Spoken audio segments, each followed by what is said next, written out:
This girl is a top-rank hunter, and she's assembled a squad made up of the absolute best of the best, plus one rookie nobody has ever heard of, to clear an insanely dangerous dungeon. The moment they step inside, a huge cockatrice attacks them. The veteran S-rank hunters immediately snap into formation and take defensive positions like the professionals they are. But the rookie, our guy, sees a monster and apparently decides defenses for weak people. He charges straight into the attack. The squad is still trying to figure out whether this kid is incredibly brave or simply out of his mind, when with a single punch, he slams the overgrown chicken straight into the ground. The S-rank hunters stand there completely speechless, still processing what they just witnessed. Meanwhile, Seo Dojin casually walks over to the crater and finishes the monster off with a kick like he's taking out the trash. At this point, the entire squad is questioning what exactly they just saw. They immediately turn to their leader, asking who exactly this guy is and why he's so strong. The problem is, she has no idea either.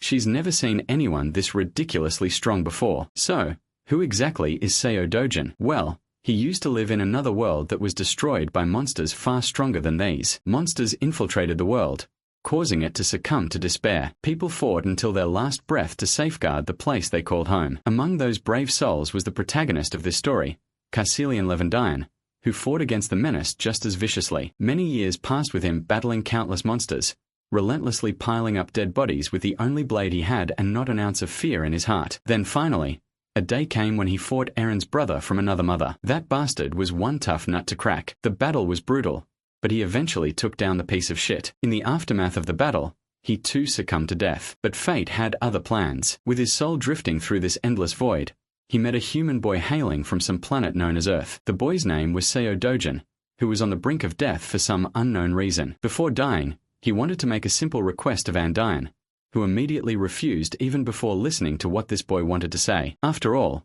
bro just wanted to die peacefully. He was done with all the shit. He lost his country to the monsters, lost his loved ones, and eventually died a dog's death. While this boy, Seo Dojin, didn't really want to live either, he desperately wanted his family to have a good life. Well, it seems like Van Dyne is finally ready to listen to this dude's request. The boy lights up like a kid in a candy store and musters up the courage to say he wants his family to live peacefully. And so, our boy gladly takes on the job to protect this boy's family and finds himself on Earth. Now rocking the body of that teenage boy, Dojin, our guy is on a mission to infiltrate Namsan Gate, which is rank C for obvious reasons. Only registered heroes are allowed to enter, so the automated machine keeps blaring at him to scan his ID card, which our guy obviously doesn't have. He simply crashes through the guarded and authorized building to enter the gate, triggering the security alarm blaring about the infiltration. Once inside, he starts walking around trying to find monsters to smash. That's when he stumbles across a party of heroes, folks who have official licenses and permission to be there. They assume our boy is someone who got lost and offer to show him the way out,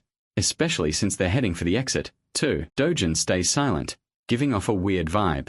Even these heroes can tell something's off. He's wearing casual clothes and doesn't look like a hero at all. Sure, porters nowadays dress more casually, but our boy's outfit is way too simple for its own good. And what's up with that bag on his back? For all they know, he's probably just a clueless porter who got abandoned by the party he originally came with. Then again, they're not so sure. Dojin finally speaks up, acknowledging why they're feeling super skeptical, but makes it clear he came here on his own without any hero's party. Hearing this, one of the heroes sighs, understanding the reason behind our boy's presence. He has seen plenty of cases where people catch a hard boner to become a hero and hunt monsters after watching some flashy TV commercials. But that burst of motivation can get someone killed real fast if they barge into gates recklessly without going through legal procedures. First, you need to get officially certified as a hero.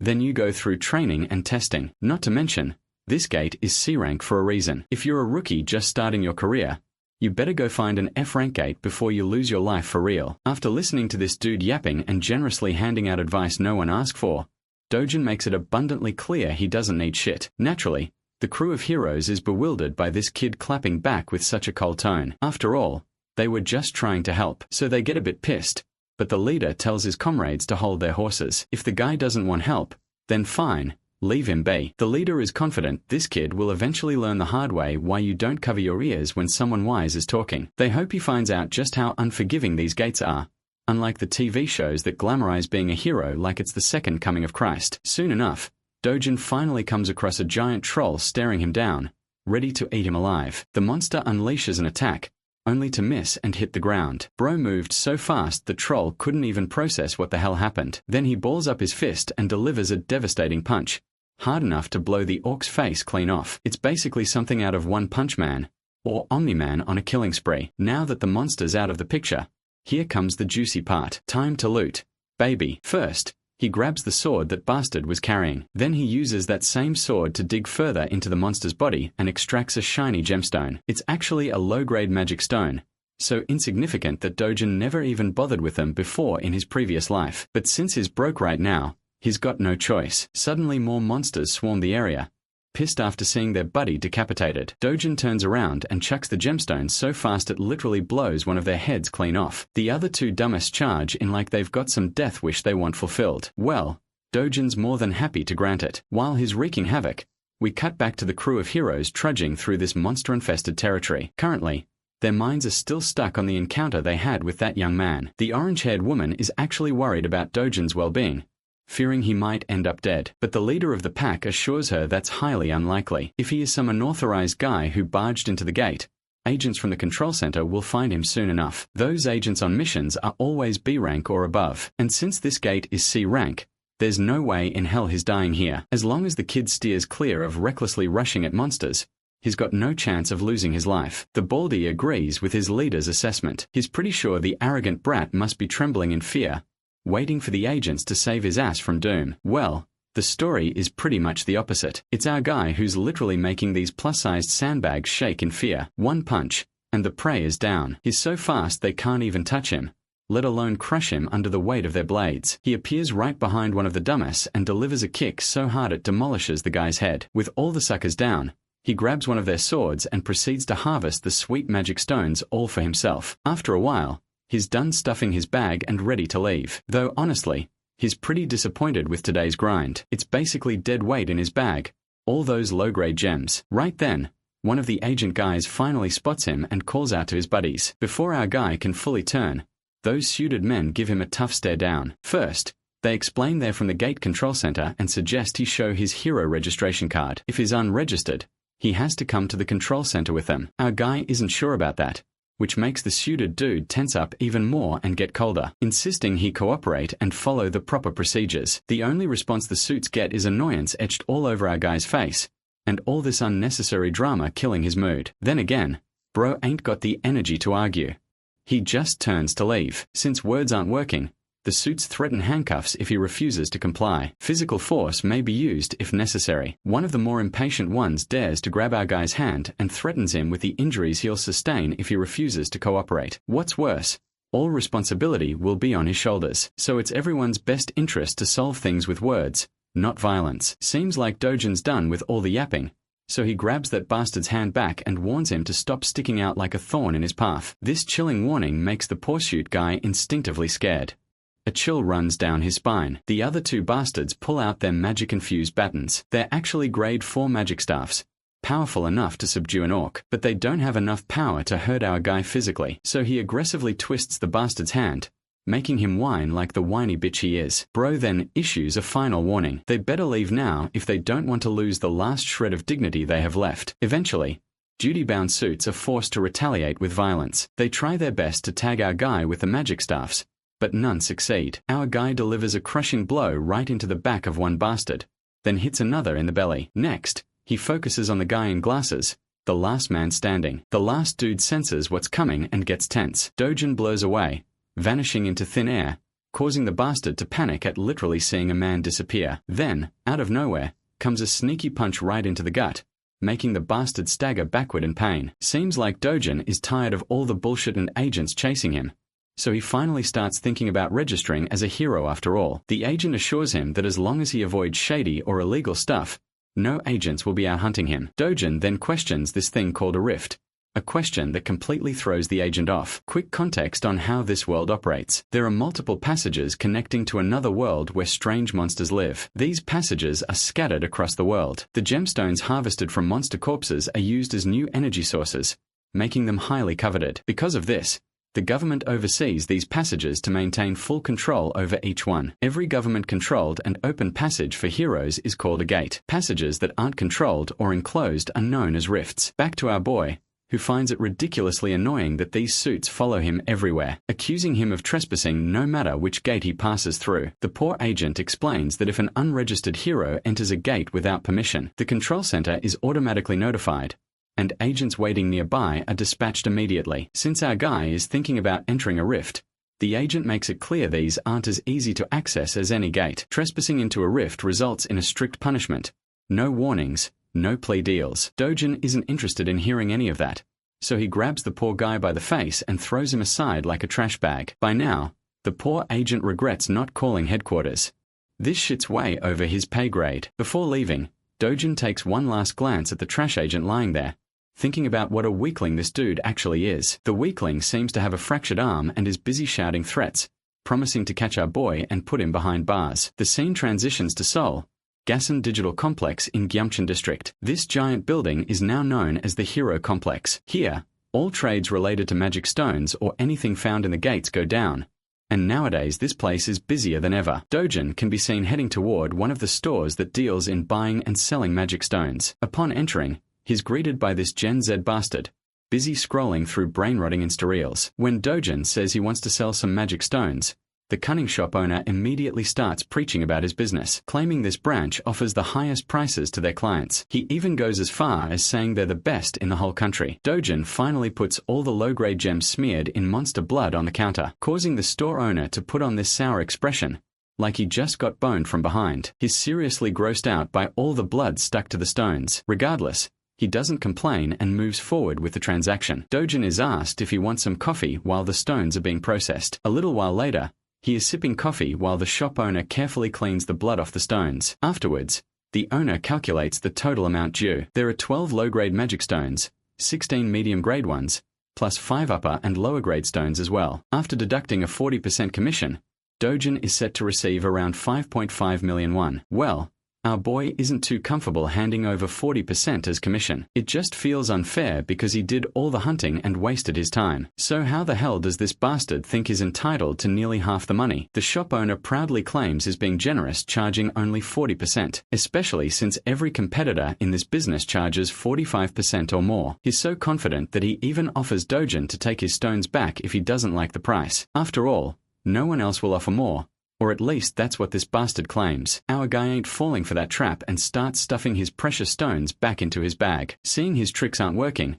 the bastard grabs Dojin's hand before he leaves and demands compensation for the appraisal and the coffee he drank. It's 30,000 won for the appraisal plus an extra 10,000 for the coffee. Not to mention, all the blood he had to wipe off ruined his expensive towel. With everything added up, Dojin supposedly owes the guy around 350,000 won. Dojin isn't giving in to these unreasonable demands, no matter how hard this crazy bastard pushes. Seeing nothing's working, the bastard stoops to street-level tactics and threatens Dojin with the C-class heroes he has as his guards. Right then, those big guys barge in through the back door, asking why they were called. If anyone's causing trouble, they're ready to deal with them. Dojin in response shoots a sharp glare at the bastard, who stares right back with the same intensity. A while passes, and the scene cuts to the terrified, sweaty face of the shop owner, who had been acting cocky like he was the main character. But he got a reality check when Dojin took down his 3 pigs, without breaking a sweat, making it clear who the real MC is. My guy then walks up to the counter and smoothly negotiates the commission down to 1%.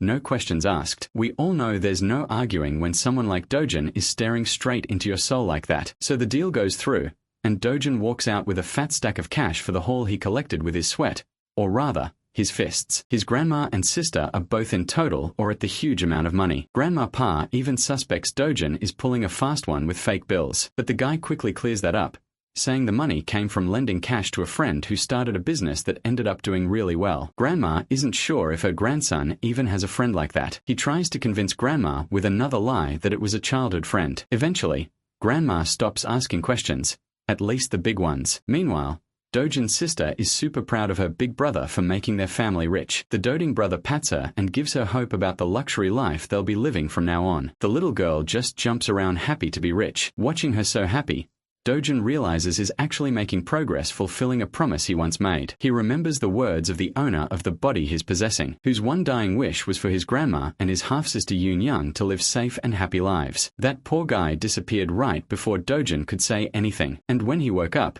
he had become Seo Dojin. Now, His only mission is to make sure this little family lives safely and comfortably. For that, he wants to buy the safest house in Korea, which currently costs 110 billion won. For him, making money won't be an issue as long as he gets his original strength back. This world shares a lot of similarities with the one he came from, the one that was destroyed. The only big difference is that rifts, gates, monsters here are all marginally weaker than the world he once saw fall. To him, who held the title of Sword God in his previous life, this place is nothing but a sandbox. So far, he's only been fighting at 1/10 of his original power. Suddenly, there's a knock on the door, and the visitor says he wants to see Seo Dojin. Bro stands up and decides to answer. As he opens the door, he finds 2 thugs standing outside. These guys are here to claim a debt Dojin owes, an insane 48 million won. Seeing this, Dojin's sure these are loan sharks. The real Seo Dojin borrowed money from before he left this world for good, though it was supposed to be just 5 million won originally for his grandma's hospital bills. These guys are charging crazy interest to demand 10 times the original amount in no time. They know he's been making money through gates lately,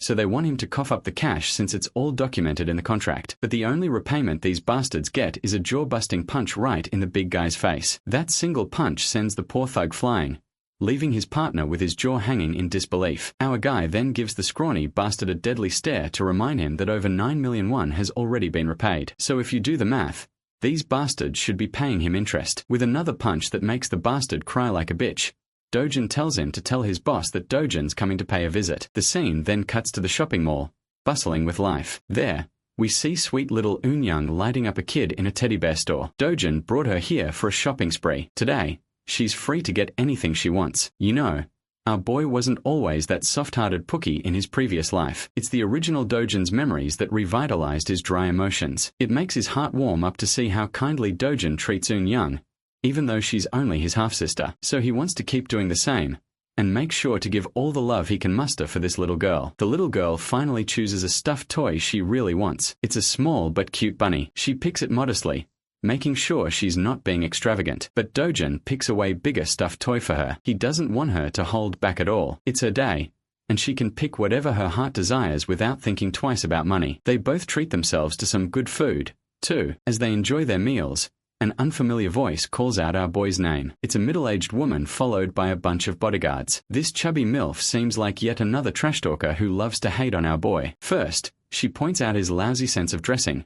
Then she questions the girl sitting next to him. She's bold enough to throw a jab, saying he must have knocked someone up and had this girl, just like how his mother brought him to this world. Of course, these sharp jabs infuriate our boy beyond anything. Meanwhile, the little girl has no clue who this lady is, or why she's trash-talking so casually. This MILF then promptly turns her attention to the girl, and asks her name. The girl introduces herself as Lee Eun-young, which makes this trash MILF realize she's Dojin's sister. Out of habit, the woman throws a jab at her clothes, too, calling her a mess. This bitch isn't sparing her deceased mother, either, and all of this is just getting on our boy's nerves real bad. But for some reason, he's holding it all in, not trying to get aggressive with her provocations. Even this MILF is pretty astonished at how Dojin is keeping his composure, not falling for her traps. So this bitch decides to go one step further. This fat piece of work is bold enough to ask a child the meaning of harlot. Well, that's the last straw. Dojin snaps and calls her an ugly woman who belongs to a tribe of orcs. Of course,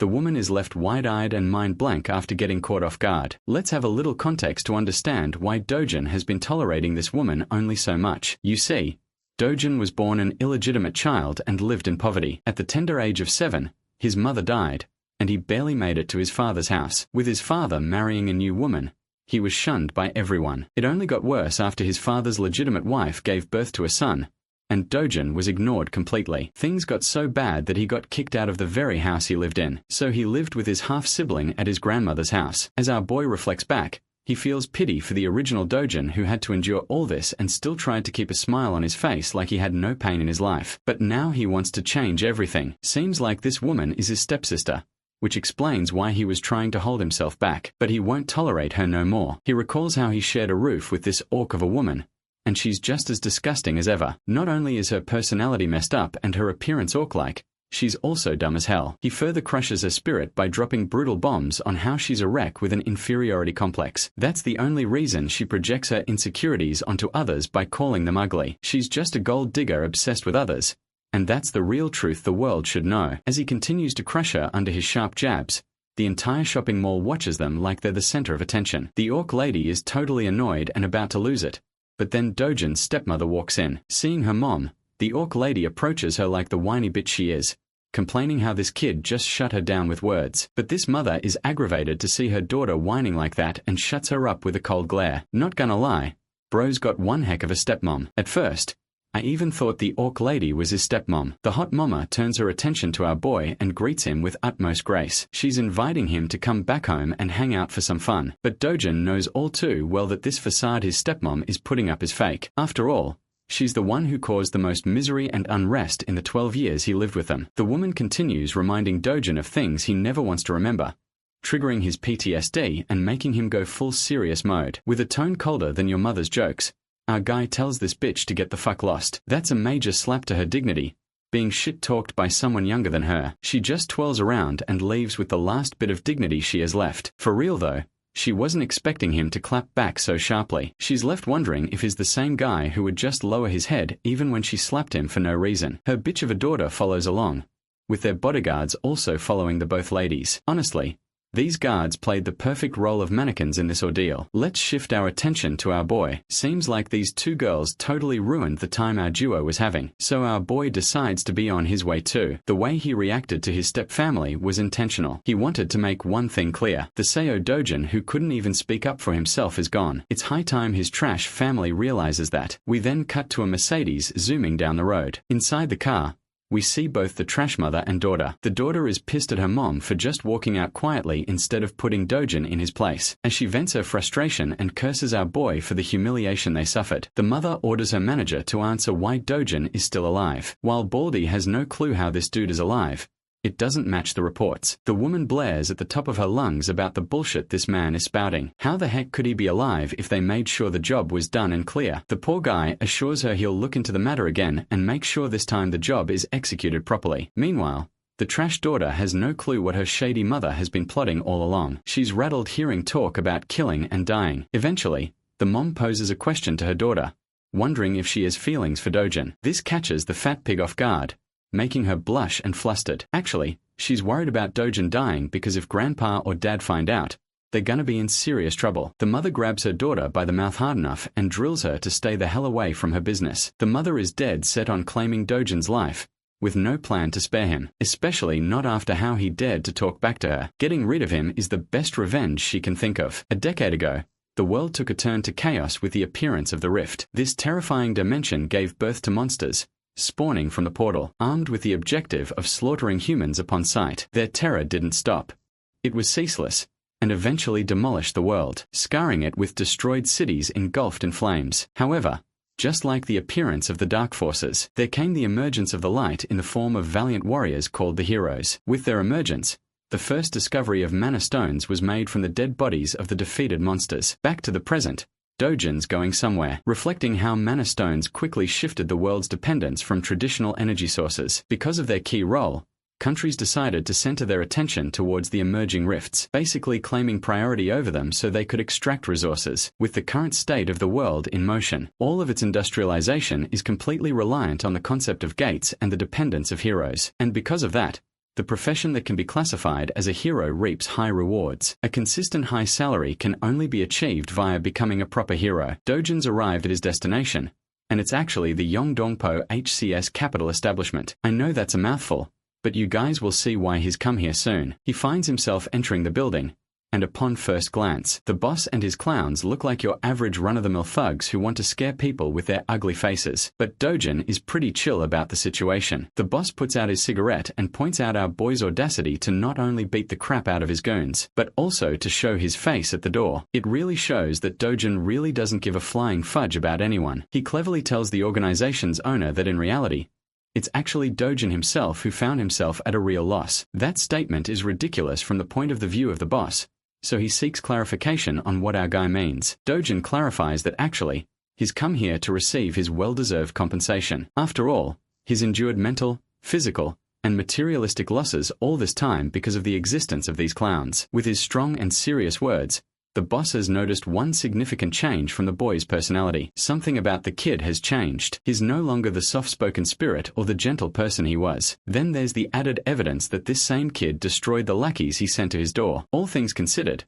the boss's leading suspicion is that Seo Dojin must have experienced a unique kind of awakening throughout his experiences in the gate. Despite knowing this, Dude still decides to act arrogant and tells Dojin that his newfound confidence because of his awakening will become his own undoing. The hypocrite calls our boy for being overconfident in his abilities, and to back up his claims, he brings over a bunch of grumpy men to intimidate him. Of course, he can pack all the muscle he needs, but to the experience of the sword god, they're practically insects in comparison. The boss is talking out of his ass and states that even those awakened people end up getting killed like deadweight and low-class heroes in the end. The funniest part? Bro is under the assumption that Seo Dojin is nothing beyond the level of a D-class hero, and that his organization can easily stomp on someone as weak as that. Meanwhile, Dojin is just chilling on the sofa in the background while 5 guys are staring him down. Without showing even a hint of amusement, he orders the boss to sit the heck back down. The boss is astonished to hear him continue to speak in his previous tone, while Dojin emphasizes with a serious face that he's not done talking. Hearing him say something like that, one of the guys decides to get his balls tripped up and challenges Dojin. Amusingly enough, our boy happily takes off his glasses, adding more to his confusion. And then he hammers a Mike Tyson ballistic universal machine gun rocket punch 9000 in his damn face. The dude is sent flying from the impact while his friends are at a loss for words. But that's not all, because the beating is shared among the group as Dojin knocks down another one. Keep in mind that while he's beating their asses, he's calmly making his points too, sharing his knowledge of the boss's secret shady business underneath the cover of a money-lending business. Dojin aims to punch down an orange-haired punk and proves his knowledge of the counterfeit identification business he pulls. Having landed his punch, he tells the boss that he's in search of a hero identity to officially register as one and make money. Ducking the strike of the final guy, Dojin returns the blow with triple the love. And that's how he made the entire group sleep with his special sleeping routine. Works 100% of the time. Dojin continues his demands, stating that he's in need of a foolproof identification that doesn't cause any trouble for him in the future. The boss is left starstruck by what happened in the span of a few seconds. Our boy reminds him that he's only got 1 day to forge the identity for him. Some of the men didn't intervene in the fight, by the way, which is a compliment to the NPCs because they're the type to challenge God while being a level 1 rookie in most stories. The boss is out here tripping for life as he begins to question and assess Dojin's skill level. At the least, this guy appears to be B-class in strength. Bro is so lost in his thoughts that he has to be reminded by the kid to snap out of it. He happily accepts the job too. Finally, Dojin grabs his shoulder politely and contrasts it with an intimidating expression on his face. He wants to know if Hong Hee-ju, his stepmother, ordered a hit on him. Of course, this is actually pretty much the case, evidenced by the conversation she had with her daughter and assistant earlier. The boss is at a loss for words until Dojin forces his grip so hard that the guy yelps in pain. Even his scrubs are looking helpless for their boss. I have to say they should really change their barbers too. Anyway, the boss breaks down and reveals her heinous strategy. This cruel scheming woman actually wanted to suck the life out of Dojin's bank account, forcing him to so much financial instability that he doesn't have any other way but to take his own life to escape from it. Now that is a definition of an evil fucking plan, especially towards your son, even if cast away. Those were her orders. Dojin hears this, and after enough of his begging and crying, he lets the man free, questioning if that's also one of the reasons they locked him inside the gate. The boss turns into an innocent little guy who had nothing to do with that incident, even going as far as to reveal that he wouldn't get paid for the execution if he died inside the gate. That's probably one plausible reason why he couldn't have done something like that, and it already has Dojin thinking. He utters the words Kang Chol Woo, which is actually the name of the guy who brought him to the gate in the first place. Effectively, Dojin wants to know every last piece of information of the guy until tomorrow. With his 2 demands stated, he leaves politely, completely changing the atmosphere of the room from which he first entered. After that conversation, Dojin is left with a deep contemplative state again. The real Seo Dojin only had one desire. He wanted to protect his little sister and his beloved grandmother no matter what. On top of everything that happened, it just adds another layer of misery and shows the kind of life the poor kid had to endure while being helpless. But not to worry, because the sword god is ready to do what he must in order to set the record straight. The following day, guess what? Our boy's officially registered, and he's also got a B rank rating, which is convenient. Unlike all the other stories where the main character just has to be at the lowest possible rank for style points. Tapping the card on the machine, he proves the card's legitimacy because it recognizes his identity into the system. However, It warns him that the rank is still lower than the dangerous quest is about to take. This is actually pretty annoying to our boy, who thinks that maybe he should have peeved the bastard to assign him a higher rank so that he couldn't run into these problems, despite the system's repetitive warnings not to enter the gate far above his level. Dojin doesn't give a damn and goes anyway. Let's talk about the specifics of the Night Island gate. It's actually just a B rank gate, but the logic doesn't mean a B rank hunter can survive it. Heroes are always recommended a class higher than the gate rank for mission safety. Anyway, the scale of the dungeon is considered rank D, which means it's spread out and will be difficult for solo hunting. The good thing, however, is that it's in the form of tunnels, which means to some capacity, solo hunting won't be that hard for him this time. Because of the gate scale, it is highly recommended that an A-rank hero take on the task, but the words risk and danger don't exist in our boy's dictionary. If anything, the worst that could happen is that he'll have to face off against an entire fleet of monsters in a narrow tunnel with little to no room. Dojin smiles at his first opponent, which is a giant serpent with a chaotic purple aura. For most heroes, this would be a sign of terror, but for him, this is a sign of good luck, as he prepares his gauntlets to get the battle started. Oh, and by the way, the serpent has a bunch of its friends too, and their tongues remind me of the Alien movie. Anyway, they do their best to attack, but it's pointless, because our boy is such a killing machine that he snatches and collects the mana stones like the monsters never even existed. The Black Killing Viper is a class of monster that is known for its hyperactive paralysis poison that can knock anyone down, even with the slightest contact. With that in consideration, Dojin charges to propel himself at bullet speed and launches full swing. In a short span of time, he's about to slice and dice the creature all over its body, splashing blood until he severs the monster in half. With the creature defeated, Dojin notices his equipment. The gloves he purchased are ensuring the poison doesn't get in contact with him, and for the price of 300,000 won, they're holding their ground. Returning to the hunting session, Dojin turns his attention to 4 more of these ugly limbless lizards and begins blasting right through their heads with his powerful speed. More and more blood splashes out until the vipers are sent to the afterlife. Dojin stands there, busy searching for a bunch of magic stones by clawing from the monster's flesh. To his disappointment, there isn't any magic stone around, but this is according to the rules of the previous or the original world, and in that, these monsters only have a drop rate of 3% for mana stones. This means that he's got to hunt down at least hundreds of them for good loot. Walking his way along, he discovers Mr. Bonehead. You might be thinking it's the boss, but Dojin's got a different opinion, and as he asks the oversized serpent if he's the boss monster, because definitely the snake will answer like a good friend. Anyway, Dojin thinks it's a good thing this big guy appeared because he won't have to worry about getting lost anymore. Spiraling into an immediate strike, he plans to end the battle quickly to return home. But then, an unexpected thing happens. Despite having successfully landed a brute strike, his punch doesn't have any effect on the creature. Bro just gave him a tattoo on the head instead. While he's in the air and unable to dodge, the creature bashes him into the wall with its tail. Dojin sits there having crash landed. It probably gave him a reality check about the boss monster's strength, I think. The creature whips out its poisonous fangs and hisses at him like the average girlfriend when she's hungry. The creature attempts to bite him down, but luckily he evades the attempt. Using the momentum of his evasive maneuver, he bolts right back into motion with a powerful punch that connects with the creature's body and leaves more cracks against its hard shell. From this second attack, one thing has been made clear to him. The boss monster has an unusually tough exterior, making it a greater challenge than the rest of the vipers he disposed of. The shell is so powerful at his current level that he can't penetrate with one strike alone. This reverses the situation on him, making him question if he should aim for a different battle strategy. At his original strength, the sword god would mop the ever-living floor with this beast. But then suddenly he notices something. It's the sword of the warrior who lost his life fighting the boss. And now you guys are about to know why he's called the sword god and not the fist god. Even though the weapon is extremely worn out after the fight, he grabs hold of it, believing that a sword is only as competent as its wielder. With that knowledge in mind and the blade armed in his hand, he walks towards the monstrous snake. The creature propels itself forth to strike him down again, bursting with incredible speeds. Dojin responds by going high up into the air, proudly declaring that the creature should be honored that he's going all out to kill the beast with a sword. Despite the sword's condition being crap, this guy literally unleashes so many flashing cuts in the span of a few strikes that it leaves the snake's body eviscerated. The serious fight turns into a funny conclusion with the snake dying in the background while our boy's sword is reduced to dust. It's a good thing he wiped the creature out while it was still holding on. With the boss monster dead, Dojin thinks of a smart idea that I don't really see many other protagonists implement. He takes off one of the fangs of the creature,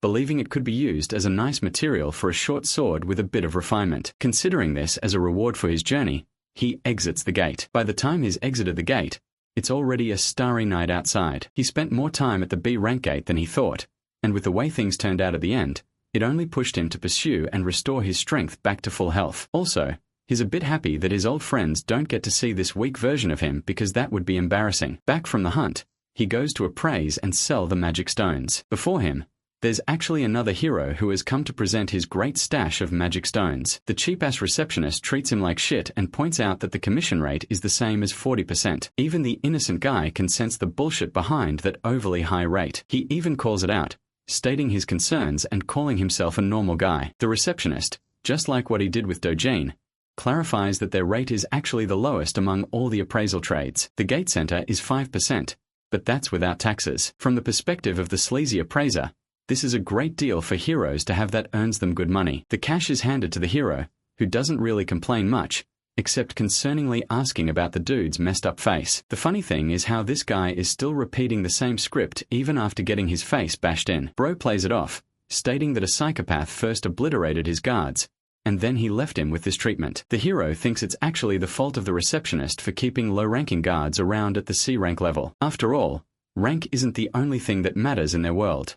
Skill plays a huge role too. Rank is actually a false representation of one's abilities, and only updated to keep the system intact. The hero is wise to mention that the people of the same rank have a huge variance in skills and abilities, so they can't all be treated the same. Then there's also a difference between a lame watchguard who sits all day guarding the shop, and a hero out there who is actively hunting down beasts for a living. Even though this guy is actually giving him some solid advice, the joker of a receptionist just wants him to stop yapping and leave already, which he does, offering to help the little dude out if he ever needs something. As he's leaving, our boy walks right past the guy, looking as cold as ever. Upon seeing him at once, the receptionist flinches and bugs the F out. He points at Dojin, shouting that this is the psychopath that made a mess out of him. Turning back to face them both, the hero is actually pretty impressed. He notices our boy's lean physique for his height. Still, the fact that he made a mess of the guards here spirals the man to gear up for a fight, questioning if he's the troublemaker. The one thing I like about this guy is that he isn't offended for petty reasons. He actually believes that Dojin is misusing his powers as a hero by bullying civilians in his normal life. Of course,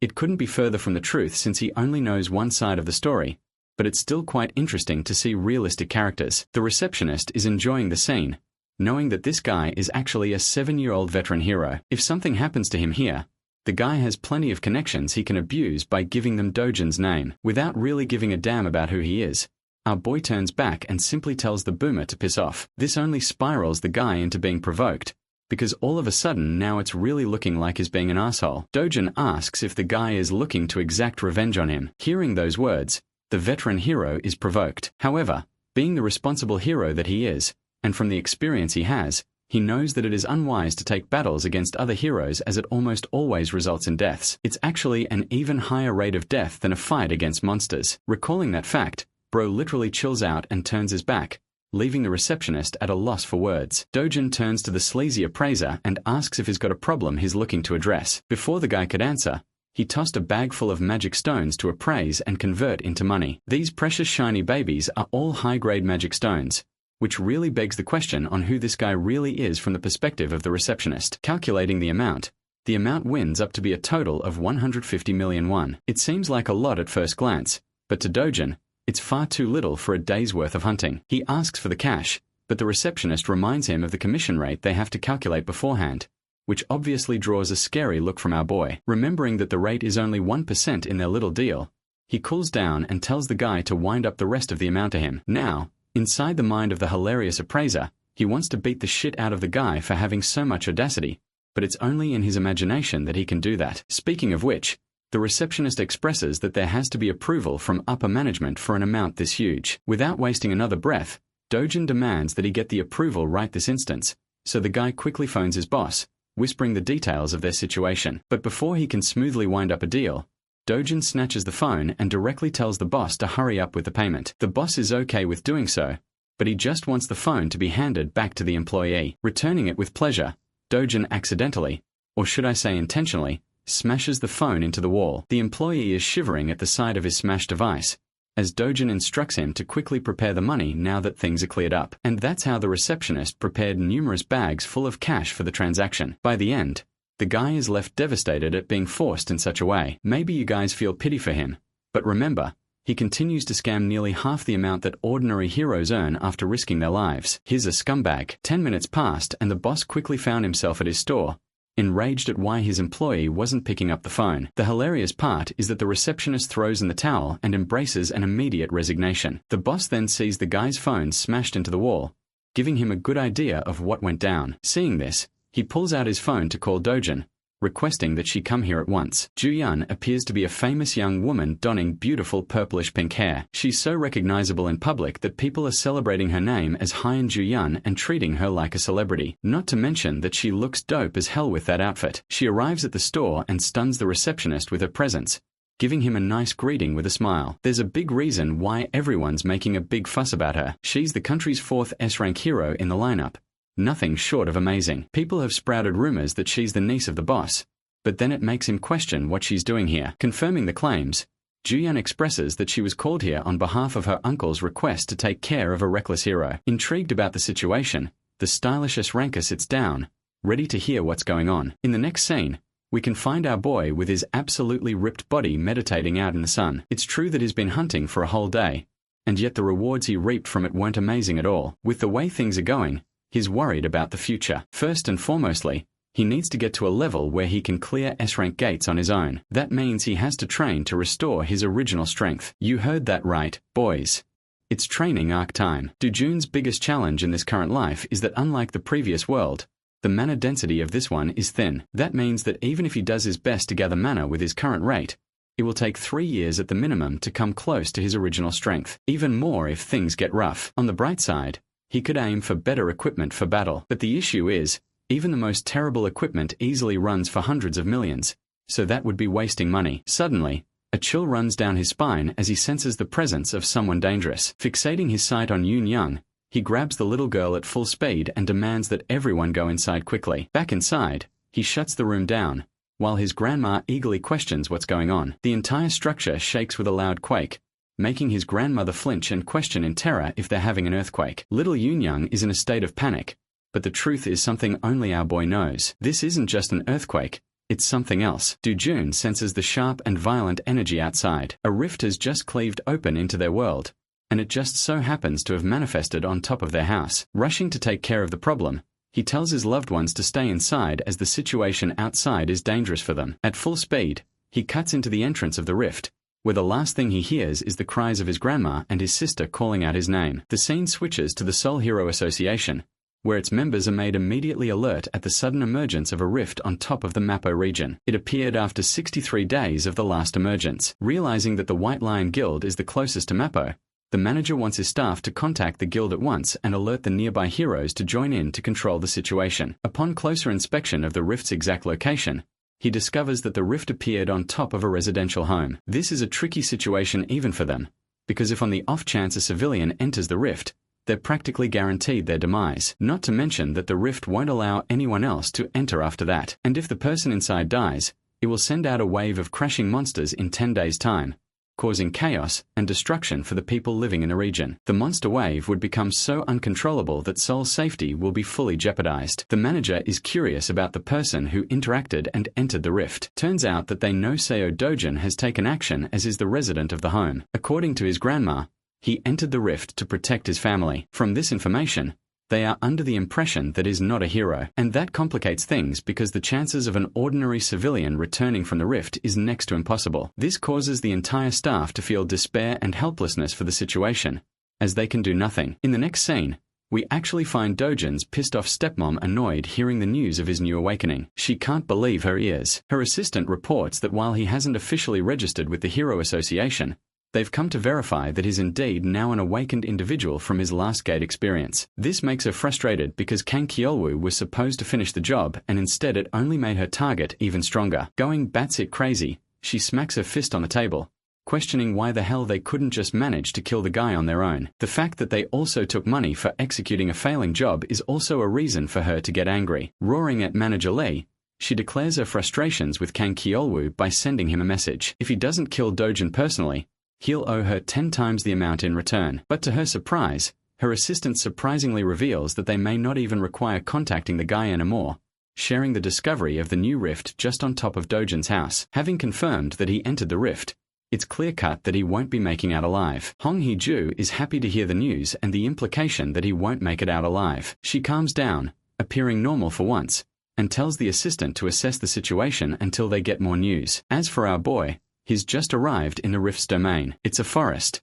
In fact, it's the same forest that he once used to enjoy his youth in while resting. The forest of Patiswa is exactly the same in its reconstruction down to the very last details of how he remembers it. Even the rich mana inside carries the same weight. Following the pathway, he smiles at his reunion with the all-powerful world tree. This tree exudes mana in its purest form, the most divine structure and the core of the world's stability. So much so that when the old world fell, it started when this tree was incinerated to the ground, forever tampering with the flow of mana. However, in this rift dimension, the tree is fine and just how he remembers it. Though he's unaware of the cause, one thing is for certain. He has a chance to reclaim the mana he lost by absorbing it from the tree. Meditating underneath the excellent flow of mana, our boy is getting his strength clearer and clearer. He spent more than 3 days sitting exactly like this, forgetting to eat or drink or tend to his bodily needs. 10 whole days passed and all he could focus was on harmonizing his breathing. By the end of the 10th night, trouble came looking for him and disrupted his meditation. These alien-like creatures are called the Volcana, and they've come to burn the tree just like how they did it in the past. Only this time, our boy is there to prevent the tragedy from happening again. The creatures lunge forth to attack him, while Dojin regrets being unable to have a water element sword to knock them all down with ease. The burning monsters roar to make their way to him, but our boy is replenished with so much mana that he no longer cares about a weapon. He is the weapon, and those hands are rated E for everyone. Extending his hand towards the monsters, he exerts so much authority from his mana alone that it knocks down one of them. The second creature is stunned by his ability. Let's break down what happened just now. What he did there is called mana release, and not exactly telekinesis. It's a blaster-type attack that uses raw mana as a detonation strike. It's been a while since he used this ability in such a way, considering he was low on reserves all this time. Anyway, the Volcana creatures aren't done just yet. To retaliate, they release charged blasts from their mouths in return. These pulsing laser beams quickly make their way to our boy, appearing the calmest he's ever been. His mana alone is enough to protect him from any damages. Stepping towards the creatures while he's ignited with a burst of mana, he remarks that he's finally protected the world tree, and now, he's ready to play for a bit and enjoy the fruits of his training. The ugly bastards are trying for another energy blast attack, but our boy quickly catches 2 of them and forces their mouth shut. This way, their own ability charges up and explodes inside their mouth, leaving behind a headless corpse of flames. The corpses of the creatures wither away, dropping 2 valuable magic stones for him to use. But that's just a couple of them down. Dojin is enjoying his life, thrilled to unlock something called the Eternal Ember after defeating these guys, joyfully cutting his way past the monsters and smacking them all down with a grin. He's finally glad to steal a good load of mana stones from them. The one-sided slaughter continues until he wipes out all of them. Dojin has won the lottery ticket with how many stones they're dropping. Among them, he also discovers a small coin or a seed glowing in gold. This is called the Eternal Ember as he picks it up in his hand. With this, he's reclaimed control of more of his power as he crushes the chip and unlocks its flames. The way he's casually playing around with the ember reminds me of Sakyuna from Jujutsu Kaisen. Now,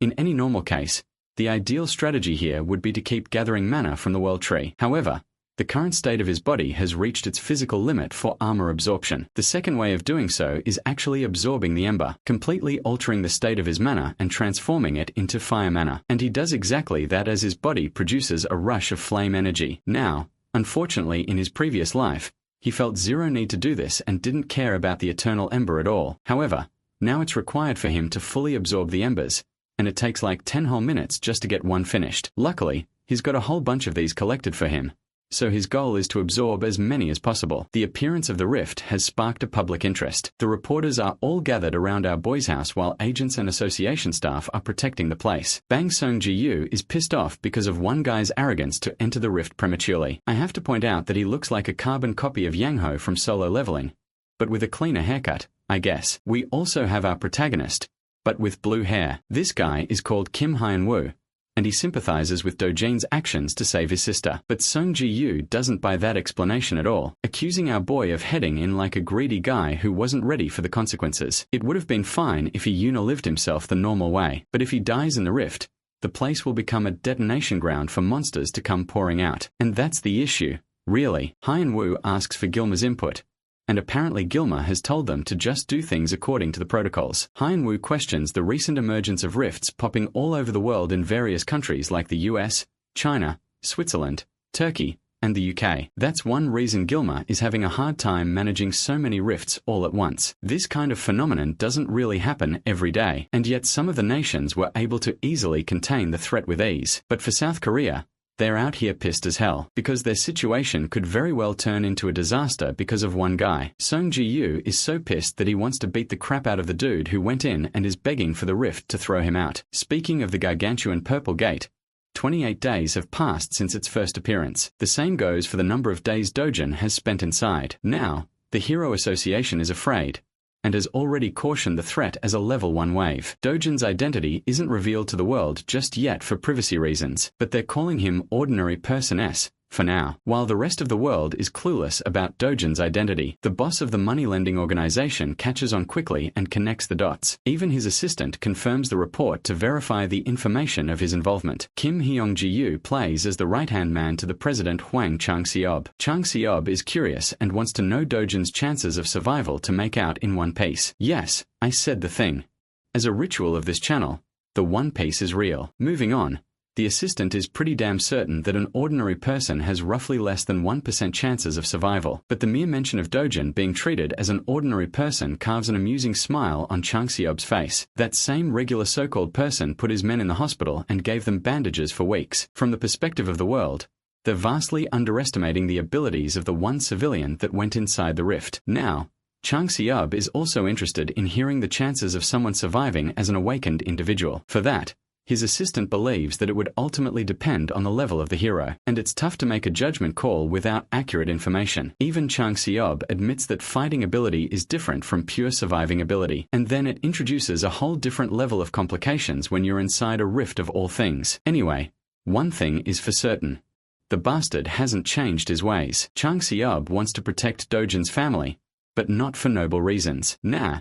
This scumbag intends to sell the organs of his loved ones in case he doesn't make it back. And even if he does, he's gonna pin the blame of debt on him for taking care. This guy is the embodiment of a leech. The scene transitions to the mesmerizing world tree. Here, our boy is going full speed into his training arc as his body is now thriving with flame mana. He doesn't even know how much time has passed, but he's been grinding by absorbing hundreds of the fire stones. With this, he's acquired so much fire mana that he can use it and manipulate it in any way he deems fit. Not to mention his resistance to the flames has increased as a side effect. Comparing his past self with his current self on the basis of fire attribute alone, he thinks he surpassed his past self in a small capacity by mastering this ability. Embracing the world tree, he shares a tender moment with it. It's always served him in the time of need, even in the past, and even now. Because of that, Dojin is grateful for everything it has done for him. As for his mana stones, he's made up a small bag using vines to store them all. With the stones collected and stashed, Dojin fully understands that he'll probably never get to see the angelic tree again. But even still,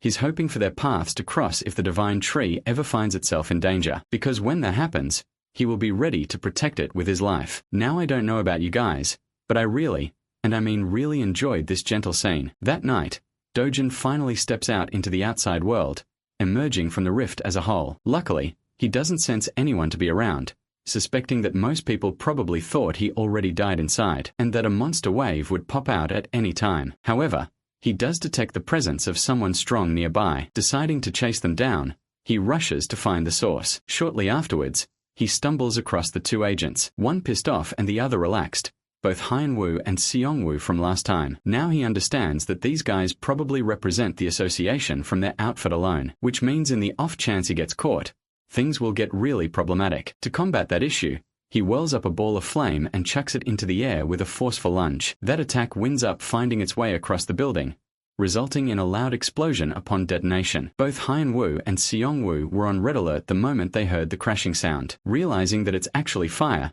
they decide to chase after it. There, they discover a bunch of people standing in horror. Seongwoo questions what the hell is going on in the chaos. Meanwhile, our boy is impressed with his flame powers so far. Its precision is good, so it will do him wonders. In the memory of his old friend called Tusk, he wonders if the mage would be impressed by his current level of flames. After all, Tusk was known to be the strongest fire mage on the continent, and they shared a good bond. Suddenly, Hyunwoo's sharp senses alert him to look for the rift. It appears to be acting up, and right before their eyes, it disappears into the mist. Both of the agents rush to the site to see what's going on. When they arrive, they can't believe that the rift's connection to their world is no more. As for our boy, he's just making his way to his next destination without any problems. News breaks out the following morning concerning the state of the rift that lasted for a month in Mappo. It is announced that the rift disappeared 29 days after Seo Dejun entered the zone, proving the concerns of the Hero Association to be wrong about the monster wave. They have no idea about the unexpected disappearance of the rift,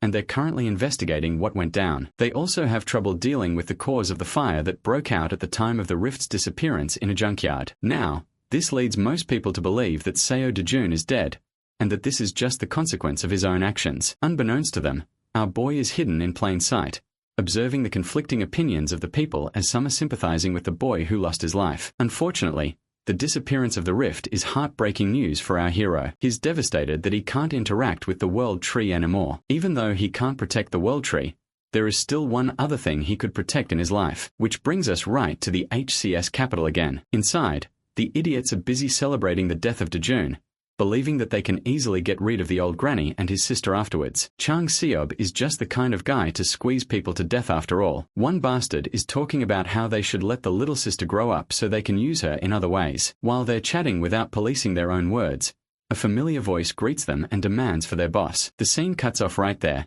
and we get to see Chang Seob humming and going about his day, satisfied that Dejun is finally out of the way and dead for good. His assistant reviews their appointments for today.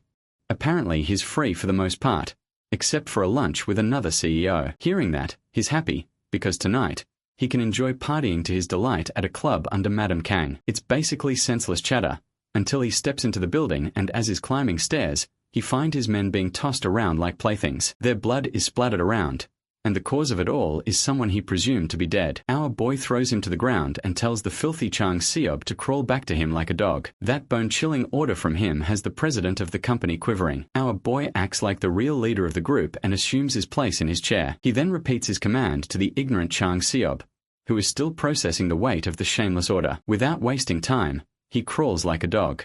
Ruthless as ever, Dejun then orders him to bark as he deserves to be treated like an animal. His loud and clear utterance of the command has Chang Seob whining in humiliation. It takes a second for him to bark successfully, but our boy is not satisfied at all. Our boy personally makes sure to make an animal out of him by forcing him to bark repeatedly for everyone to hear. The president is reduced to being less than human, just like the people he treats. Dejun points out that scumbags like him only act obedient on the surface, but end up backstabbing you right when they find an opportunity. Declaring his filthy name, he chillingly tells the man that his life has plenty of experiences dealing with second-rate humans like him. Pleading and begging for mercy, Chang Seob is prepared to serve like a loyal dog if necessary, but Dejun has heard enough and whips a heavy slap across his face. Just that much force is enough to knock the wind out of the guy and spurt out blood. His assistant watches the scene unfold until his name is called. Dejun addresses him as the new boss of the company and recommends that he stop working under a bastard like him. Knowing that these guys are so ready to stab people in the back,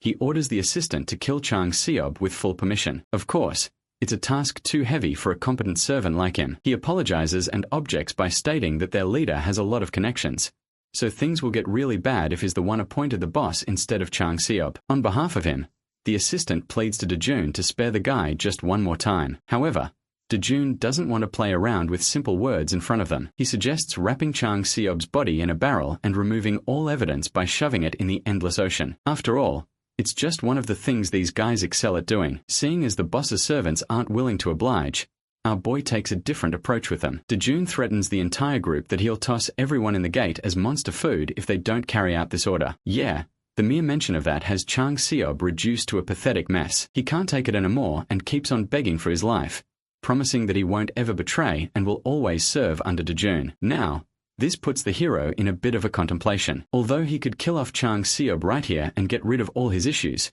something about him has changed in this life. Admitting it himself, Dejun has grown softer compared to his merciless past self. So this time he agrees, offering the guy a hand. I just know Chang Seob is about to become religious as heck after this, praying to God that he doesn't get on Dejun's nerves again. He goes on to shake the hero's hand, promising to serve unconditionally from now on. But wait, something is strange.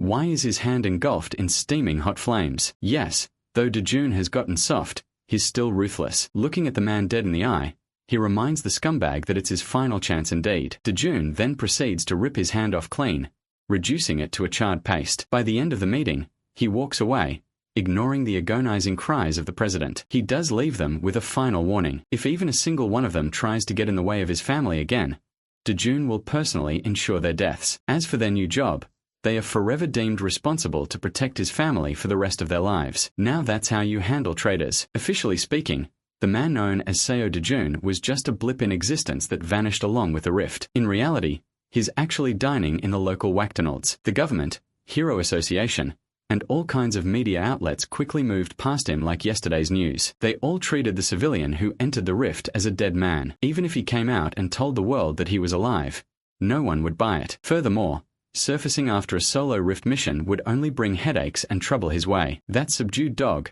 Huang Chang Seob, is currently helping him find a new and suitable house so he can afford to move leisurely for the time being. Dejun finally got the chance to feed his sister some delicious fast food. He also informed her of their plan to move out to a better neighborhood, and she could not be any happier. She can now go to kindergarten like kids her age and enter elementary school the next year. When the topic of school came up, little Yoon Young's mood took a turn for the worse. Dejun was alarmed. He is used to slaughtering abominable beasts, but coddling a kid is not in his arsenal. He was taken aback when her sister confessed how other kids tease her for being an orphan. Hearing his adorable sister's plight broke Big Bro Dejun's heart. If she does not want to associate with the mean kids, she doesn't have to. Those little bastards will get what's coming for them eventually. Finding out that she wouldn't have to attend kindergarten to be bullied anymore, Yoon Young was hyped. Inwardly, Dejun is devising a plan to send his little sis to a prestigious private school where no one would dare look down on her. That night, Seo Dejun found out that Kim Eon-ji-yu had stashed his grandma and sister in some random motel while he was stuck inside the rift. Glasses bastard almost broke his back trying to apologize. He reasoned that the motel is under the management of their company, so it is safer than any other place. Dejun does not have the energy to mess with lackeys tonight, so he just enters the room and sees his grandma once more. Little Yoon Young pounced on him with a bear hug, and Grandma held his hand with tears petering from her eyes. She's just glad to see her grandson come back alive. At first, the hardened warrior was stunned,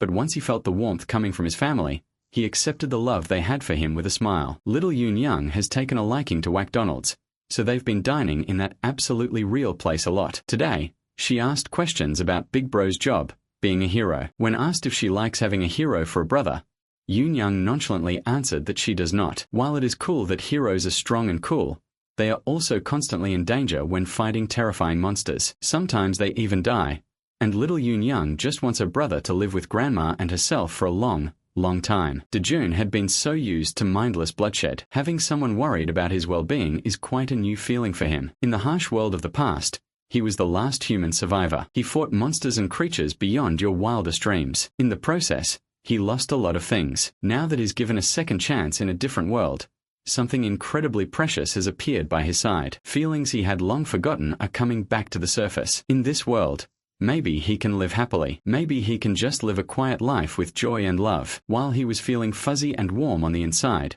Korea's Hero Association was in shambles. Nady Hwang, founder of the Korea Hero Association and director of the World Hero Federation, has been stressing over the recent rift incident, or the lack thereof. Their best people have investigated the site, but no new information has been found. Feeling clueless about the state of his territory is frustrating the founder. It's not far-fetched to believe that a spontaneously disappearing rift can potentially reappear at any time. His assistant tried to agree with his worries. She thought it would have been better if a wave had occurred. At least, they would not have to worry about unknown variables. Director Tai Hwang cuts her words off before he gets angrier. While he is worried about uncertainties, he thinks it is fortunate that no one was harmed. Nady Hwang is one of the top 100 respected and strongest heroes in the world. It is widely speculated that he would easily be elected with the most votes in history if he ran for president. His words and influence could easily topple domestic conglomerates if he wanted to. Thankfully, his interests lie in neither the power of a nation's leader nor the wealth of a conglomerate. The only thing he cares about is the safety of his people. In other words, he's a real one. Even if it takes time, he wants a more thorough investigation covering the rift's perimeter. The residents around the nearby area have already agreed to sell their properties to the association, so that shouldn't be a problem. As a consolation, Tai Huang wants to offer those people more than the market price for their homes. That's the least they could do after causing such inconvenience. All reliable sources have relayed that multiple rifts have occurred in different countries. No matter how you look at it, something must be going on. The United States and China have already entered the control stages of their rifts. Among major nations, the United Kingdom is facing the biggest problem. While reliable and veteran heroes have been dispatched to clear the other rifts, the United Kingdom squad was simply doo-doo garbage. Speaking of them, the month-long mission to get rid of the UK rift has finally crumbled in a glaring defeat. The UK rift wave occurrence has officially begun. The city and its people are going about their day like they normally would. Amongst the crowd was Seo Dojin, blending in with the pedestrians. Today, his destination is his favorite shop in the hero complex. When he entered the door, the dude manning the counter gave him a greeting by instinct, but choked upon seeing his face. Every strand of hair in his body stood in terror upon seeing the black-haired young man. Today, his manager is in the store, so he won't have to deal with this sadistic customer alone. The manager promptly closed the paper he was reading and lifted his gaze. His voice was controlled but was tinted with anger. This is the guy who's been forcing his pushover cashier into buying low-grade crystals. Dojin lazily removed his backpack and tossed the whole thing on the ground. It's actually good that the manager is here, so the sale of his magic crystals would proceed faster. Mr. Manager expected another batch of low-grade crystals to spill on the floor. He's not interested in such small-time business. Dojin does not like being turned away when all he wants is fair trade. The manager or any other sane business owner cannot afford to accept just a 1% fee. It would be better if the young man just left. Dojin asserted that refusing to do business with him would be a massive mistake that Mr. Manager would regret. The manager continued shooing the young man away, not even bothering to look at the bag. This is the last warning he will give before things go down. In response,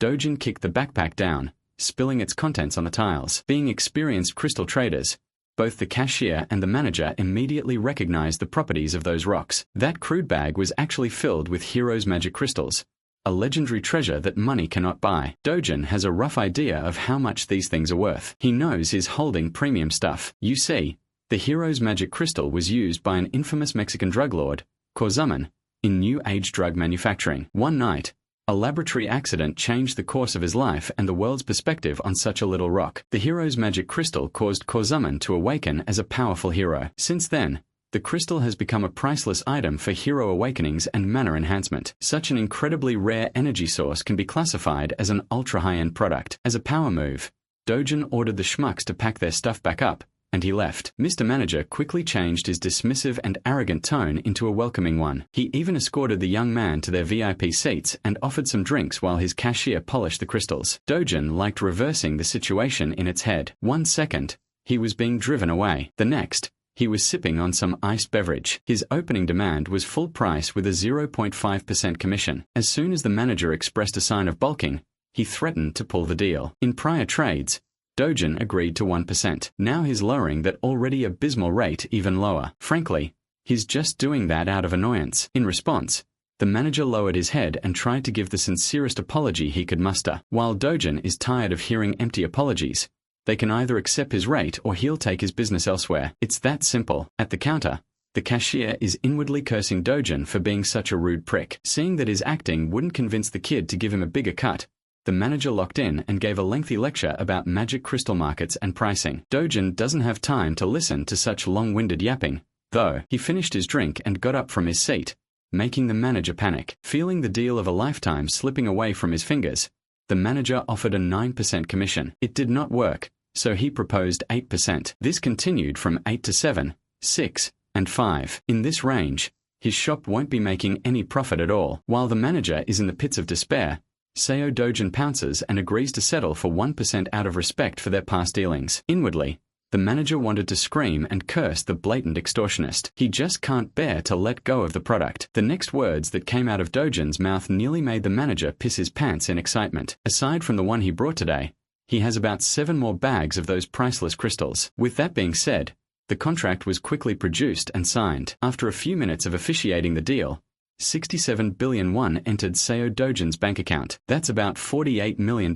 At this rate, his 110 billion won house doesn't seem so far off. The problem is that getting more high-grade magic crystals through normal gates is a time sink. If he could find a way to freely travel through rift zones, he could easily farm treasures like a madman. While looking at his phone screen, An administrative message was sent out to everyone in the country. The wave outbreak in the southern region of the United Kingdom had been finally announced to the general public. In the meantime, everyone is banned from traveling to the UK. After reading about a real problem in the real world, Dojin lost interest in messing with the manager of the shop. In the past, no matter the country or which association was involved, he might have intervened to seal the rift himself. But he's not that guy anymore.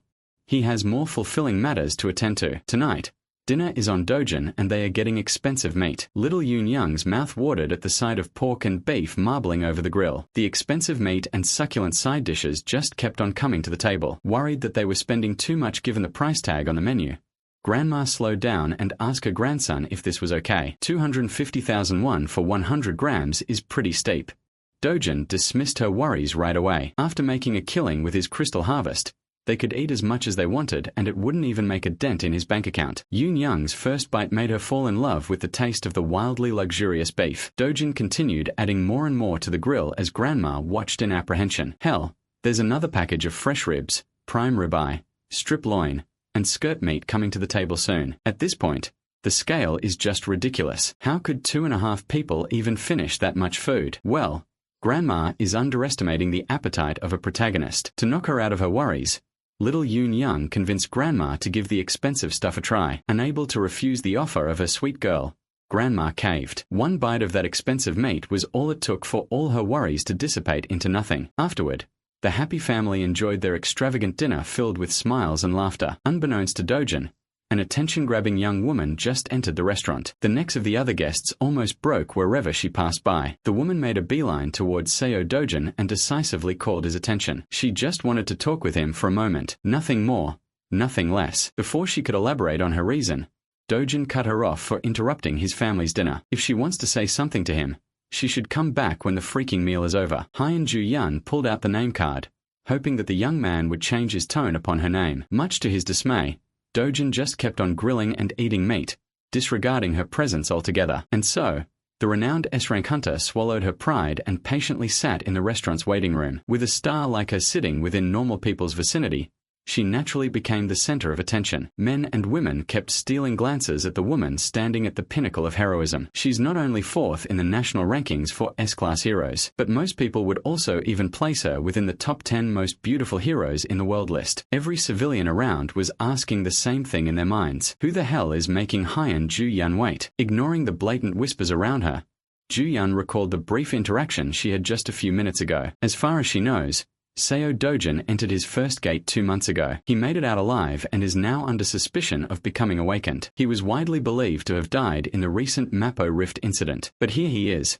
alive and eating with his family. Aside from all the details that don't seem to make sense, a single sharp look from the young man had an S-ranker like Ju-yeon on edge. A newly awakened guy cannot possibly reach S-rank in under 2 months, right? Even the oil tycoon Kafmore, who spent his wealth on magic stones, took about 5 months to reach the peak. Rationalizing what she felt, Ju-yeon reckoned that Dojin must have some kind of unknown special ability. Finally, Dojin, Grandma, and little Yoon Young have filled out with their bellies full and their mood lifted. Near the exit, Ju-yeon walked over to finally have a conversation with the mysterious young man. Before she could open her mouth to speak, another party sauntered into the restaurant with an air of superiority. Dojin's eyes turned sharper than usual at the sight of the man. This skeevy-looking bastard did not expect to see Seo Dojin alive and kicking after their excursion in one of the deadly gates, the lunatic Kang Chol-woo. He's actually quite amused by Dojin's cockroach-like resilience. Even Ju-yeon seemed to recognize the troublemaker in a single glance. In the middle of the restaurant, tensions rose as silence filled the air. Dojin chose to ignore the bastard's shallow insults and called Ju-yeon over. Chol-woo was taken aback to see an S-rank hero speaking with the cockroach. Dojin requested that she take care of his family for a little bit. All she has to do is flag a taxi so they can ride away and go home. It would be more convenient if they were far away while he collects an overdue debt with a mongrel. Thankfully, Hyun Ju-yeon is a very reasonable young woman. She did what Dojin asked and assured Grandma and the little girl that everything would be fine. She waved at them goodbye, but their concern was evident. Ji-hyun awkwardly stood there as the taxi departed. As soon as they sped away from the restaurant, a resounding and crisp sound of slapping echoed inside the establishment. With his loved ones out of the picture, Dojin can finally drop the PG act and slap a bitch. He moved so fast that Chol-woo did not even see his swing. He only felt the stinging pain in his cheek. Embarrassed by such a humiliating attack, Cholwoo gritted his teeth and charged forth to retaliate. One of the servers tried to break the fight up, fearful that the Awakeners might destroy the whole restaurant if the conflict escalated further. Her reasonable request was met with unreasonable violence. Fortunately,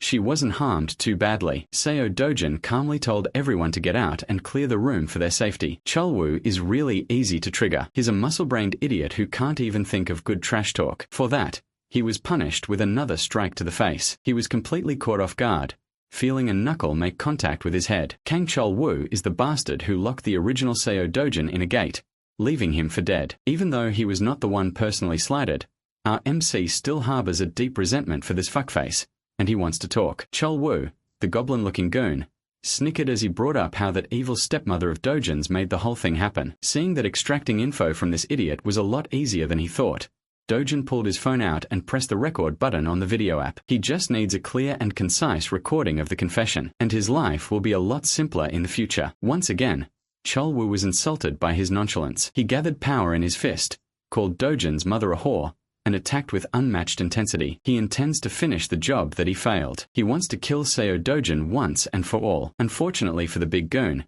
his primitive attacks are no match against the expert manipulation of Kai. Dojin met the violent punch with a soft touch and sent the enemy's fist flying as though it just hit an impenetrable bouncy barrier. Kang Kai-ol-woo had never experienced something like this before. Normally, he would just brute force his way through anything and everything to kill. Now it seems like he's going up against someone far beyond what he can comprehend with his tiny little pea brain. Suddenly, he was pushed off his feet. Dojin followed his body's trajectory like a hunter playing with his prey. Sounds of fists cracking a skull echoed throughout the restaurant as the server from earlier tried her hardest to dial the police. Before she could press the call button, a dainty hand pulled the phone away. With a bright smile, Hyun Ju-yun assured the server that she would take care of everything, so there was no need to involve the authorities. The server was just glad to see a comforting face in the middle of her breakdown. Slaps, scratches, and punches landed throughout Kang Kai-ol-woo's body, not giving him any chance to catch his breath. As far as Ju-yun knows, this lowlife is a B-rank hero. With that rank,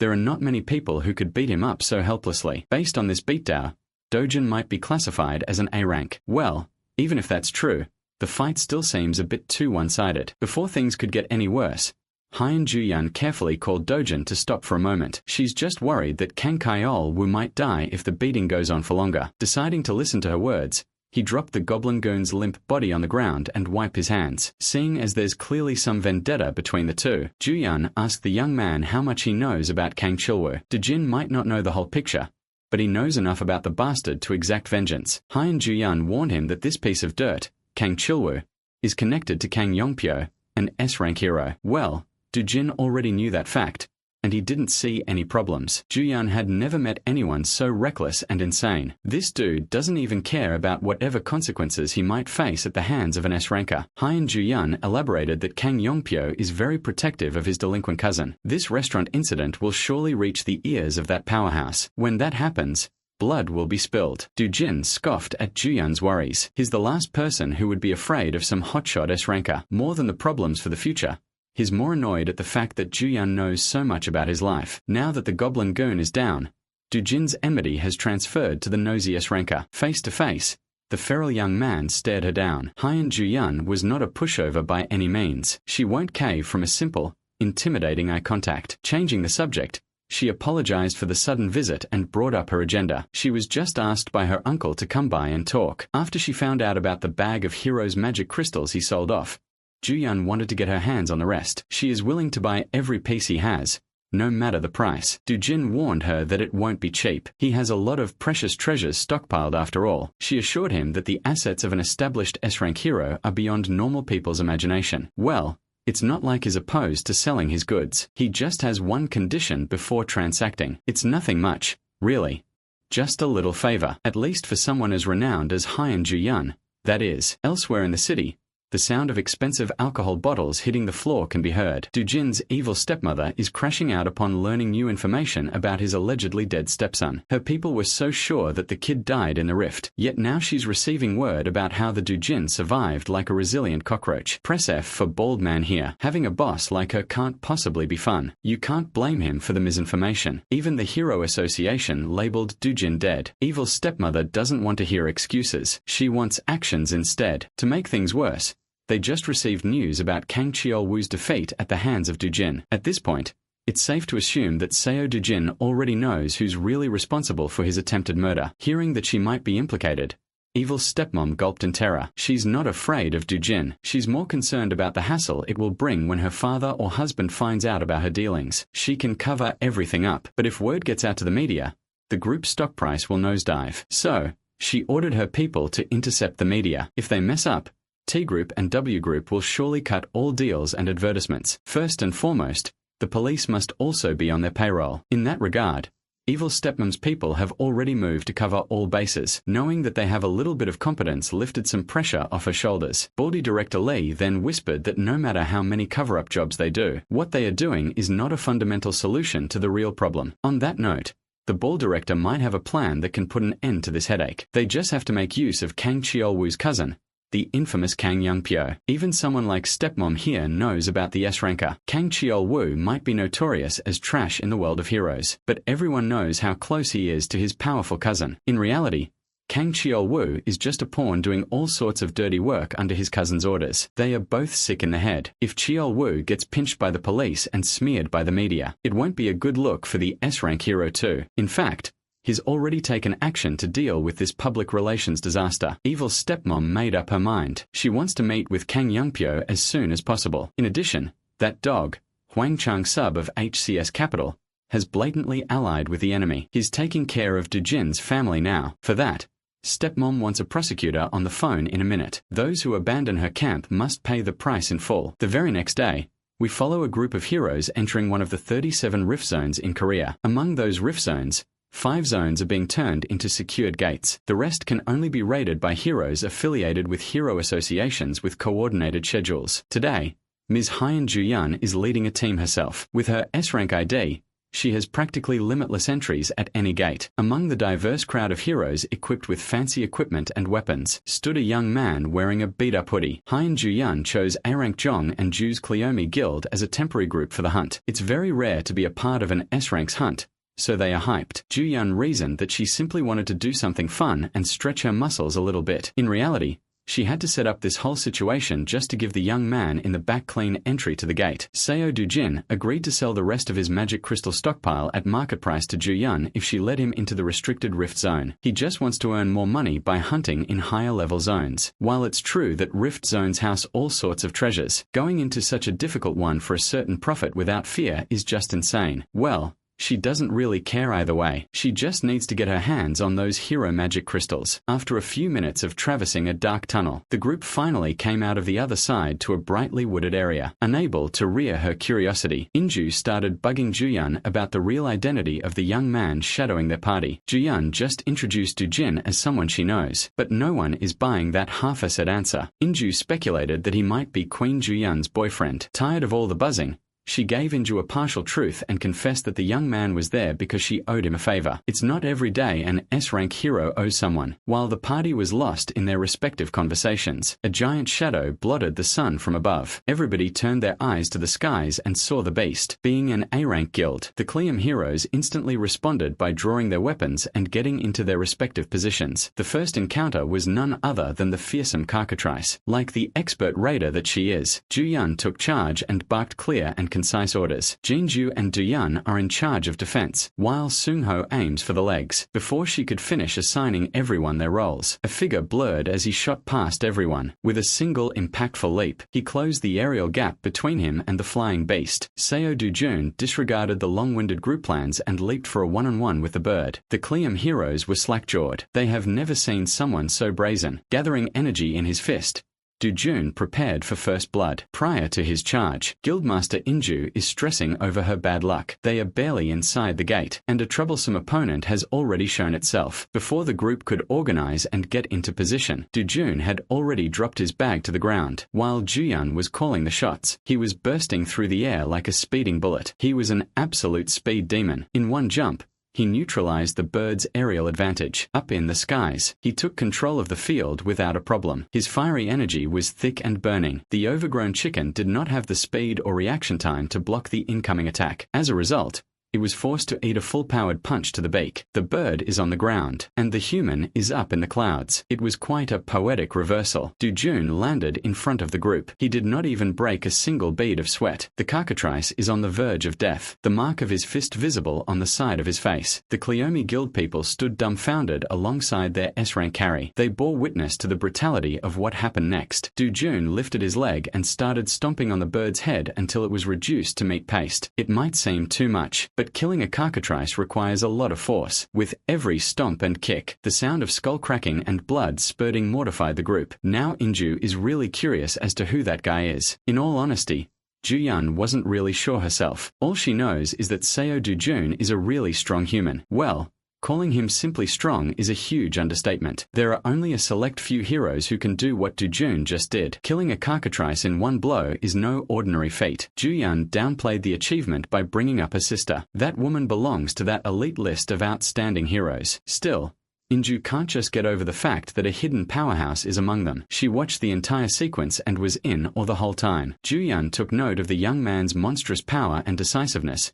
Her curiosity deepening, she turned to Inju with an impromptu change of plans. For now, she wants to go to the center with Dujun, leaving the rest of the group on the outskirts. Juyun carefully approached the young man, expertly carving the cockatrice's corpse for loot. Before she could speak, he preemptively asserted that he wouldn't share loot with people who contributed nothing to the kill. Thankfully, Juyun is not one to eye a few pieces of magic crystals. She just came over to propose that they go a bit deeper into the gate, head somewhere more challenging and fitting to his current abilities. With a smile, he readily accepted the invitation to hunt and loot more. Juyun knows the layout of this gate quite well, so she will take the lead. All Dujun has to do is follow closely so he won't get lost. Without warning, she sped off into the distance, her speed causing a sonic boom. Dujun calmly watched as a figure vanished into the horizon. After slinging his bag to his back, he took a running pose, storing energy in his muscles. With an instant first step, he kicked an explosion that almost blew the Cleome Guild heroes away. Dujun reckoned that if Juyun is a bullet, then that man moves like light itself. Left by the two powerhouses, the miscellaneous heroes turned to their guild leader for their new plan. Of course,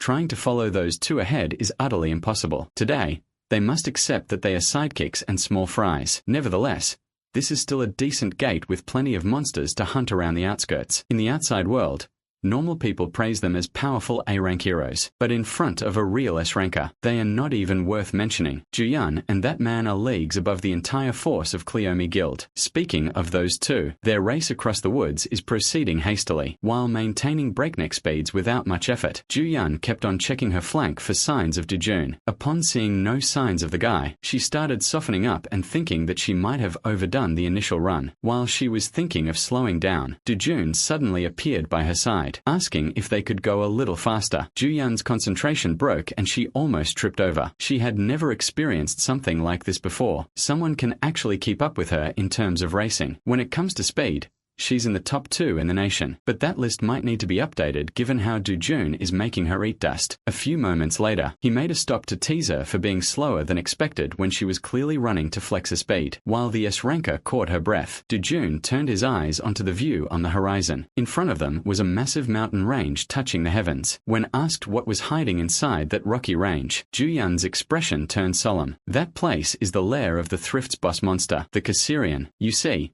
this so-called Caesarian is a giant 20-meter monster resembling the draconian wyvern. Juyun doesn't even want to entertain the idea of subjugating that beast. You typically need at least 3 combat-oriented S-rank heroes to even stand a chance against such a monster. One thing Dujun knows about Caesarian is that it has a chance to drop the imaginary grade magic crystal, a treasure just below the highest grade possible. Since such an enticing reward is waiting for him, he won't let it slip through his fingers. Obviously, Juyun is opposed to such a reckless idea. Well, Seo Dujun is fighting that draconic bastard with or without her. Juyun watched as he fearlessly sped up, aiming to scale the mountains to slay the beast. She felt as though she did not have a choice but to follow him into insanity. Something grim awaits the duo inside the boss monster's lair, bursting with unfathomable confidence to take down a beast that easily gives 3 S-rank heroes trouble. It really shakes Juyun to her core. Do you know what's even more shocking? When she arrives at the site, she finds the same creature, the Caesarian, dead at her feet. The fight's already over, and she has absolutely no idea what the hell went down. Our boy casually plucks his knife from the creature's corpse, leaving her at a loss for words. Ju-yun reflects her shock. The creature he just downed isn't just any boss monster. On that note, she talks about a prominent hero known as Park Hale, who fostered a reputation for hunting down monsters like the Caesarians. Though he's an S-rank himself, the first time he went to hunt down the Caesarian, he was cautious enough to take 30 A-rank heroes along with him. And yet, even with all those precautions, the A-rank heroes didn't make the cut and were all slaughtered in the attempt. Park Hale was the only known survivor of the group who clung to the edge of his life by the end of the boss fight. From that moment onwards, the guy decided to rematch with the same monster. Only this time he was armed with one more S-rank and 100 A-rank heroes behind him. It's practically a small army at that point. The fight was brutal. They focused on piercing the creature's wings and negating its flight. The Caesarian of the time was then overwhelmed by a barrage of attacks from the heroes. This actually reminds me of the whole 100 men versus 1 gorilla debate that has been going around lately. My money is on the men, by the way, and the same is the outcome for the fight with the Caesarian, who ended up getting defeated. Despite this, only a handful of heroes remained from that battle. The rest, butchered by the beast's wrath. The damages they incurred that day were so prominent that Hyeol's guild, the Sweet Life, has yet to recover from it 3 years after the event. And yet, this one average-looking Joe has defeated the same Caesarian monster without much trouble. The funny thing is, with her constant glaring, he reminds her that she ain't getting any of these precious gems for standing around fighting the air. The remark may have annoyed her, but Ju-yun is more focused on the ridiculousness of the man before her eyes. If she wasn't there to witness the battle, she would never believe in such a conclusion. The same terrifying Caesarian was taken down and obliterated in a single strike at the hands of one man. As for Dojin, my boy has successfully harvested the awesome-looking magic stone from the creature's body. He stares at it and tells her that he no longer cares about having an escort to guide him. From this point onwards, he's fine on his own. He also denies taking the rest of the valuables obtained by the dragon's body, such as its claws and teeth, showing little to no regard for them. He turns back to reject her plainly, leaving the S-ranker stunned for life. Instead, he'd rather focus his energy on collecting the monster crystals. He even goes as far as to allow her to keep all of those valuables to herself as a form of payment. Ju-yun takes a look at the creature for a moment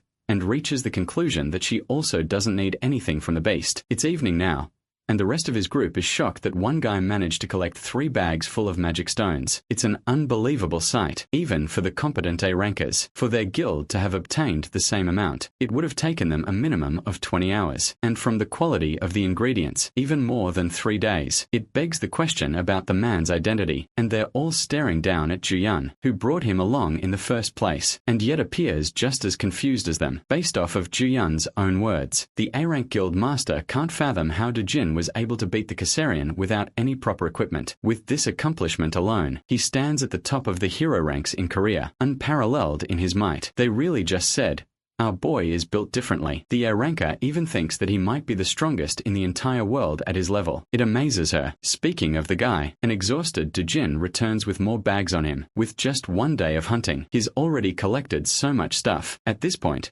the group is starting to think that no one will believe them if they reported this to the outside world. Dojin's godlike power is the definition of insanity to accept. Speaking of which, they're explicitly told not to drop a word of what happened here today in the outside world, something they have to ultimately accept. The gorgeous S-ranker walks up to our boy and talks about a bunch of things. From a distance, it looks like they're a couple who is flirting with each other, but that's only in the eyes of their group mates. I guess they're trying to convince themselves that this is the start of a ship. They also think that he's the only guy in the world who looks like a proper fit for Ju-yun, especially considering their monstrous strength. The funny thing is how the A-rank guildmaster quickly realizes that these guys aren't the perfect couple she envisioned them to be. Instead, it seems like they're having an argument from the looks on their faces. She can't believe that there's a guy in the world with the ability to talk down to Ju-yun of all people. The shocking thing is how Dojun hands her a bag and leaves quietly without saying another word. It astonishes the guildmaster even more. As for the state of the backpacks and the contents inside he collected, Ju-yun states his own words. Turns out that Dojun fears the possibility that he'll become an overnight celebrity if the outside world learns that he killed the Caesarian. Since that is a clear issue for him, he drops the responsibility of it upon her shoulders. Hearing his decision, it leaves the both of them baffled for words. But the irony in all of this is that the law of manifestation ends up turning true, and Juhyun gives birth to a curiosity to explore more about this mysterious young man. Girl is in love. Over to a different location. We get to explore more about the famous S-Ranker mentioned earlier as Hale. He's out here going beast mode on his punching bag. His assistant is in awe of his training because it seems like he's bursting out in rage. As mentioned before,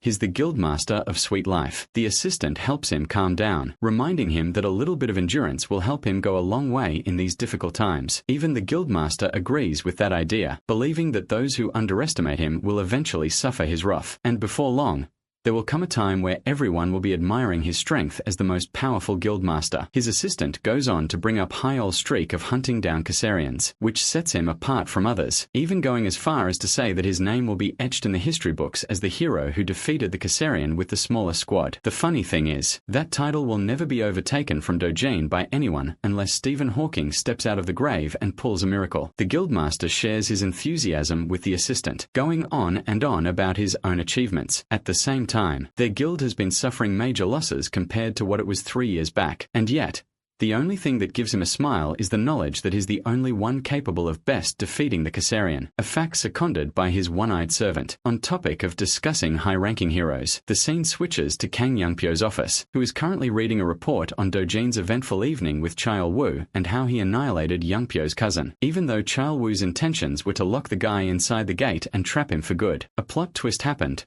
resulting in an awakening. Also, the client that has tasked them to take down Dojin is actually the executive director, Hong Hee-ju, who is basically at the top of the wealthiest people in Korea. It doesn't make sense for her to single out a person as a target in front of Youngpyo's eyes. That's until he learns that Dojin is actually her stepson, though the boy was welcomed into their family at the age of 7. The moment Hee-ju's biological child stepped into the world, Dojin was kicked out of the family. This fact makes Youngpyo amused as he points out that not even being wealthy can save you from being kicked out. Discussing the payment for the hit, he learns that they're being given 3 billion won for the job, which is tiny in front of him. And then there's the fact that Chail-woo finds himself at the edge of his own life from his battle against Dojin, suffering numerous burns and bruises. What's even worse is that he completely lost his sight and has become a cripple for life too. It only adds to the ruthlessness of Dojin's measures, to the point even a guy like Youngpyo has to acknowledge his actions. And yet, Youngpyo takes delight in the fact that he would have made sure to chop his limbs off on top of smashing his skull. At first glance,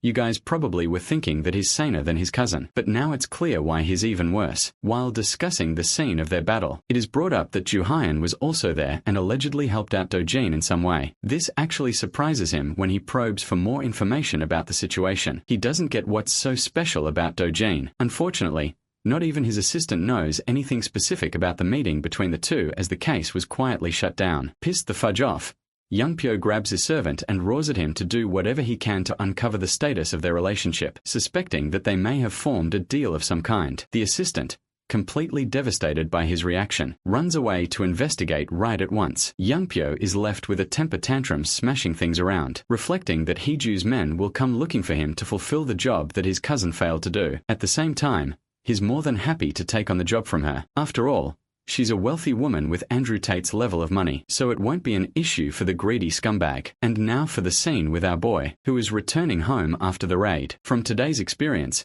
he's more than glad to have spent his time in a rift rather than a gate for proper hunting. It also complicates things because he might have to form a long relationship with Juhyun to ensure he stays on the low. Recalling their conversation, she straight up told him that people will become wary of her and ask around for the identity of the person who killed the Caesarian. Revealing them means inviting a lot of trouble. So for now, her plan was to store the valuables, and if he does want to become famous, she can happily reveal their existence to the world. In response, Bro chucked the bag to her to keep all the good stuff. It also means he's got to look for another method to go on and enter the rift zones because relying on Juhyun creates trouble for her. Still, tonight's sleep will be a good one as he'll get to rest in a luxurious house that Chang Seo arranged for him. But as he steps foot inside the house, he is alarmed by the many shoes right outside. This means some unexpected guests have arrived. Entering the room, he sees a bunch of suited men and their boss having a conversation with his loved ones. The guy looks like a more depressed version of Nanami from Jujutsu Kaisen and is just staring Dojin down like an eagle. Yoon-young comes rushing to greet her brother with happiness,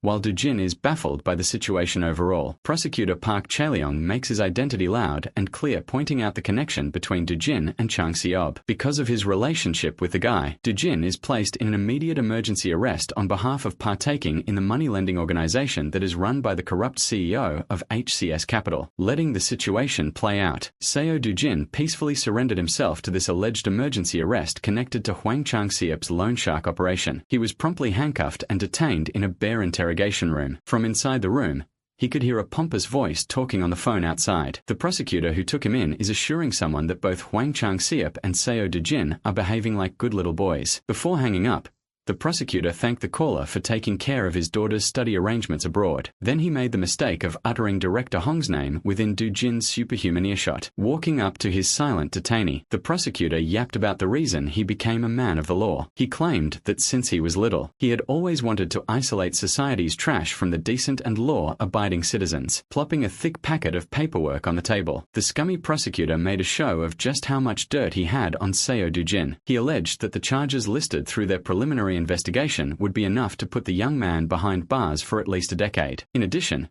they have already gathered more than enough statements from Hwang Chang-seop to nail everyone in the operation. Seo Do-jin did not even bother to give a reaction to these thinly veiled threats. Since he didn't get the reaction he was hoping for, Mr. Prosecutor resorted to cursing him out, getting straight to the root of the problem. Do-jin callously asked if that bitch, Hong Hee-ju, is behind this weak legality stunt. The prosecutor was visibly shaken, but he vehemently denied such accusations, going as far as to say that he had never heard of that name. Do-jin estimated that these crooked bastards must have already worked on Hwang Chang-seop's side. Do-jin quietly came along to avoid trouble, but things might get a lot worse at this rate. Refusing to get intimidated by Do-jin's aura, the prosecutor bragged that people in his line of work are not pushovers. In response, the young man leaked a little bit of killing intent to shut his goofiest up. The prosecutor nearly shat his pants right then and there. He felt that piercing gaze at a primitive level, a direct threat to his existence. Ashamed that he was frightened by a handcuffed perp, the prosecutor wanted to man up and slap the shit out of the detainee before he could commit the last stupid act of his life. Some in turn interrupted, asking him to step outside the interrogation room for a moment. They just received word of some wild discrepancy on their file for Seo Do-jin. The building's hero detector evaluated the young man as an ordinary person. Even after double-checking, the results remained the same. Based on the incidents Seo Do-jin had been involved in recently, how does that even make sense? Maybe they were incorrect about labeling the boy as an awakener in the first place. The prosecutor got all his information from Hong Hee-ju's T-group, so the intel is supposedly reliable. Right now, Do-jin is an indecipherable puzzle. How could they charge someone deemed a normal civilian with incidents that involve superhumans? Inwardly, Do-jin is mocking the prosecutor for being such an incompetent dog. If he really wanted, he could just break away from these flimsy cuffs and smash the whole place into bits. As for the fallout, he could always just take Grandma and Yoon-young somewhere safer, maybe overseas, before he could resort to the most brutish solution. Hyun Ju-yeon, wearing a suit and tie, entered the interrogation room. She must have heard about this wrongful arrest and came to check things out. When asked why he was detained, Do-jin frankly answered that he is not entirely sure of the reason himself. Thankfully, Ju-yeon advised him not to do anything reckless. She might be the only person who knows what this dude is capable of. The situation is frustrating, but using force now would only make things messier. Ju-yeon didn't wake up today expecting to get involved in the legal system, but she knows for certain that Do-jin is innocent of whatever he's being accused of. With someone innocent facing unjustified punishment for false accusations in front of her, she feels obligated to correct it. Ju-yeon reckoned that the Hero Association would start a separate investigation soon. They will undoubtedly find out about Do-jin's fake hero license, and will definitely dig into the recent Mappo Rift incident. Do-jin asked Ju-yeon how his family was doing, and she realized that she was being treated like some secretary. When the young man glared at her with indecipherable intensity, Ju-yeon gave in and assured the guy that the family would be taken care of. As she walked out of the interrogation room, essentially becoming Do-jin's legal representative, he proclaimed that this debt would not be forgotten. She won't show it, but Ju-yeon kind of liked that he's relying on her this time around. She promised that she would resolve this hiccup as quickly as possible, and she was not kidding at all. Hyun Ju-yeon's chosen method wasn't a straightforward legal defense by proving Do-jin's innocence. Instead, she exposed prosecutor Park Cho-yeon's various crimes and illegal dealings, resulting in his dismissal. Once that scumbag was out of the picture, a fair investigation flowed smoothly. Seo Do-jun was proven innocent with regard to the loan shark operation and other recent incidents. However, he couldn't avoid punishment entirely. As expected, the investigation proved his use of an unauthorized hero license. Thanks to Hyun Ju-yun's active defense, he got away with just probation. While they were driving back to Do-jin's home, breaking news about a previously unseen monster appearing in England and causing destruction came on the radio. The monster was described as a mantis-like creature, 1.5 meters tall, with compound eyes and terrifying jumping power. Based on the description, Do-jin identified the creature as a Mancasian. Hyun Ju-yun nearly crashed the car upon hearing him utter the name. Information about newly discovered monsters is heavily guarded by the association. She only knows what a Mancasian is because of his stature as an S-rank hero. You see,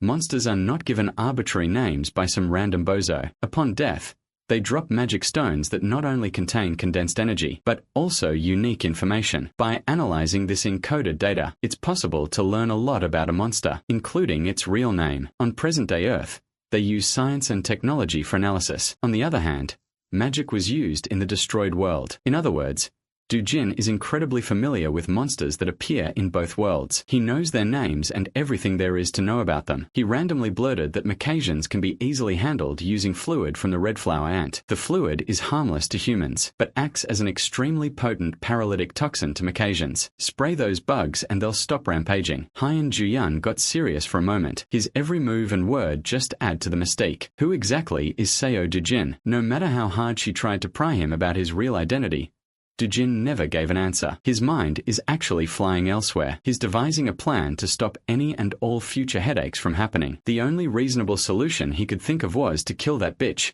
Hong Hee-ju. Speaking of the devil, Director Hong is at her wit's end. Nervously munching on her nails, riddled with anxiety, she tried to devise new plans to deal with her husband's bastard son. With the involvement of someone like Hyun Ju-yun, she's feeling even more pressured to deal with the boy. The director's assistant wasn't much help. Even after exhausting their resources, they cannot find out what kind of relationship the S-rank hero has with Do-jin. If they make the wrong move and offend someone of that stature, all the money the company has won't be able to protect their asses. More importantly, Hong Hee-ju was alarmed by the prosecution's report that Seo Do-jun registered as a normal citizen and not a hero in their testing machines. Based on everything they know about the boy, it's pretty clear that he awakened something dangerous. Maybe he has some ability to deceive the hero detector or something. Hong Hee-ju is hemorrhaging money from this crusade of hers, and the best her people can give are speculations. Absolutely livid, she finally bit the bullet and contacted the S-rank rascal, Kang Young-pyo, bringing 20 billion, no, 30 billion won to the table to end this Do-jin problem once and for all. Upon receiving the call, the rascal greedily demanded double the pay to deal with this little problem. Even his underlings found it a little too unreasonable to demand 60 billion for a simple job. He might be a low-life rascal, but Kang Young-pyo is also a shrewd bastard. He could tell that Hong Hee-ju had no more options. There are no alternative answers left. Besides, her company generates so much revenue that 60 billion won wouldn't even be noticed if it were missing from the coffers. Furthermore, Hyun Ju-yun is now part of the equation. Since Kang Young-pyo is taking on the risk of fighting another S-rank, doubling the initial offer becomes a bit more reasonable. The underling concurred that Hyun Ju-yun is a dangerous opponent indeed. Hearing his employee give praise to another S-ranker offended Kang Young-pyo's fragile ego. He cursed the underling out for doubting his fighting prowess against someone like Ju-yun. He claimed that he can end that bitch in about 20 minutes. Of course, the underling had to assuage the boss in fear for his life. With a disturbing smile, Young-pyo changed the subject to his transaction with the Hero Association. He's also negotiating a deal before flying to the United Kingdom as one of South Korea's representatives to help with the bug problem. Unfortunately for Young-pyo, the association is tightening its wallet. Furthermore,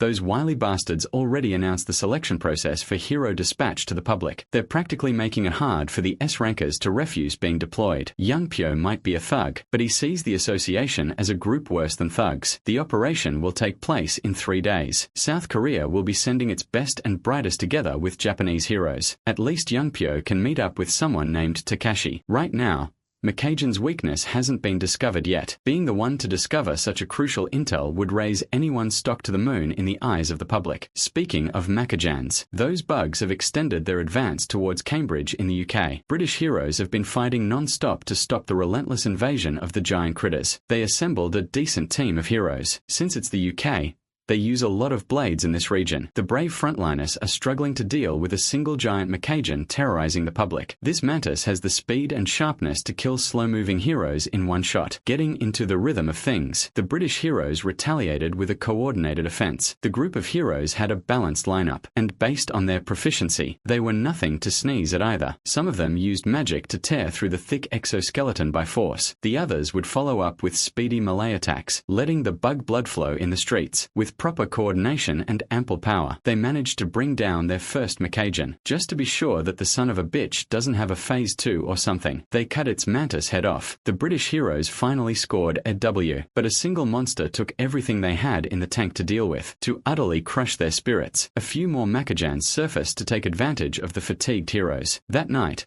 the best heroes the UK could offer perished in a brutal and bloody wipeout. They did their best and put all their efforts into trying to stop the inevitable. Without clear information, they were helpless against unknown enemies. The pesky Macajans are now advancing south. The stalwart defence of Cambridge collapsed. There are now about 60 kilometres between the bugs and the capital, London. As the Macajans were about to do their final push to erase London off the map, something luminous rained down from above. When the fluid made contact with the bugs, they collectively seized and felt burning agony. After a few seconds of trying to resist the effects, the Macajans fell one by one. The paralytic flowed into their systems, making all their terrifying weapons useless in the face of biological warfare. Up in the air, the source of the rain revealed itself, a chopper closely following the army of mantises from a safe distance. Aboard the chopper were the heroes of South Korea and Japan for the joint cavalry. Every single one of them was surprised that such a simple solution proposed by Hyun Juyun worked. The red flower and sap is working better than great. The Macajans cannot endure. They practically turned into useless empty husks. Standing beside Juyun was Kang Yongpyo. In his eyes,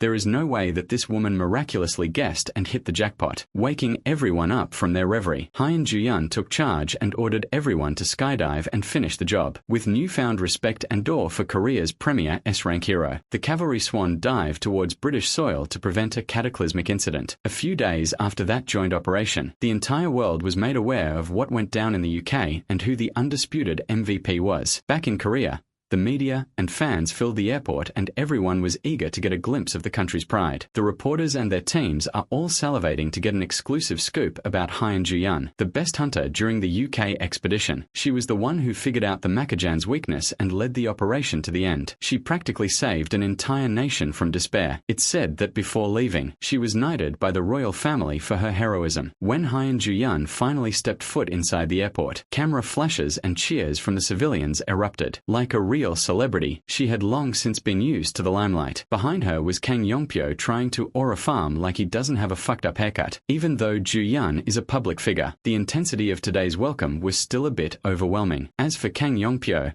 he was credited with killing most of the Macajans on the expedition. Keep in mind that he basically killed paralyzed and helpless bugs. Their entire entourage of heroes consisted of 200 people. The brilliant performance of Korean heroes was the reason the UK still exists today. On the news, details about the Macajan hunt, including the red flower and sap weakness, were made public. Walking around the city, our boy, Seo Do-jun, overheard the news and paused for a second. He was glad that Juyun was able to use his intel, but when they showed Kang Yongpyo on the Jumbotron, his mood soured. That smug-looking bastard on the screen is one more loose end he needs to take care of soon. Inside a random high-end restaurant, Seo Do-jun is drinking coffee with the woman of the moment. Hyun Juyun kindly unloaded tons of presents for little Yoon Young, Grandma, and even our boy. She warned him not to check the contents now. It would be better to open everything at home. Ignoring her words, Do-jun found some nice-looking clothes in his pile of gifts. Juyun simply wanted to give him a token of thanks for that invaluable tip. Thanks to Do-jun's throwaway intel, she became the hottest hero in the world. Compared to the benefits she received, some nice clothes are practically nothing. So, she promised to buy Do-jun a car or anything else whenever he wanted. Bro got a sugar mommy premium. She already knows that Do-jun won't cough up how he knew about the weakness of Macashans, but she still asked. As expected, that man is impossible to pry into. Changing the subject, Juyun asked him about his future plans. He's not the type to preach world peace or anything haughty, but if he sets his sights on Hong Hee-ju and Kang Yongpyo, things will get messy. Much to Juyun's surprise, Dujun's only immediate plan right now is to buy a new house. The safe house his family is staying at right now is a rental after all. While the current star hero and the previous sword god were reconnecting, the other hero who stood out in the UK expedition was living it up. Kang Yongpyo enjoyed his welcome pool party with hoes as far as the eye could see, surrounded by the hoes. This rascal cannot take his mind off one specific girl, Hyun Juyun. He knows that the girl wasn't as formidable before. She's changed somehow. He found it soothes that she's hiding how she found out the weakness of those bugs. On their flight back to Korea, Yongpyo also tried to rile her up and pry some information about Seo Dujun. He brought up how Juyun swooped in to save the day when Dujun got mixed up with a corrupt prosecutor. She was also present when Kang Cheol-woo was torn apart. Knowing that he's trying to get a rise out of her, Juyun asserted that Cheol-woo the dumbass started that scuffle. Before that encounter, he attempted to murder Dujun and failed. Kang Yongpyo's mouth twisted into a demented smile and agreed. He also blamed the fool for getting blinded by petty cash. Even so,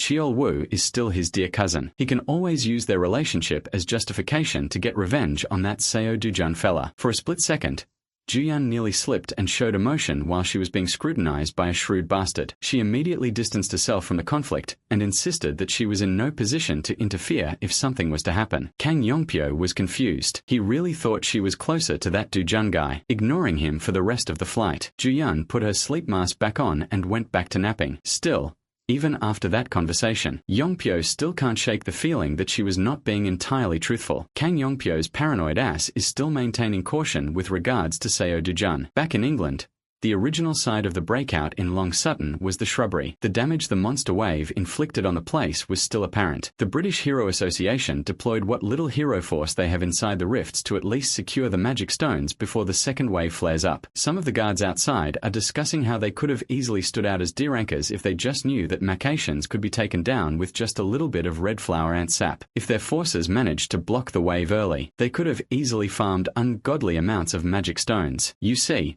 once a rift breaks with a monster wave, it can never be converted into a gate. For the second wave, it's highly likely that a different kind of monster would pour out. There are plenty of records about entire countries being wiped out in the second wave. The unknown factor is the worst part. Suddenly, the rift throbbed. The raid team just went in not long ago to harvest stones inside. It's only been 5 hours. It's not nearly the time to pull out. Even so, the D-rank guards tighten the monitoring since desperate civilians trying to steal loose stones are a common sight near rifts. Instead of the usual sequence of people pulling out the rift, the whole thing seemed to shatter. Instead of the mining team, something or someone else came out of the rift. His humanoid face was scarred, and the set of armor he was wearing looked out of this world. This guy is definitely not a hero. His outfit and scars don't even look realistic. Before the poor guards could contact the headquarters, they lost control of their bodies and floated in the air. The man took a single step, and it felt like he teleported while effortlessly lifting the guards. British Guard Number 1 tried to fight back using the UK's signature weapon,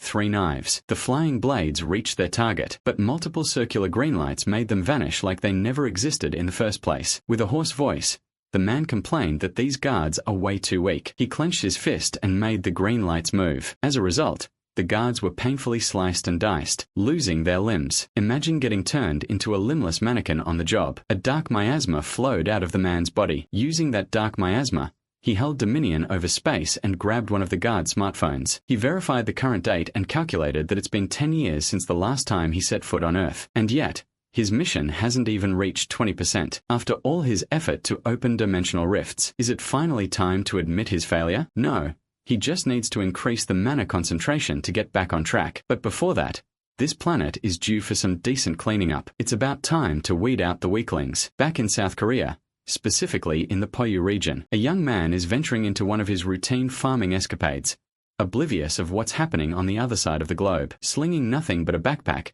Seo Dojin walked around the restricted area. Suddenly, his senses flared up upon noticing abnormal vibrations in the ground. As he had expected, a battalion of disgusting worm monsters surfaced, eager to sample some meat. Their bodies were filled with metallic spikes, their mouths layered with sharp fangs. Dojin stood in the middle of the party, completely calm and unperturbed by the flashy display of power. Instead of looking up to the monsters, he turned his attention downwards to the holes that the worms made. He measured the hole with a glance and estimated that there are about 26 worms underground within a 100-meter radius. With a twisted smile, He gathered mana in his hand, eager to test the bugs. He wondered how many worms could survive his initial attack. He sent the concentrated mana blast barreling down to the hole, and an eerie silence followed. After a few seconds of idle waiting, the much-awaited explosions finally spread towards every other hidey hole in the area, along with debris and sweltering flames. Every worm wriggling downstairs was forced upwards to escape being cooked alive. Dojin is a proponent of working smarter instead of harder. With this technique, he doesn't have to get dirt in his drip. While he was busy farming free stones from the disgusting worms, a meeting of grave importance was taking place in the city. manhwaCapped, Korea Hero Association's deputy director, and his boss, Na Taiwan, were discussing a young man who was proving difficult to deal with. Of course, they were referring to Seo Dojin. According to the reports, the guy's strength could not even be measured with a standard hero meter. Other association executives, namely Vice President Park Seo-cheol, found it preposterous and threatening to have a presence like that roaming free in the country. They want Seo Dojin to answer the association. According to the deputy's intel, every bizarre thing about Seo Dojin started with Kang Cheol-woo's evil plan. After awakening in the gate raid where he was supposed to die, Dojin drastically changed. He later took his revenge and handled the new rift in Mappo by himself. Sure, he showed some excessive actions from time to time, but he always had good reason to do so. All in all, Seo Dojin's power can be classified as an overwhelming force. Na Taiwan mused that a wild horse is the hardest to handle. Nevertheless, they have a good horse in their stable, and that's what matters. What spurred this discussion in the first place was Dojin's request for an official hero license. He was granted special privilege to skip the standard procedure since he had a guarantor. Of course, that backer was the S-rank darling of the country, Hyun Ji-yun. Upon hearing his connection with the Golden Girl, the geezers of the association were flabbergasted, knowing that they can't afford to offend Ji-yun. Given how hot her name is at the moment, Seo Dojin's request for a hero license was smoothly granted and expedited. He was slotted in as the 8th S-rank hero of South Korea, and he had never even stepped foot in the association. Thanks to his newfound status, he can finally hunt in any rift zone he pleases to his heart's content. It's not a bad thing to have. The way he wreaked havoc in the Poyu rift zone, burning dangerous worms to a crisp, quickly reached the association director's ears. That intimidating geezer was quite amused that the country's newest S-ranker is already living up to the title. It's not every day you hear about a hero entering a second-degree rift by himself without any guild members or allies to support. It's simply insanity in the eyes of normal people. The vice president, who was the one so strongly opposed to Seo Dojin, is now advocating to reveal the young man's identity to the public, so the association can start promoting a new rising star. Thankfully, the deputy shut down such a stupid and greedy idea. manhwaCapped asserted that they should ask for the man's opinion first before exposing him to the life of being a public figure. VP argued that since they are in an era of unrest, giving the people another symbol of hope in the form of a new S-rank hero would relieve the stress of the masses. Mr. VP tried his hardest to sell the idea to director Na Taiwan, but the geezer chose to be prudent. Before the association makes any move, he wants to meet the boy himself face to face. Speaking of the devil, Seo Dojin is still in his worm-killing marathon. If he wasn't using mana explosions, he's using good old brute force. While he cuts through one poor worm, the rest of the wriggling bastards loom over him. They might be a tough opponent for normal heroes, but their moves are practically telegraphed in Dojin's mind. With his hand enhanced by the burning power of his mana, he unleashed a wide sweep that burned and beheaded a dozen worm monsters in one fell swoop. He landed back on the ground, and dozens of dead worm carcasses dropped around his feet. Dojin stood above the mountain of corpses too, or a farm like G. His hands were still scorching from the afterburn of his technique. He sighed and waved the remaining flickers off. As expected, the mana consumption rate of continuously hunting and killing swathes of high-level monsters is no joke. To remedy that problem, Seo Dojin finally decided to get a befitting weapon. As expected, the best place to get some much-needed equipment was the Goson Hero Complex. Seo Dojin picked an innocuous store and entered. Inside, a bruised-up dude was manning the counter, playing on his phone to stave off boredom. The welcome bell rang, and he didn't even look at who had just arrived as he asked if the customer had a reservation. Seo Dojin ignored the bum's question and dumped his backpack on the counter, demanding to craft a weapon using the materials inside. Annoyed, the bum asserted that they don't serve as people without a reservation. Dojin had already been rejected by every other shop on the strip, citing that they're all fully booked. This was the only shop that answered his phone call. Still, The bum outrightly refused to entertain Dojin. He's just infuriated that he has to take his eyes off his phone. With patience running dangerously thin, Dojin grabbed the bum by the collar. Ignoring the threats and curses, he asked the little shit about who the shop's owner was. The bum proudly declared that his father owns the business. If that's the case, he'd better call daddy as soon as possible. Seo Dojin came here specifically because of a trusty recommendation. The bum was released. He scoffed, but cowardly retreated to another room and called his father. An old man wearing a modified welding mask came out from the workshop to see what the fuss was about. His name is Choi Chilgwang, master craftsman of Hero Armaments. Dojin shared that he came here under Hyen Ju Hyen's recommendation. Of course, both father and son knew that name. Hell, the whole country knows that name. Old man Choi was just surprised that an S-rank celebrity knew about his craft. Seo Dojin didn't come here for useless chit-chat, so he just pulled out the materials from his bag. The old master gave the mats a thorough inspection and identified them as a giant black viper's fang. It has been a long time since he had seen one. Well, Seo Dojin wants a decent sword made of this stuff. He wants his weapon to be as long as possible. Don't we all, brother? The master craftsman argued against the request. Stretching non-metal materials too much would be detrimental to their durability. It would be more effective to make 2 medium-sized swords instead. Hearing that weak-ass compromise, Dojin asked if the old man was openly admitting to having subpar skills to craft what the customer wanted. Nevertheless,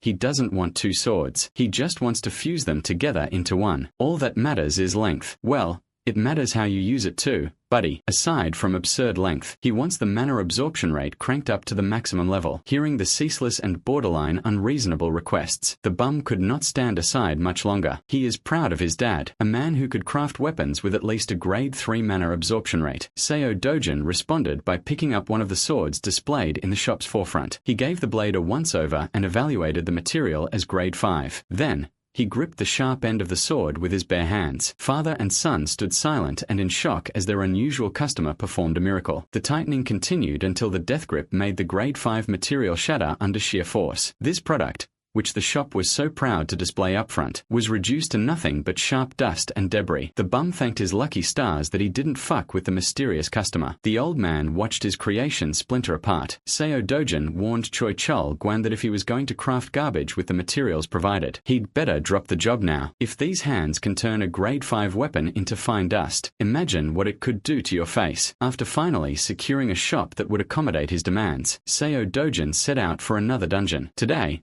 his target is a green-skinned, one-eyed freak of nature. With his sharp senses, the Cyclops screeched as he felt a hostile presence nearby. While other hunters go for maximum style points with their gear, Seo Dojin solo hunts in his jeans and hoodie. Since he doesn't have a proper weapon yet, these hands will do for now. The Cyclops didn't let him get a free hit in. It tried to stomp him out right from the get-go. When the initial attack missed, the one-eyed bastard fell into a panic. Dojin leaped up into the air, compensating for the difference in size. His sword hand moved as quickly as lightning as it chopped off some juicy shoulder Cyclops meat. The pain made the beast screech in a higher and more annoying pitch. Desperate to hit back, it used its monstrous strength and gargantuan size to uproot a holeless tree. He waved it around like a madman, desperate to swat the hooded monster out. Unfortunately for the Cyclops, such aimless tactics won't work against this man. He braced for impact, and 2 more deep and gnarly wounds appeared on either of his shoulders. It was a bloodbath. Normally, this would be the end of the hunt if Dojin were facing any other monsters. But Cyclops are a special bunch. They have such powerful regenerative abilities that they could tank and scoff at fatal wounds. Dojin had already taken this overpowered ability into account earlier. If the enemy has insane healing, you just have to keep doing damage. Without giving the Cyclops a chance to retaliate after a fresh regen,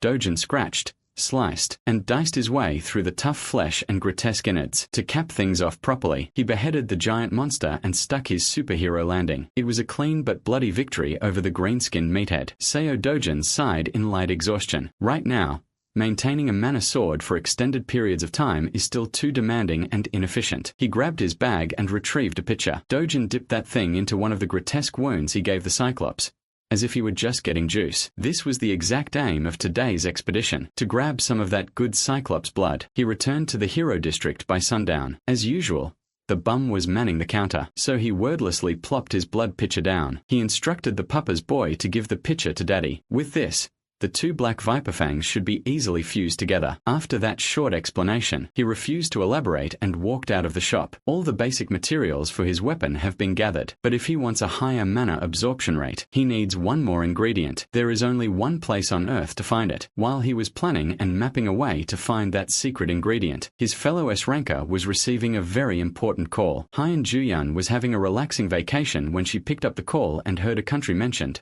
Brazil. The sun is up and the water is just right. But Hien Juyun can't even fully enjoy her vacation due to that call. After their recent European mission, the Korean Association had decided to send its heroes to Brazil. That means the Brazilian government and association have given up on shutting down the rift zones themselves. As far as Jong and Ju knows, Brazilian monsters are especially violent, but the magic stone drops are unnaturally high, with a lot of money on the line. Her Cleome guild is slated to go too. She urged Juyun to accept the mission and go with the friend she was with a few days ago. Inju reckoned that the country's 8th S-ranker must be that dude they went into the dungeon with, the one rumored to be Hien Juyun's man. Inju is all for supporting this budding love. She found it romantic that two supremely powerful people hunted a fearsome Caesarian with just the two of them. After a lot of goading, Inju finally succeeded in getting Juyun to agree on the Brazilian mission. However, she has no idea if that guy would even come. Back to the little shop in Gasan Hero Complex. Old Man Choi was looking at his own creation with awe. He never could have imagined that non-metallic materials could be melted and fused together by using Cyclops blood. If it weren't for this young man, he never would have come across such a bizarre technique. With this,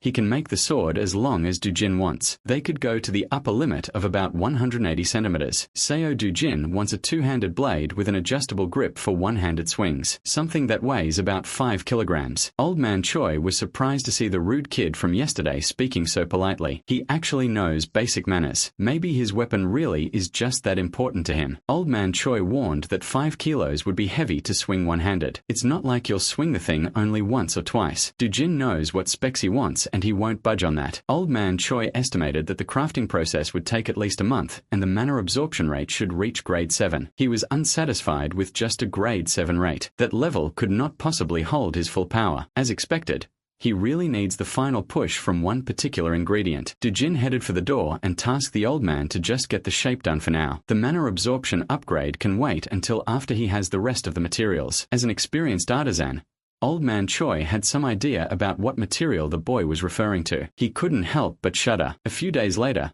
Seo Dujin went out to the city to meet with a very important woman. Hien Juyun fulfilled her promise and got him a brand new car. Dujin appreciated the gift very much. She assured him that this legitimately was nothing compared to how much he helped her. It's just a $1 billion, one car, which is no big deal. When he thanked her with a smile, Juyun reverted to being a shy girl for a moment. While he was inspecting every inch of his new wheels, Juyun inquired about what happened to him in the Hero Association. After meeting with the bigwigs, those crusty old men proposed to make his info public, but Dujin demanded a hefty payment if they wanted to do that. He recognized that President Na Taiwan is all about the greater good, but politics muddle everything. Anyways, the negotiation fell through. After his external examination, Dujin hopped into his new car. Hien Juyun quietly jumped onto the passenger seat. While putting her seatbelt on, she brought up the association's preparation for the impending Brazil operation. After hearing her say Brazil, Dujin muted every other word. He drew closer to her and sincerely asked if she was going. Stunned, she barely managed to stammer that she would be. If that's the case, he invited Juyun to go together. The S-rank Brazilian Reese is unreal. It made the heart of the nation's hero skip a beat as her cheeks uncontrollably blushed. Meanwhile, another woman is turning red because of Seo Dujin. The rich bitch, Hong Hee-ju, is in the middle of getting scammed by Kang Yongpyo for even more cash. He urged director Hong not to pinch pennies at a time like this. He already has a $3 billion in advance, yet he wants more. This man hasn't even started on his supposed job to finally kill Seo Dujin. Running out of patience, Hong Hee-ju seriously considered just hiring someone else to do her dirty work. She reckoned that there are plenty of lowlifes out there who would kill for tons of cash. No questions asked. Kang Yongpyo just laughed at her outdated intel, so he threw in a free tip. He just found out that Seo Dujun has just become the nation's latest S-ranker. They are practically peers. Director Hong refused to believe that the weak-willed child she drove away from the family had turned into some kind of superhuman. Yongpyo spent a lot of his own money to secure this info. If Hong Hee-ju doesn't want to believe it, she can just wait until Seo Dujin climbs this tower and kills the bitch himself. With desperation and fear for retaliation, Director Hong stopped Yongpyo from leaving. She is out of her depth and she doesn't want to die. This crazy lady promised to pay as much as it would take just to take Seo Dojin out of the picture. Kang Yongpyo smiled and replied, he changed his mind. Instead of getting more cash, he would rather have a stronger business partnership with the director's conglomerate going forward. At this point, Hong Hee-ju would gladly say yes to any form of payment. In that moment, he received a very important text message. It seems like the heavens are smiling upon the accursed lady. The perfect chance to take out Seo Dojin just came up. A few days later,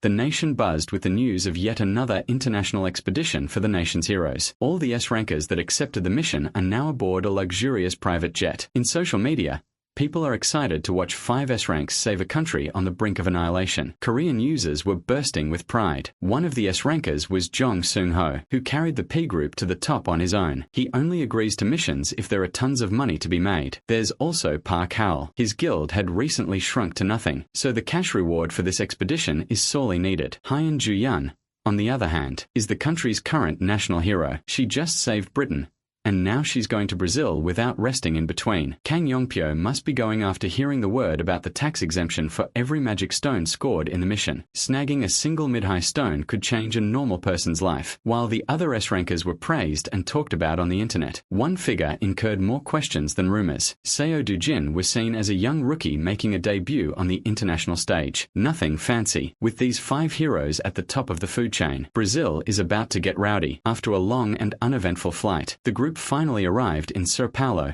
Brazil. The Brazilian Hero Association has convened to discuss how everything will go down. They are eager to welcome the renowned Korean expedition team. They are the fastest responders out of all the countries from which they have requested help. A few of the S-rankers didn't even check into their hotel and just jumped straight to action. Still, the bigwigs are worried that the Koreans might figure out something they've been trying to suppress. There is no such thing as an everlasting secret, so they just have to make sure that everything is under strict control until the collaboration is over. Brazil's national treasure hero, Mares, has been defeated by some unknown entity. It was a gruesome way to go. He wasn't done in by a monster. His black box definitely caught the shape of a human killer. No one knows what exactly happened near the Santorum Rift. Right now, the Korean team is receiving the necessary briefing about the plan of action. While everyone was listening intently, Hyun Ju-hyun was busy texting and looking for Seo Dojin. As it turns out, he stayed on the plane and got on a connecting flight to a further destination. He's going straight for the Santorum Rift. Ju-hyun couldn't help but worry. She just learned that this man is going to the most troublesome rift by himself. Supposedly,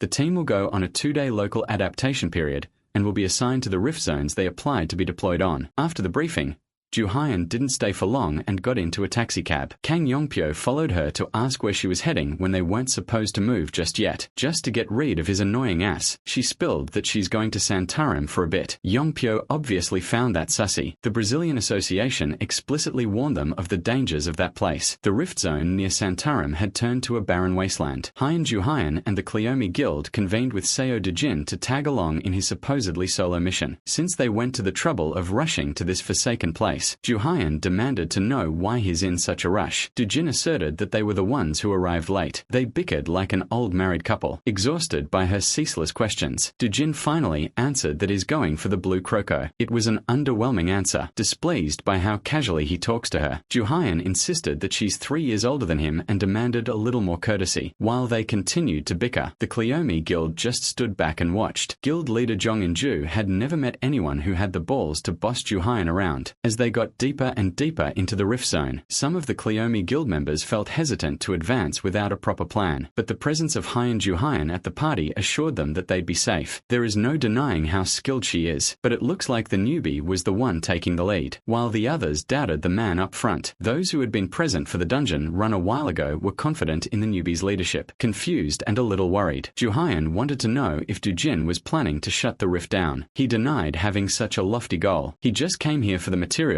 and to squeeze the zone for all it's worth. After a few more minutes of peaceful trekking, they finally came across the claws of the first obstacle. The Cleome Guild is filled with talented A-rankers, so they skillfully played their respective roles. They had a clear hierarchy and concise shot calling to deal with unexpected enemies. Even so, the Blue Crocos, barring their advance, were more monstrous in person than in the photos. All they could do was defend, and it's getting a little too dangerous. With the group halted, Seo Dojin finally made a move, drew his blade, and commanded the Arankers to get out of the way, while everyone's attention was on him. This dude did not miss his chance to Aura farm. Old man Choi knew that he was going after the blue croco's heart, so he lent Dujin a prized sword temporarily. He affixed his sights on the target ahead and sped off like a cannonball. With one clean sequence, he turned the pesky blue crocos into sliced meat. He moved so fast and decisively that he activated the classic anime slash effect. Dujin was already meters away from the beasts when they fell. Those who wholeheartedly believed in the newbie from the start were vindicated, and those who doubted him in the lead were shocked beyond words. That boy is just insanely strong. After that first hiccup, the journey to the Rift Zone proceeded without much trouble. The sun had set, and the party had set up camp. Huddled in the campfire, the Cleome Guild could not shut up about how Mr. Seo Dujin took down a group of blue crocos by himself in one shot. He didn't even break a sweat. It's not yet known to the public, but that's how he beat the fearsome Kassarian as well. One thing is for sure, this man is no ordinary hero. While others gossip, Dujin was busy watching his sickly-looking steak cook. Hien Ju-yan approached his spot and asked if he had finished organizing the blue croco heart. Well, the coolers he brought with him are filled with that stuff now. Ju-yan still can't think of what those hearts are good for. Turning her attention to his pan, she asked what kind of meat was sizzling in there. It's certainly not beef. He casually answered that he's grilling some blue croco meat. She could taste his meat if she'd like. There are plenty of provisions prepared for this expedition. Yet this man is cooking what he hunted. Ignoring her disgusted expression, Dujin bit into his grotesque meal. He chewed and swallowed like he was dining in a barbecue restaurant, using his knife as a fork.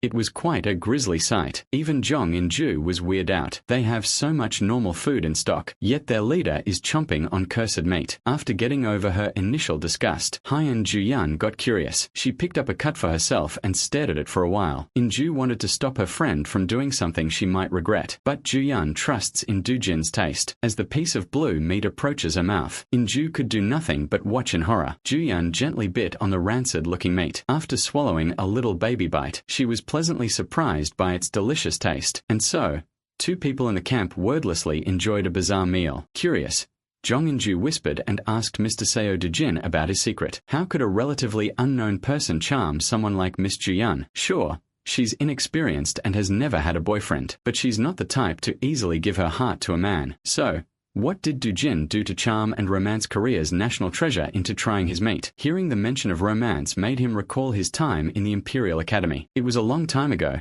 before he even turned 20. With regards to romance, there was Miss Maisel Grain of the Grain Count family. There was also the youngest of the Lazulian family, Luwenda Lazulian, and of course, his last sanctuary in the destroyed world, the valiant knight, Veronica. He got way into reminiscing about the past and was brought back by In-ju's whispered shouting. As for his secret, he answered that Ju-yan is the moth to his flame. In-ju had never heard something more cringeworthy in her entire life. Just like that, the night passed with a very playful atmosphere. Even Dujin was smiling and having fun. Back in Sompolo, Kang Yongpyo is still living it up in a grandiose hotel suite. He's still wondering why Hien Ju-yan was so in a rush to move when the proper operation date hasn't been assigned yet. According to his sources, she's moving with Seo Dujin and Jong In-ju's guild. He turned to his assistant and asked about the range of profitable monsters in the Sonoram area. As far as he knows, there should be none that would be considered lucrative. Every single thing related to that bastard, Seo Dujin, is simply too unpredictable. Yongpyo's worries dissipated when the hateful director Hong rang his phone. As always, she's called to ask if the job is done. Hearing how impatient she sounds, Kang Yongpyo prodded if something had happened on her side. Well, she's worried that her father might have found out about the news of Dujin's ascent to S-Rank. He's telling the boy to come back home. Now that the chairman of T Group is getting involved, Hong Hee-ju is getting antsier than usual. Yongpyo finds her suffering amusing. Still, he finally met a proper partner who would net him immense profits. He'll make sure that she won't feel disappointed. He assured the bitchy director that Seo Dujin would not be able to return to Korea. Hearing him say that provided Hong Hee-ju some semblance of relief, Kang Yongpyo marked a spot on his map and prepared to contact someone named Takashi. Now that Seo Dujin slunk off into an isolated place of his own accord, his work has become a lot easier. When the sun rose, the Sonoram expedition team continued their journey with Dujin at the helm. Hien Ju-hyen held the map as the navigator and warned Dujin about going towards the jungle because of the monsters. Chief among those that weren't worrying is the lynx. Of course, Dujin knows everything there is to know about the lynx. Instead of staying clear of the thick jungle, Seo Dujin immediately headed on to the most dangerous path there is. Juhyun knows that there is no stopping this guy when he sets his eyes on the prize, but she compelled him to at least put some earplugs on. Thankfully, she has prepared some in advance. Earplugs are required when fighting a lynx. Its cries have a bewitching effect that can paralyze the mind. Dujin was aware of that, but he refused to take the plugs. Juhyun did not easily give up trying to convince him to put the earplugs on. The intel and warning came from the Brazilian treasure hero after all. Ignoring her pleas, Seo Dujin wordlessly and casually traversed the heavy thicket of Soniram jungle, leaving them with no other choice. Hyun Juhyun and the Klume Guild were dragged into this treacherous detour. After a whole day of non-stop trekking, they finally reached the monster's lair. Under the bright moonlight, the lynx stared them down like a predator eyeing its prey. It looked like a deranged, overgrown cat. As soon as the beast made its presence known, Inju ordered her subordinates to cover their ears. While everyone was panicking, Dujin just stared at the cat without budging. He is not a prey. Two predators sized up each other. It was a contest of who had more aura. As expected, the lynx immediately opened its horrid snout and unleashed an ear-piercing cry. Hyun Juhyun and the Klume Guild members hurriedly covered their ears while Seo Dujin just stood there and roared dog at the sound. Noticing his odd calmness, Juhyun wondered why he wasn't doing the bare minimum defense against the lynx. Dujin dropped his hand and conjured a fiery ball of energy. With perfect precision, he threw the projectile on the perched lynx backdropped by the moon. That certainly made the screeching cries halt. Recognizing him as a threat, the beast bolted away in the nick of time. Dujin promptly unsheathed his blade and chased his prey on foot. Jong In-ju, Juhyun, and the rest recovered their step and followed suit, but it was still unclear what the hell was happening. They ran through the depths of the woods and Dujin's strides came to a screeching halt. The lynx that welcomed them was just a bait to lure unsuspecting victims to the pack's lair. That kitty cat got hit by Dujin's attack in the entrance, so it looks pissed. Suddenly, its eyes glowed with a warm and radiant light. Its gaze scanned the group of humans up front and quickly settled on a main target. Juhyun was picked. Her eyes met the lynx's glare. For a moment, she went under the monster's spell. Thankfully, Dujin moved quickly to cover her eyes. He then calmly explained that a lynx's cry wasn't the death sentence to worry about. What paralyzes the mind of the prey is the monster's magical eyes. The solution is simple then. Everybody should just close their eye holes for a moment and let the MC do the heavy lifting. Dujin confidently advanced with his sword in hand. Perhaps it's time to test his current limits. With a crescent sweep,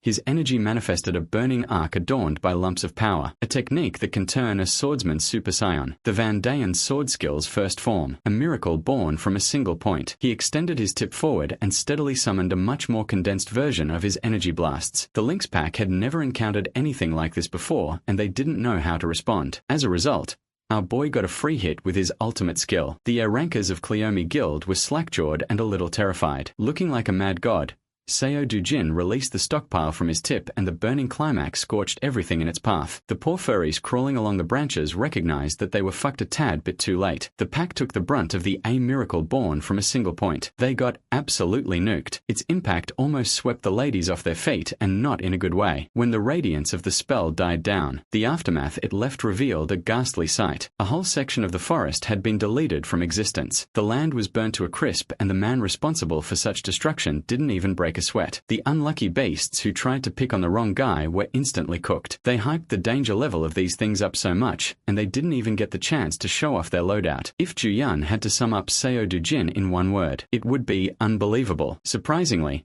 a single lynx managed to survive the blast that essentially obliterated its whole bloodline. Dujin is not one to leave loose ends, so he calmly strode forward to finish the job. With desperation, the survivor lynx frantically tried to paralyze the executioner with its signature skill. Dujin was interrupted by cutting its furry little head off without mercy. It was a clean cut that marked the end of tonight's one-sided hunt. The last thing the beast saw with its blessed eye was the face of the man who swung the blade. Dujin kneeled and heartlessly gouged the dead lynx's eye. Like a true hunter, he's not about to let such a precious part go to waste. After burning the beasts and harvesting their loot, the group walked back to a safer path with an even higher assessment of Seo Dujin. Juyan was giving him googly eyes from the back. Everyone was thinking the same thing. The man leading this expedition was definitely outside the human level. Some people would put him above the iconic hero, Chavri Alphonse. Some would even go as far as rating Dujin at the same tier as Kane Lester, the world's current strongest hero. The journey back to the normal route wasn't without its obstacles. They had barely broached the swampy area, and some ghoulish humanoid creatures had already come up to hassle them. These monsters cannot read the room at all. The undead don't have brains after all. They're just a bunch of corpses moving with the sole purpose of devouring. Their charge might look intimidating at first, but it was simply too straightforward. A fist extended out and decked one of the ghouls out of the way. Seo Dujin continued his kill streak after a brief break. This time, it's via headshot again. He didn't need a weapon or some fancy technique. The undead can catch his hands and return to the underworld. Once he got into his rhythm, it was basically over. A flurry of heads exploding in quick succession rang out as the ghouls fell one by one. Using his bare hands, Seo Dujin ripped every single one out of their bodies. This time, the Cleome guild members accepted that they're just spectators and stood back to watch the highlights. A few moments later, after looting whatever they could salvage from the ghouls, the group continued their trek. While walking, Ju-Yun couldn't hold her curiosity in, so he asked Dujin about his swordsmanship, the move that produced the radiant flashes specifically. She's obviously talking about the Vandian sword skill's first form, a miracle born from a single point. He half-heartedly asked if she wanted to learn it, and Ju-Yun's face immediately lit up. But in a peaceful world like this, he doesn't see any reason to teach someone something so OP. Ju-Yun could sense that this man was underestimating her way too much. She's still an S-rank hero, too. On paper, they are on the same tier. Seeing the defiant look in her eyes, Dujin seriously considered teaching her Vandian swordplay. In the end, she accepted that this brick wall wouldn't give in as she sulked like a child who didn't get the toy she wanted. To keep everyone on track, Inju made the judgment call to leave the rift for now. The last leg of the journey back went without a hitch, and the group reached the exit rift. Thanks to Dujin's hard carry, they cleared the zone without any casualties or even injuries. Next time, they will re-enter with the goal of shutting the rift down. Who knows, maybe that attempt will go even quicker. Everyone exited the rift one by one, with Inju stepping out on the other side last. Immediately, she heard a heated argument in Japanese. Someone had been camping outside the rift to cause some trouble and throw some grief. The more Inju heard, the more she recognized who the rude voice belonged to. In the middle of the scuffle, Seo Dujin inexplicably had his hand around Fine Shit's waist. In front of them was Ryoma Takashi, an ex-Yakuza S-rank hero and Teikoku's guild master. He had his boys with him. According to Ryoma, he was supposed to have fun with Juyin today, but this unknown little boy dared to block him. He threatened to smash Dujin's face in if he didn't get the hell out of the way. Ryoma towered over him in stature, but he could not look more unbothered by the threats. He even talked back in perfect Japanese. The previous Seo Dujin must have picked up and stuttered before. Ryoma did not appreciate getting dissed in his mother tongue at all. Sensing their boss's rage, the Yakuza goons barked at Dujin to bow his head and apologize from the bottom of his heart. They keep going on and on about how their master is not to be trifled with. While they can yap their asses off all day, Seo Dujin doesn't give a flying fuck. To put it plainly, he firmly told Ryoma to get lost. Watching the situation unfold, Inju's worry grew by the second. Dekaku is ranked among Japan's top 5 guilds. Ryoma Takashi is a thug infamous for his violent temper. Even for Dujin, it might be better to steer clear of this mess. Trying to broker peace between the two heated parties, she decided to step in and cool the situation down. Jong Inju was calm and respectful with her approach, but Ryoma just labeled her a bitch who shouldn't butt in. This time, her crew flared up. Their guildmaster was being blatantly disrespected. It could have easily devolved into a guild war, but Inju had her boys under control. Despite the insulting words, Jong Inju formally introduced herself as Cleum's guildmaster and proposed that they settle the beef without escalating the situation. Ryoma just spat on her peaceful agreement. He had never heard of the puny Korean guild, so why should he care? Going even further,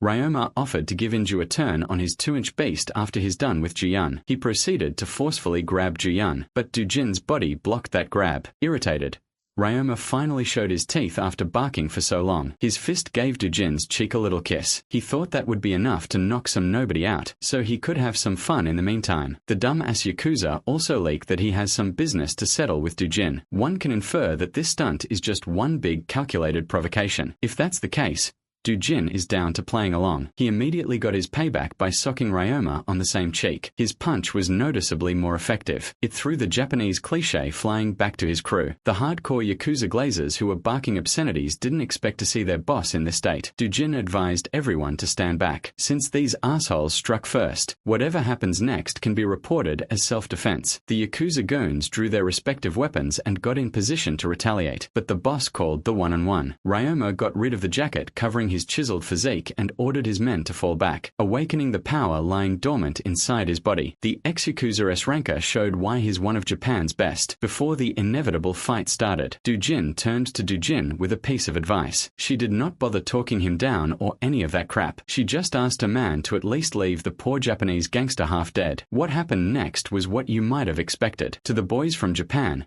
it was a shock, but to the expedition group, it was the norm. Seo Dujin is absolutely pub-stomping the trash-talking Yakuza bastard. Ryoma had his head buried deep in the group while the heels of Dujin's shoes bashed him deeper with every stomp. Miraculously, Ryoma managed to get out of the embarrassing position by cowering away. He crawled backwards to his boys while trying to re-evaluate his life choices. Who the hell did he mess with? How can he be human? This is not what he heard about from the source. Look at those eyes. Seo Dujin is not a man you are supposed to fuck with. Staring into them felt like a death sentence. Every fiber of Ryoma's being was yelling at him to bail or he's going to die for certain. It doesn't matter if it's shameful to run after declaring and starting the fight. He just wanted to run and never see Dujin again. Unfortunately, he has to finish what he started. The young man zoomed like the wind and appeared in his escape path. Looking down at the broken gangster, Dujin asked if someone had orchestrated this stunt fight. He already has a pretty good idea who's behind these dirty tactics. There's no use in denying. Dujin grabbed Ryoma by his greasy hair and the hardened Yakuza begged to be spared. From talking shit to begging for his life, the gangster had taken a drastic turn in tone. Dujin was disgusted by the lack of backbone and pelted the guy with hundreds of slaps in a span of a few seconds. Halfway through the slap pounding, he closed his fist to deal some real damage. Seo Dujin proceeded to beat the hell out of the gangster's ugly mug. He pounded that son of a bitch to a bloody pulp. The bystanders were frozen in shock and fear. It's not every day you get to watch an S-rank or getting bullied like a manhwa character in high school. After many punches, too many to count, he let go of Ryoma's limp body. Inju expected that their man would win, but this is even more one-sided and graphic than she thought. After a brief break, Dujin is back on, giving the bastard some more trauma. He carefully placed his heels on the back of Ryoma's head. With everyone watching, he slowly increased the force on his step, silently threatening to crack the guy's skull with his foot. At this rate, one of Japan's valuable S-rankers might really croak here. Inju pushed Juyun to say something. She snapped out of her daze and pleaded for Dujin to stop before they crossed a line that should not be crossed. In response, he calmly claimed that he'll take responsibility for his actions. Juyun had had enough of his edginess and dragged that boy out of unnecessary trouble. He shouldn't do something he would need to take responsibility for in the first place. Still, Dujin had seen more than his share of scum like Ryoma. He found that it's better to just kill those types instead of leaving a loose end. But this is the modern world. Inju and Juyun don't want him to get his hands dirty with trash like this. To convince Dujin that the Yakuza had learned their lesson, Inju prompted the goons to surrender and steer clear unless they wanted to end up like their boss. These pricks immediately got on their knees and swore not to mess with Dujin anymore. But Dujin is a hard man to please. He's not satisfied with some performative kneeling. He wants the head of his enemies on the ground, begging for their puny little lives. Knowing that this kid could probably one-shot 3 of them at once, the goons did as he asked quite convincingly. Dujin also brought up that Yakuza members are supposed to cut off their fingers when they screw up, afraid of losing their pinkies. The goons banged their heads against the floor even harder and lower while pleading for forgiveness, so Dujin gave them an out. All they have to do is say I'm shit and I'm sorry, and they can get off with a warning. Through pursed lips, the gangsters swallowed their pride for the sake of survival. They said the magic phrase word for word. The Cleome Guild spectators admittedly felt vindicated at how Dujin handled the threat. Even the battered S-ranker had to say the humiliating phrase. After settling the beef, they wrapped things up and returned to the coalition's HQ. The next day in sunny Sao Paulo, Brazil, Juyun and Inju found themselves in the office of Brazil's Hero Association to report about what had happened the day before. Reading the events that transpired on paper was a little hard to believe. The report summed up how an S-rank hero like Ryoma Takashi was beaten to the point of being crippled by just one man. There's a bunch of eyewitnesses, but it's still hard to accept. Brazil's Hero Association was really hoping that Korea and Japan would work closely together in the quest to close the troublesome Sonoran Rift. If the report is accurate, the Brazilian Association won't won't have to get involved. They'll just hand the case over to the respective hero associations of Japan and Korea for an internal decision. With that out of the way, they move to the part of the report regarding the group's trip near Sonoran. For now, everything seems to be normal. The Brazilian Hero Association's representative kept seeing Seo Dujin's name popping up on the reports, so he asked if he could see the guy, but that would be impossible right now, as Dujin is left to allegedly wrap some things up cleanly. Inside a lonely hospital room, a poor patient covered in gauze and barely recognizable with his fucked up face opened his eyes to a nightmarish sight. Dujin had come to pay his victim a proper visit with flowers in hand. Before Ryoma could make a scene, the executioner commanded him to stay still and claimed that he was here on an official hospital visit. He then reached inside the flower bouquet and retrieved the eye of the lynx stashed inside. Dujin forced Ryoma to engage in an intense and unfair staring contest, with the gangster completely under the lynx's bewitching power. It's about time to dig some information on the man behind the provocation. Dujin stayed in that hospital room, interrogating his victim for quite some time. By the time he was finished, the infamous Ryoma Takashi had been reduced to a bumbling idiot with a fried brain. He kept on calling himself a lowly trash that caused trouble for the Korean guilds. His mind was completely broken and the loose end was cleaned up. When Dujin walked out of the room, Ryoma had been thoroughly lobotomized. He kept on chanting that the Yakuza are shit. Knowing how to take care of lingering enemies while aura farming is a mark of a truly great main character. Rumors of the clash between Korean and Japanese heroes quickly leaked and spread around every major news publication. Some articles detailed the beating, some showed the aftermath, and most publications were trying to get the rising star statement. Korea Hero Association's president N.A. Taiwan is tapped into the pulse of the people. He knows that his new guy is sweeping the news cycle. The reaction is explosive. Reports about Seo Dujin filled the airwaves. The association also received news that the Japanese Hero Association had dropped its investigation. Ryoma Takashi himself asked his government to stop it. This was strange considering that he is known for being a hothead who will always pick a fight at every chance he can. For a whole country to back off, something more must have happened. As for what that something is, N.A. Taiwan had no clue. The old man just could not shake the feeling that with Dujin at the center, the balance of the world had already begun shifting. Right now, only one day remains until the operation to close the Brazilian Rift Zone kicks off. The Korean team that arrived early had just finished adapting and familiarizing themselves with the area. Everyone exchanged and shared joint operation plans, rigorously perfecting the strategy. The rest of the heroes conscripted from all around the world had also gathered around. To encourage success and cooperation, the Brazilian government arranged some sort of pre-battle Eve festival. The star of the event was, of course, today's enigmatic media darling, Seo Dujin. Bro bought a trench coat to maximize his aura. In the banquet hall filled with all sorts of delicacies, Dujin engaged the other heroes from other countries in conversation rather well. Word about him wrecking Ryoma Takashi has gone global. It's only natural that everybody wanted the dirty details. Everyone who comes up to Dujin just talks to him about the incident. And yet, he never responded with a trace of arrogance. Inju carelessly remarked that compared to the man of the hour, Jiyun and she are like ordinary people. This was the type of quip that would have gotten a response from the S-ranker, but she stayed silent,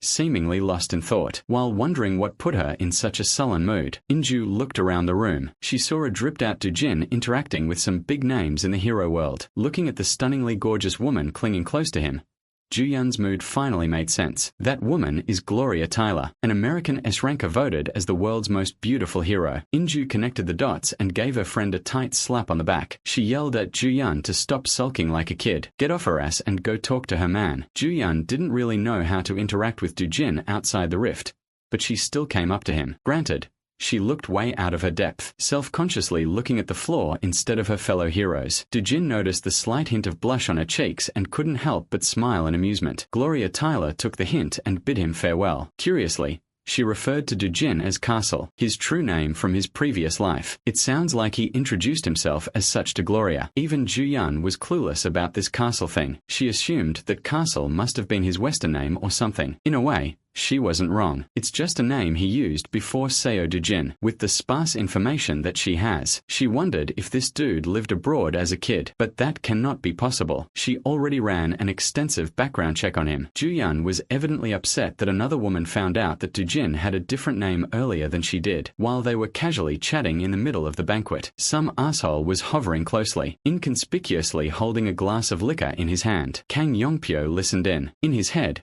he was cursing his Japanese buddy for failing to handle one guy. At this rate, He'll just hate to step in himself. While his insides were boiling with the desire to rip Dujin to shreds, his big-ass ears picked up Juyun whispering a word of warning. She reminded her man that even though he's strong, the enemies won't always play fair. Ryoma Takashi had a few close friends in his circle. The one they have to worry about is in this hall. Dujin cut her off before she could name-drop the obvious mastermind. He went on to claim that he didn't need to know who was coming. It's going to be the same shit, different ass. Just like Takashi, the mastermind is nothing but a dirty, arrogant, no-skill clown. Men like those are not even worth worrying about. Dujin really drilled that sentiment hard as he slowly turned his gaze to the direct target hovering behind. Kang Yongpyo quickly turned around and acted as though he didn't hear anything. But he did. This dude is on the verge of crashing out in the function. The icing on the cake of this masterful ragebait performance was Dujin's coy smile, openly mocking Yongpyo. The ragebait was successful. Yongpyo doesn't want to send another hired muscle. He wants to take care of this Dujin problem with his own hands. After the pre-battle Eve festival, the heroes rested up and were deployed the very next night. Inju,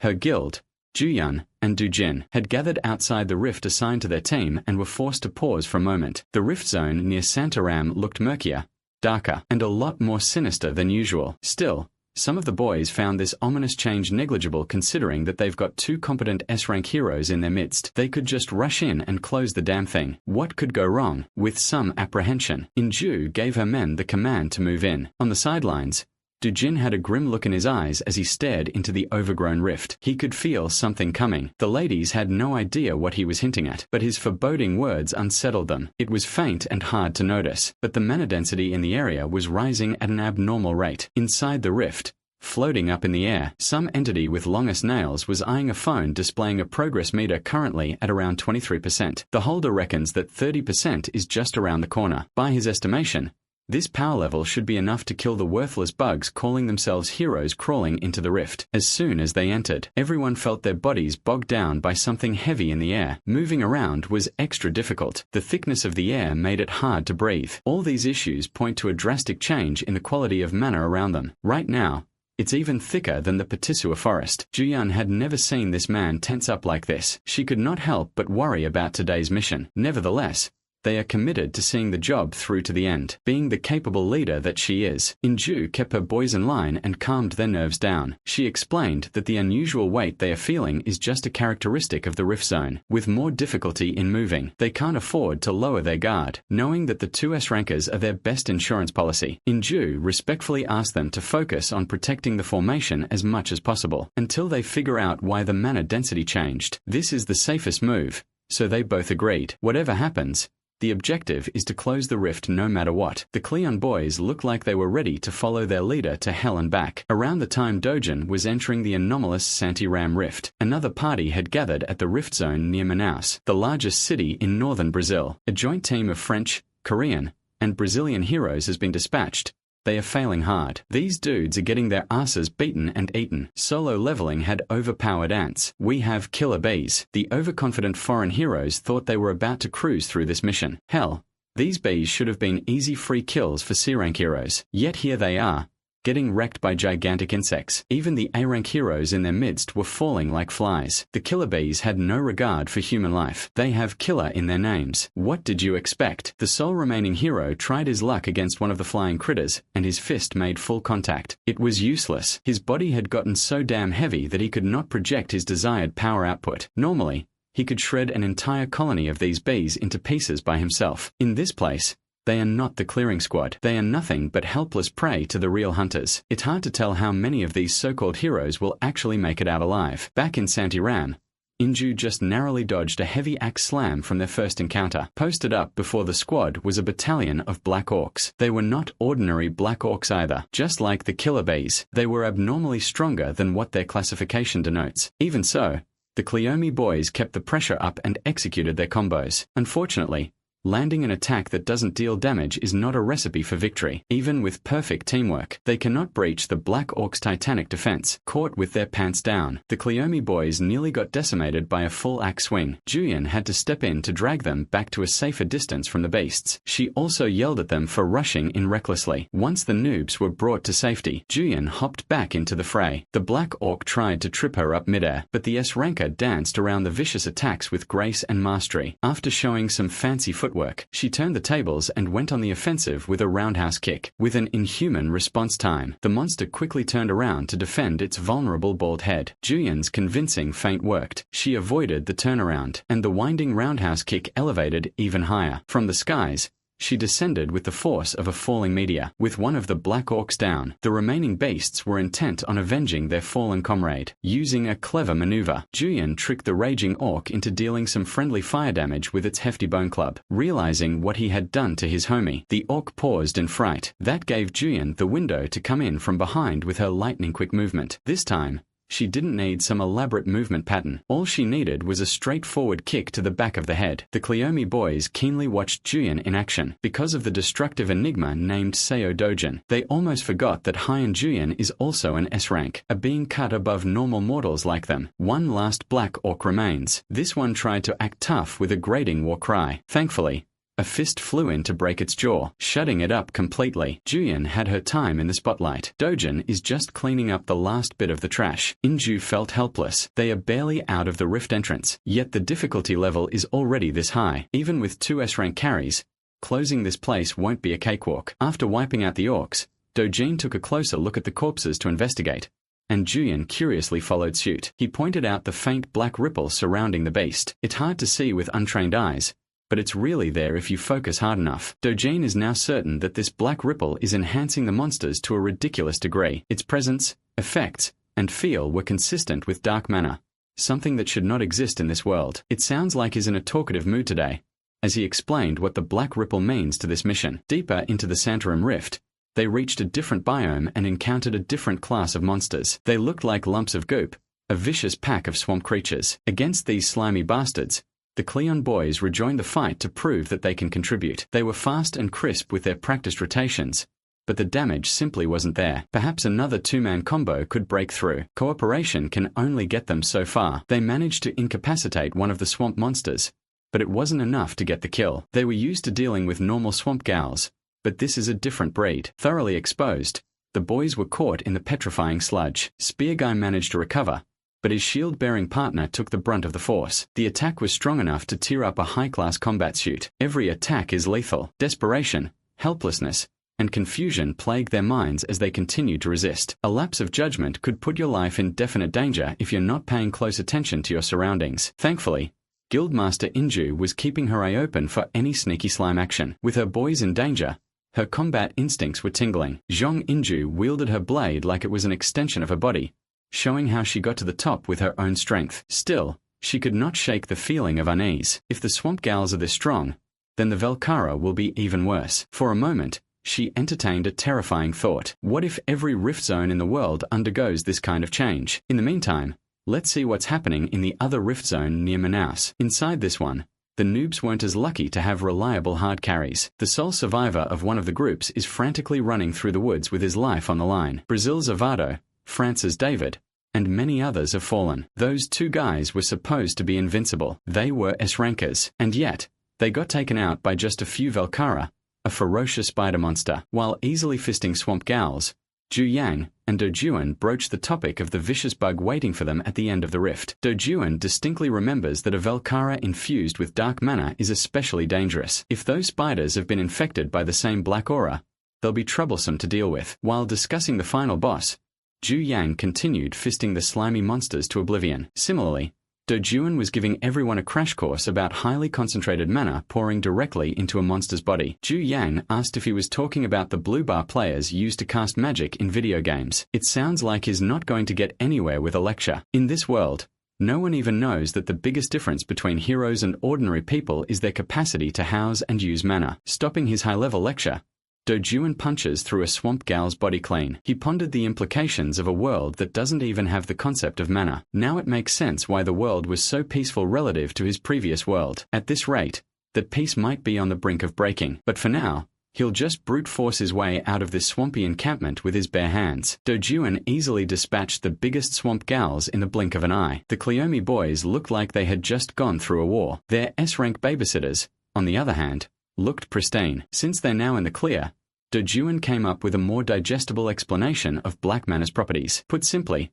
The monsters in this rift are like athletes pumped full of steroids and performance-enhancing drugs. He found the severe lack in humanity's knowledge about this simple concept strange and worrying. Leaving behind the Swamp Gal territory, Dojuan took over as the navigator and led the team away from the area where Valkyra appears. They also slowed the pace of their advance down to a crawl. A few minutes later, Inju gave the stop signal, and the whole team halted. They hit the jackpot and found the place where a Valkyra was stashing its feeding cocoons. Wrapped up in the toughest silk, killer bees and black orcs were captured and stored for later use. It's safe to assume that the monster responsible for this ghastly scene is nearby, but according to their de facto leader, they can ease up a little. Instead of looking for the beast itself, they stumbled upon the real danger. And it's a good thing that they did. His hand shot out more of those fiery blasts. The targets were stationary, so you already know the aim is impeccable. Each energy blob exploded, burning the cocoons and the deceased monsters wrapped inside them. Valkyra that have absorbed dark mana have the ability to control their dead prey like puppets. Destroying them now would pay dividends in the final fight. Leaving them alone would be a recipe for disaster. With the secret weapon burned down,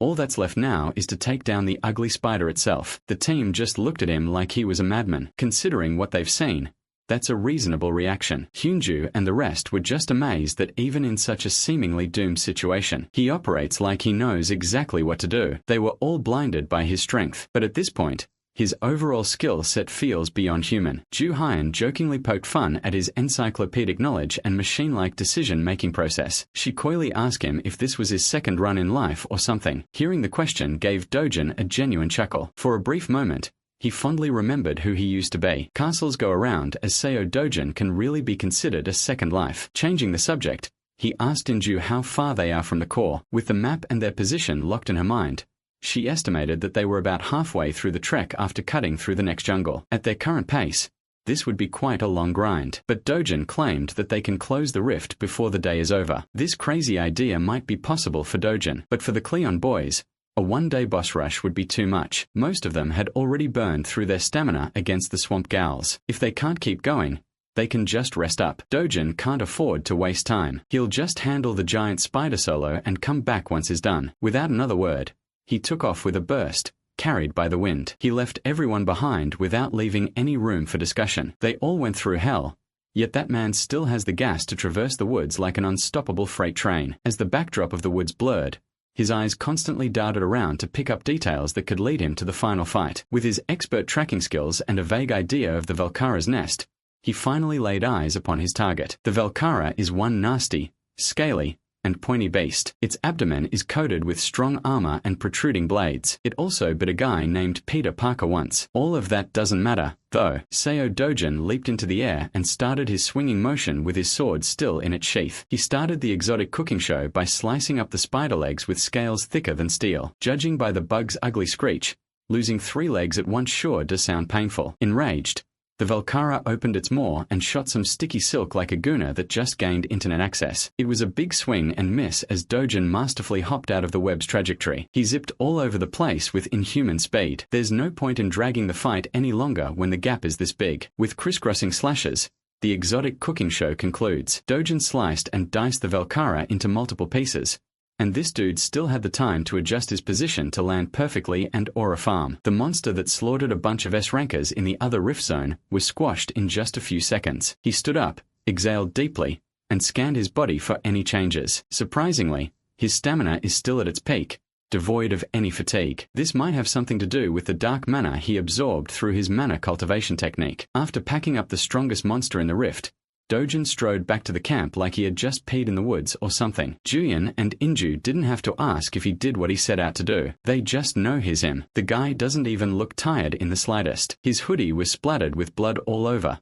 but not a drop belonged to him. Since he can't sense any more dangerous monsters nearby, this jungle should be the perfect spot to camp and rest. After the fire got started, everybody sat down to take a load off. Those who sustained injuries were treated, and those who were relatively unscathed chatted. Then there's Seo Dojin, quietly roasting his spider meat on a stick. One of the Cleome boys, the spear guy, peeped at what he was doing, got curious, and approached the unapproachable leader. With a friendly tone, he asked Dojin if he could try his meat too. You know he's packing a whole lot of meat, so giving some to others was no big deal. Seeing their comrade sitting down and dining with Dojin, another Cleome boy popped in. Spear guy wanted to try some of Dojin's meat, thinking that the meat was the secret to his strength. Since they had nothing to lose, the boys gathered around the fire to get some dojin meat. Everyone watched them put the meat in their mouths with great interest. Dojin was actually pleased to see the boys share his meat. It doesn't do much besides fill the stomach, but he doesn't dislike people who just want to grow stronger. As a small gift,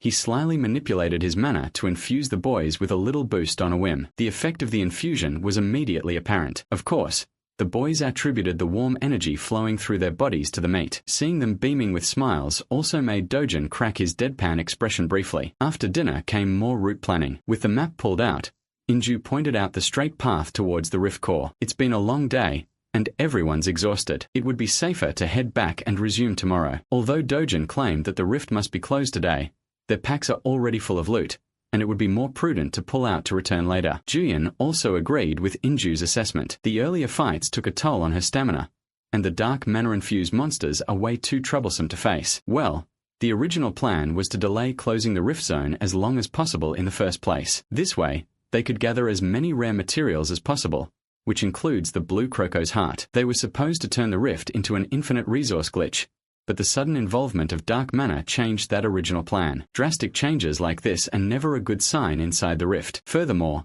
he could feel something off about the dark mana wafting through the air, but he couldn't quite figure it out. Dojin grabbed his sack and emptied his load on the floor. Pause. The rift was filled with the sparkling red eyes of the Velkara. He asked the ladies to take all this legendary loot back to the hotel first. Since they were dead set on retreating, they might as well hold on to his share of the loot. Before heading back into the deep, dark woods, he promised to close the rift and join the group soon. On his way to the rift core, Seo Dojin encountered a lot of pesky obstacles. First were the newly respawned swamp gals clamoring around the muddy waters. He must have killed dozens of them at this point. He was just styling on these slimy beasts while continuously moving. When using his bare hands got a little too boring, his eyes sharpened, and the blade was drawn. Swampy monster goop stained his sword as gals disintegrated around his kill range. You see, the key to killing them quick and easily was to aim for the core all along. Opposite to where he was headed, the Cleome Guild and Hien Ju Yun took the route heading towards the exit, the second the sun rose. Walking alongside her dear friend,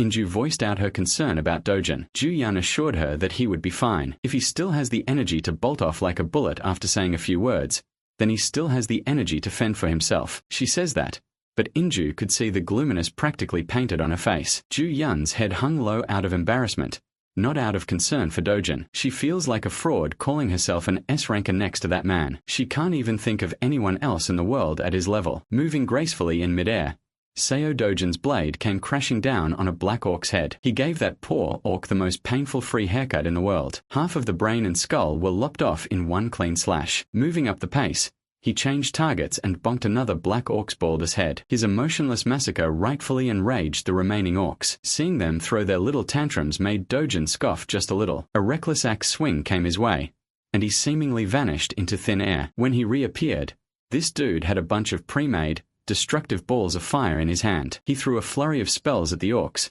burning their bodies down for an agonizing death. By the time he was done backtracking through the den of black orcs, he had already wiped out the population. With every kill he notches, the heavier his sack of loot gets. By this time, Ju Yun, Inju, and the boys had finally exited through the rift they entered from. With bags packed with valuable materials, they head back to cash out. While they were heading towards the safety of the city, Dojin was solo grinding the rift. Under broad daylight, he slayed a blue croco without batting an eye. Stained with the blood of his victims, Dojin continued to add to his kill count. While the corpse was still relatively fresh, he cut the heart out of the reptile's chest. After the successful harvest, he threw that big heart into a jar. He sealed it tightly to keep the material in its optimal state. Adding even more cuts to the body of his latest victim, he scored 2 more crystals for the loot bag. Spawn camping the den of blue crocos was surprisingly profitable with such a high drop rate. Once they stopped spawning, Dojin packed up to move to another area. Outside the rift and inside the Brazil Hero Association's HQ Situation Room, the tech nerds of the government have been working around the clock to monitor the joint expeditions. For the first time since the operation started, HQ received a positive notification. According to the map readings, the rift zone in Santarum had disappeared. For a minute, the tech nerds could not believe what they were seeing on the screens. When reality set in, cheers of success resounded in the Situation Room. They quickly looked into what happened in the sector, and found that only one Korean team was deployed in that location. The group registered under Cleome Guild's name. But how could that group clear a rift when they just contacted HQ to relay their tactical retreat 10 minutes ago? It just doesn't add up. The people in the HQ were puzzled. You see, 10 minutes earlier, our boy was in the midst of an intense all-out brawl against a fugly opponent, the ravenous twin-headed ogre. By eyeballing the mutated beast, Dojin could tell that this monster had undergone rapid evolution due to dark mana enrichment. The beast stomped its foot, and the resulting tremor almost knocked him out of balance. Behind this final hurdle, the rift core floats above the wide open land. Itching to finish this long night quickly, Seo Dojin changed his regular stance. Following the stomp, the ogre decided to abuse its arm reach advantage. The tip of Dojin's blade started heating up rapidly. At the same time, the ogre's colossal fist blurred into a full-blown punch. No matter how tiny an opening the opponent makes, Seo Dojin will see a way to break through. With his sword warm and ready, he unleashed Vanjin's sword skill's second form. With fire that can eradicate everything in its path, Grummy Gremra Poera, line-sweeping magic, blazed. The twin-headed ogre could not have possibly prepared for what's to come. A perfectly straight slash lined up against the monster's shoulder was mitted out before it could respond. It left a deep and long gash across the ogre's body, making it roar in agony. In combat, Seo Dojin can finally let off some steam and smile like a madman. And he's just getting started. Not letting the monster catch a breather, he charged forth with the fiery blade in hand. He was way too fast to defend against. He was practically butchering the two-headed bitch to pieces. In desperation, the ogre raised its fist and tried to deliver a punch packing the heat of its compact muscles. Dojin masterfully got out of the way with verticality while loading up another attack. This time, instead of just a single slash, multiple crisscrossing lines diced the beast. Even the nearby trees weren't spared by his sharp combo. With no regard for his surroundings and no noob heroes nearby, Dojin can finally stretch his muscles. At this point, the ogre knew that he was cooked. He has 2 heads and 2 brains, which makes the fear twofold. Instinctively, it tried to avoid the deadly attack by jumping out of the way. At first, it looked like the beast could gain enough clearance to evade the carnage. In the end, one of its legs still got clipped by the line-sweeping magic. It went through the skin, flesh, and bones, a clean cut. Both of its heads loudly groaned in agony. With the beast out of balance and one leg short, Dojin's next attack was a guaranteed crit. Van Dane's sword skill's second form is a brutal stance that can cut even the mightiest foes into little bits and pieces. When the twin-headed ogre landed, it looked like it was raining meat. Dojin took a deep breath and stashed his sword away. He then turned his attention to the dungeon's rift core up front. Staring into the eye of the abyss, he carefully took note of the core's properties. He noticed that the dark mana density near it remained consistent with no change at all. That means the core doesn't have anything to do with the anomaly. It's highly likely that the dark mana is being pumped by an external factor. Someone is doing this purposefully. To flood a rift zone with dark mana at such high levels would require serious power. Dojin estimates that someone at the level of an undead lord or imperial lich must be behind this malevolent tampering. But if a being of that level is really responsible for the anomaly, most life on Earth should already be enslaved as undead soldiers. It's hard to identify an immediate suspect at this point. In any case, closing the rift won't be the end of this anomaly if an external factor is behind it. Dojin clenched his fist and punched the ever-living shit out of the rift core. A single strike was all it took to crack that swirling mass of energy. The cracks quickly spread, and the whole thing shattered into little shards. Dojin has taken it upon himself to investigate and track down whoever's messing with these rifts. Back in Brazil's hero headquarters, reports regarding the multiple expeditions have reached the association's president. Reading through the comprehensive rundown of what's been happening around the rifts made him shiver. Every line of text documenting the expeditions was unbelievable. On one side, they dispatched a 3-nation joint team of experienced heroes, yet only one S-rank hero made it back alive. On the other side, a single Korean team managed to close their rift with 0 casualties. The HQ is still receiving breaking updates from other rift zones. Virtually all attempts have failed, and the traumatized heroes are desperately withdrawing. Even though they curated the teams to at least have one S-rank hero in their midst,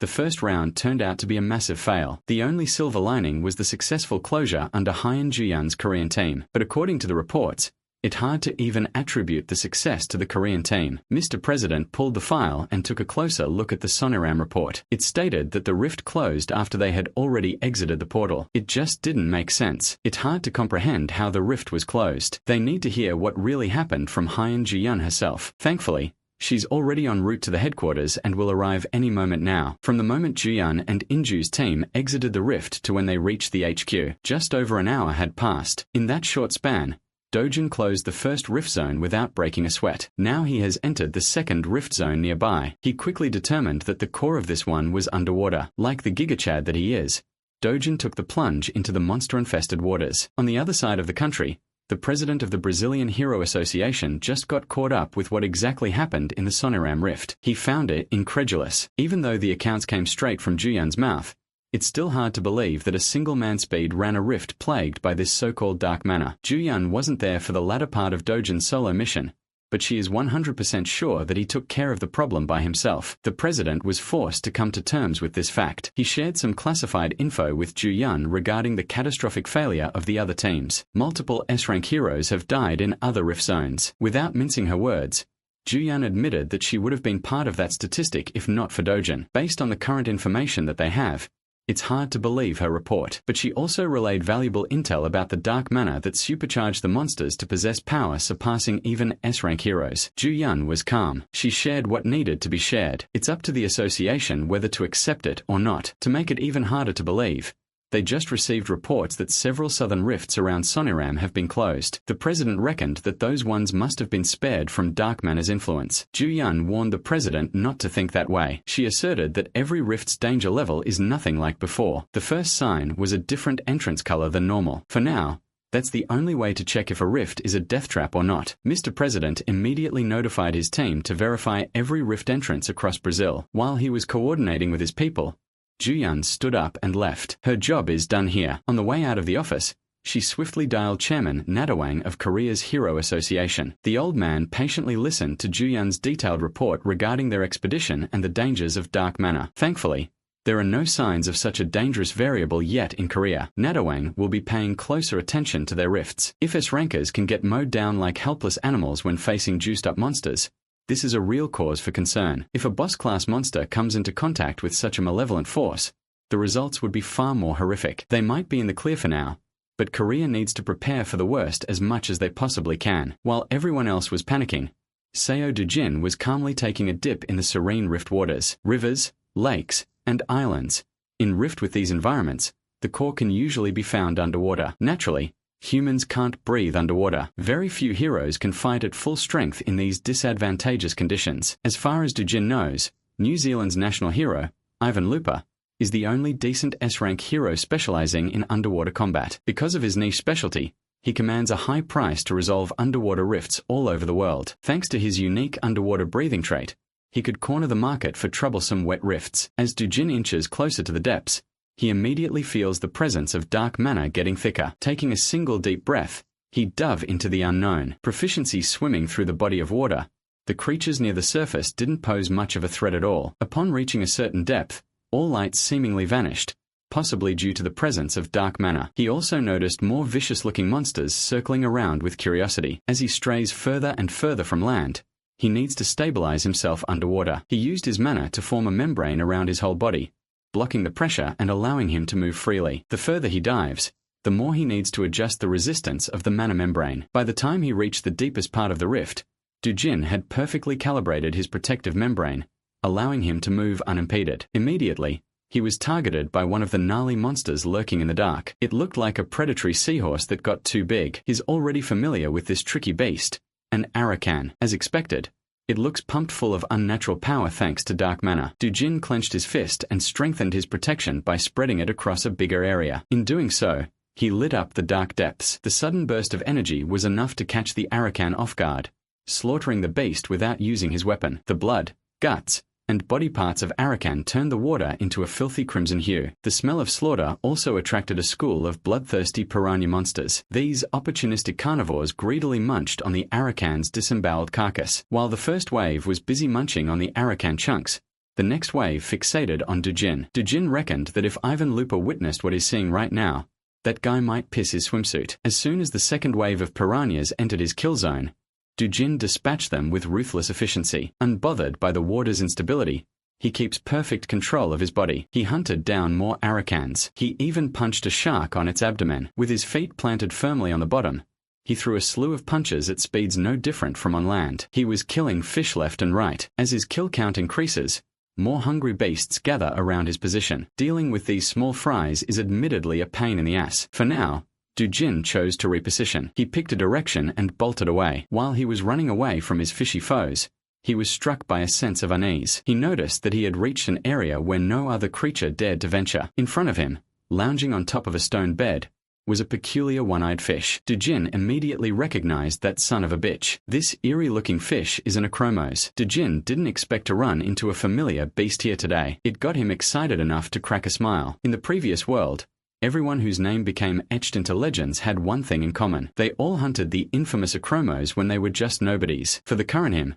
this is a golden opportunity that he can't let slip by. Coincidentally, the core of the accursed rift zone is neatly hidden underneath the acromos' lounging spot. The flattened fish with a gold and purple eye positioned itself for combat. Dujin did the same by planting his feet securely on the waterbed. These creatures have no natural enemy in the wild. Whatever it faces, it simply creates a subspace and swallows any threat whole. A real throat goat. As expected, as soon as he approached close enough, the subspace expanded in an attempt to suck everything in. Dujin struggled with avoiding the worst-case scenario of getting one-tapped before he could even get started. After narrowly avoiding the initial expansion, he scoffed and meticulously moved around the narrow gaps between the subspace. His movement was fluid, avoiding the infinite void on the other side of the creeping subspace. The acromos kept its singular eye on the troublesome human while Dujin went Super Saiyan. In his current position, beating the fish to death would be quick and easy, but if he goes down that barbaric path, he will not obtain its subspace. The only way to hunt this thing properly is through the use of pure mana suppression. This way, he can kill the acromos and keep the subspace intact for the taking. Using mana quality and brute force, Dujin pushed his output to the limit and overpowered the expanding subspace. The light and destructive power of his pure mana claimed the lives of other monsters lurking nearby. Those poor fish didn't know what hit them. Dujin didn't give a fuck about the small-time collateral damage. He was more concerned about acromos' pushback. The more he tried to resist and close the distance, the more concentrated and viscous the subspace became. He's already pouring out a staggering amount of pure mana, and his tank is quickly bottoming out. He had no choice but to try and absorb the dark mana from the deep. In doing so, he opened his body to receive the malevolent energy while purifying and emitting it in quick succession. Dujin was clearly pushing himself past his body's limits. He felt a streak of blood escape his nose. Coughing up some blood, he might have overestimated his body's capacity. Meanwhile, the acromos was staring him down with that enigmatic eye. Refusing to let go of the golden opportunity presented before him, Dujin chose to say fuck it and went all in. A few moments later, the serene flow of the rift water was interrupted by a forceful emergence. Seo Dujin managed to pull the acromos out of its home court through sheer will. Now that they're on land, the tables have turned, and Dujin swiftly grabs hold of the subspace. In his hand is an infinite void that can be used for a wide variety of purposes. As soon as the subspace was snatched away from the fish, it lost the light in its eye and succumbed to death. Its lifeless corpse dropped back down in the water, while Dujin unconsciously slumped on land. A few minutes later, before the sunset, curious birds gathered around the passed-out Dujin. He awoke with a sneeze, his body purging out the water that got into his system. The birds were naturally scared away. Dujin opened his eyes, still exhausted from the intense underwater fight. Thankfully, his wet bag and sword were not lost. It would be a huge hassle to go back down that dark water to search. Remembering what he had just accomplished, he sat up and tested his new power. Firstly, he conjured pure mana around his arm and felt the quantitative change it had undergone. It's apparent that his mana capacity has increased by a ton compared to before. Fighting that flat fish and risking it all would have been worth it just for this. But the main prize at the end of that suffocating fight was his newly stolen subspace. This is the biggest gain he scored from this Brazilian trip thus far. Now he doesn't have to lug around his bag and sword. He can just store them in the void. Free from the shackles of carrying his loot and weapon, Dujin happily stood up and stretched his limbs. He's already got a massive haul in this rift. It's time to call it a day. With the boss taken care of, he can just close the rift real quick and head back to the lodge. It's a beautiful and productive day to be a subspace thief. Back home in the Korea Hero Association, Chairman Nadawong's associate delivers a rundown of what's happening in Brazil. Multiple hero deaths have been confirmed. They've lost people they could not afford to lose. A few select rift zones had disproportionately higher mortality rates compared to others. Hero Dujin managed to close multiple rifts without as much as a scratch. That guy's just a walking cheat code. Korea can feel the tightening issue regarding the Ryoma Takashi incident. The fallout for their rising star could be even bigger. Not long ago, Hyun Ju-yun took the center stage in the United Kingdom. Korean heroes have been taking over the global spotlight recently. As for their domestic rifts, there are no apparent signs of anomalies. Whatever they've been doing to monitor their own backyard, The chairman wants it to be more thorough. They can't afford to get complacent these days. Aside from that, the old man worries for Seo Dujin. Brazil's chairman is infamous for being tight-fisted. That man rings every hero to the last drop. The chairman's associate thinks things will go a different way. He bets that Chairman Lopez ends up being the one being squeezed down to his underwear. Remembering the bizarre events connected to Dujin, all Chairman NA Taiwan could do was laugh uproariously. As they predicted, Dujin eventually got called into a meeting with Chairman Lopez. He's already stuttering after the young man laid down his terms of agreement. Dujin is being accused of asking for too much. He doesn't give a fuck. If Chairman Lopez won't negotiate, he'll just walk away and take his leave. Knowing that this one man's leaving could result in the end of his nation as he knows it, the chairman begged him to wait. Lopez tried to guilt Dujin into thinking about Brazil's safety and his duty as an S-rank hero. This absolute demon did not like that at all. He's already cleared more rifts than any team combined. He had already fulfilled his obligation and more. The hometown Brazilian heroes haven't even closed theirs yet. Furthermore, he couldn't care less about this country's safety. If Korea's rifts became a problem, would Brazil even help? According to the data, the situation is now at a critical stage. All rift zones within a 500-kilometer radius around Santarém had just gone dark. If this nightmarish anomaly spreads any further, Brazil will be wiped off the map. But what about all the BBLs? Dujin and the team exchanged glances. Haiyan Juyan interjected and asserted that the problem at hand makes the answer simpler. All the chairman has to do is yield to the man and give in to Dujin's demands. Compared to an entire country's safety, the demands don't sound too excessive. As reluctant as can be, Chairman Lopez eventually caved and agreed. From now on, each rift zone Dujin closes will net him $50 million. He's got the number he wants. Now it's time to grind the broken rewards. To make sure that the Brazilians were for real, Dujin demanded a first deposit of $100 million for the first 2 rift zones he dealt with. If this goes public, Dujin will be labeled a money-hungry leech. But the proud Brazilian Association will probably cover this whole thing up to protect their pride anyway. Even if the terms get leaked, this man is not the kind of person who would give a single flying fuck. Haiyan Juyan likes that about him. Remember, Dujin is going out of his way to squeeze money out of a falling country to fulfill a promise he made with the original owner of his new body. That boy just wanted to build the safest home for himself and his family. Now that the promise is as good as complete, he might find peace. The reluctance of the Brazilian government was nothing compared to Dujin's immovable will and game-changing leverage. They asked Dujin to sign a non-disclosure agreement, ensuring his public image wouldn't suffer. Kang Yongpyo, the dumbest Yakuza guy, all his enemies had no idea that Dujin was making bank. Those who were trying to clear the rifts were given a funeral fit for a hero. Their friends and families gathered and mourned. Even Dujin had to dust off the suit and pay his respects. He just hung back with Juyan and solemnly stood emotionless. Back in the hotel home base of the rift subjugation team,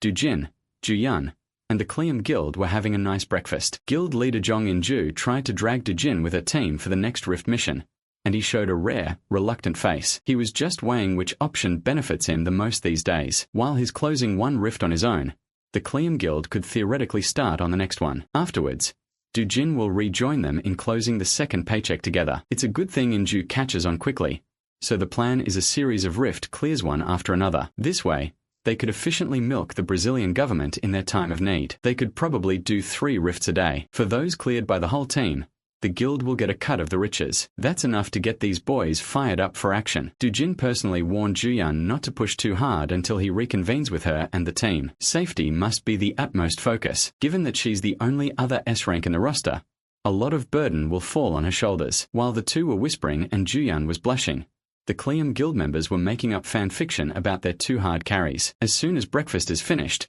the grind will start. Fueled by the hotel's culinary selections, Dujin entered a rift of seemingly endless grassland. He looked behind him after sensing a disturbance, and found a naked Cyclops trying to bash his head in. This was just the vanguard. There's a whole swarm of lesser Cyclops gunning for him, so he teleported behind that one-eyed freak like it was nothing personal. Kid, aside from the clear rewards, these monsters tend to drop some valuable loot for pocket money. The quiet peace of the monstrous rift was disturbed. Seo Dujin threw hands with the incoming monster. A single punch eviscerated the face of the beast. The Cyclops ardently caught himself before falling, pissed off at the tiny human. It's been a while since Dujin met an especially tough trash mob. Maybe this is the perfect opportunity to try out a new technique. If he's planning on testing something fresh, he'd better do it fast. The Cyclops is coming for his ass. Dujin flexibly moved his body in midair effortlessly dodging the incoming punches. He dished out a kick that would pulverize the skull of any unlucky creature. While throwing up blood,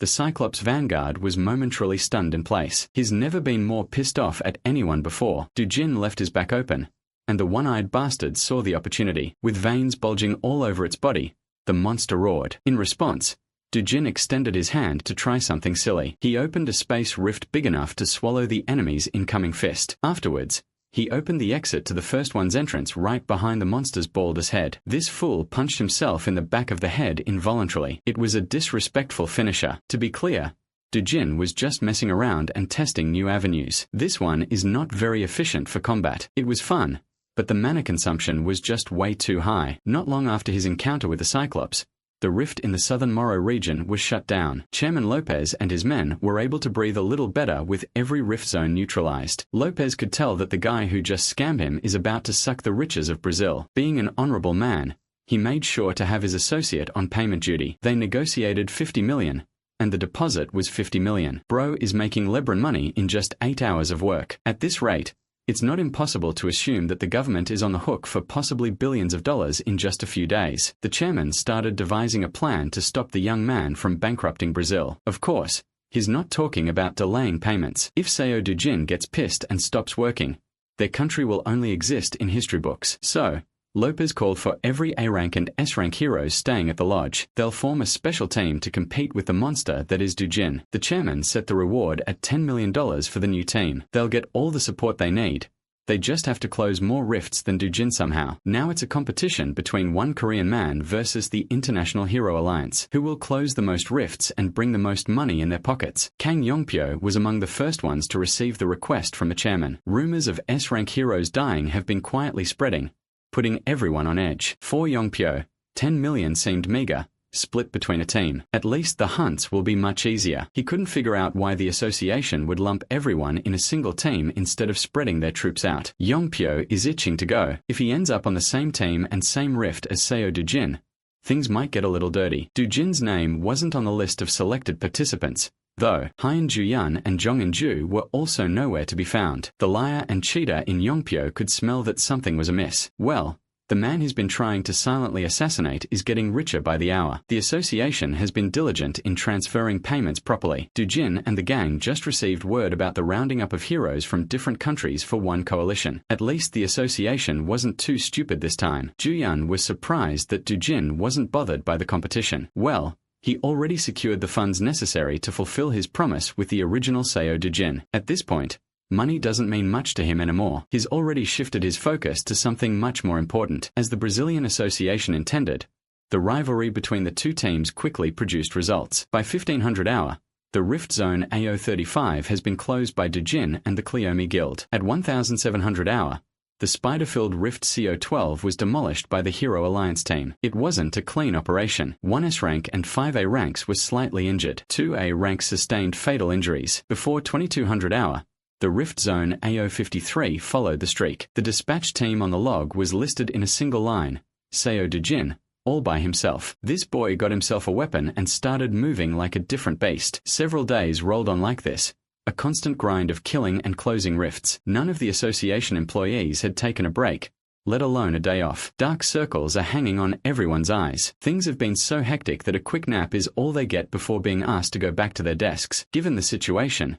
they have to be awake and alert. Rift zones contaminated with dark matter are closing up, yet normal rift zones are being left unattended. Those sectors were supposedly monitored by agents using sensors and surveillance equipment. These days, all hands on deck while on constant emergency standby. Finally, the big red dot everyone's been keeping their eye on vanished from the map readings. The men who had been in the office for a week celebrated like animals. Dujin and the competing team finally pulled it off. The final nail in the coffin was Rift Zone BO41. This last clear means the country is out of the woods now, and the association employees could finally go home. Word about the massive progress within a 500-kilometer radius of San Rem was delivered to Chairman Lopez. For the first time in weeks, he was able to sigh in relief. The worst fire has been extinguished. All contaminated rifts have been closed thanks to everyone's contribution. There are normal rifts left, but giving his people a day off seemed like the humane thing to do. He plans to throw a celebration party to honor all the heroes and agents who've worked so hard to save Brazil. Good meat was thrown on the grill. They marbled over the smoky fire. The heroes and agents put on their evening's best,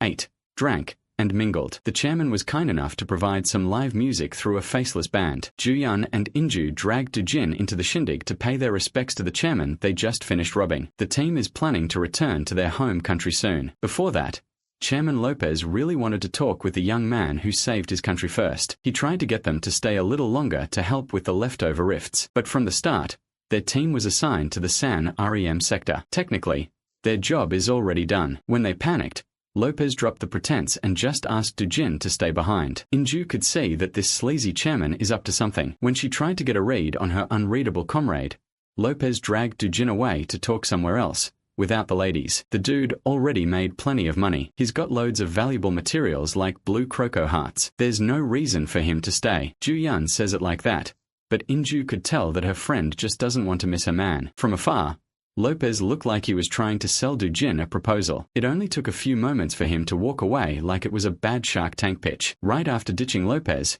Do-jin bumped into that white fox from the United States, Gloria Tyler. Inju pushed Ju-yun to run interference and fast. She can't let her man have a private moment with that woman. Inju warned her innocent friend that no man can resist a woman like Gloria. She's a certified fat-ass white girl after all. If Ju-yun doesn't want to lose the boy, she's got to move. The thing that really bothered her was how Gloria referred to Do-jin by the name Castle. Gloria presented him with an opportunity, and Do-jin seriously considered it for a moment. Ju-yun wanted to get closer to hear more of their conversation. Her mind was going crazy with possibilities. Did the White Witch ask him to move in together or something? Finally, Gloria bade him farewell, optimistic that he would give her an answer soon. While the American hero walked away, Ju-yun noted how gorgeous she was. Despite being in the presence of otherworldly beauty, Do-jin was unbothered. Ju-yun wonders if this guy is into women at all. Maybe he's a pure Sigma, just addicted to the grind. Before Gloria got too far, Do-jin came after her to ask for a favor. He wanted to take a look around this year's gold market auction in Las Vegas. For that,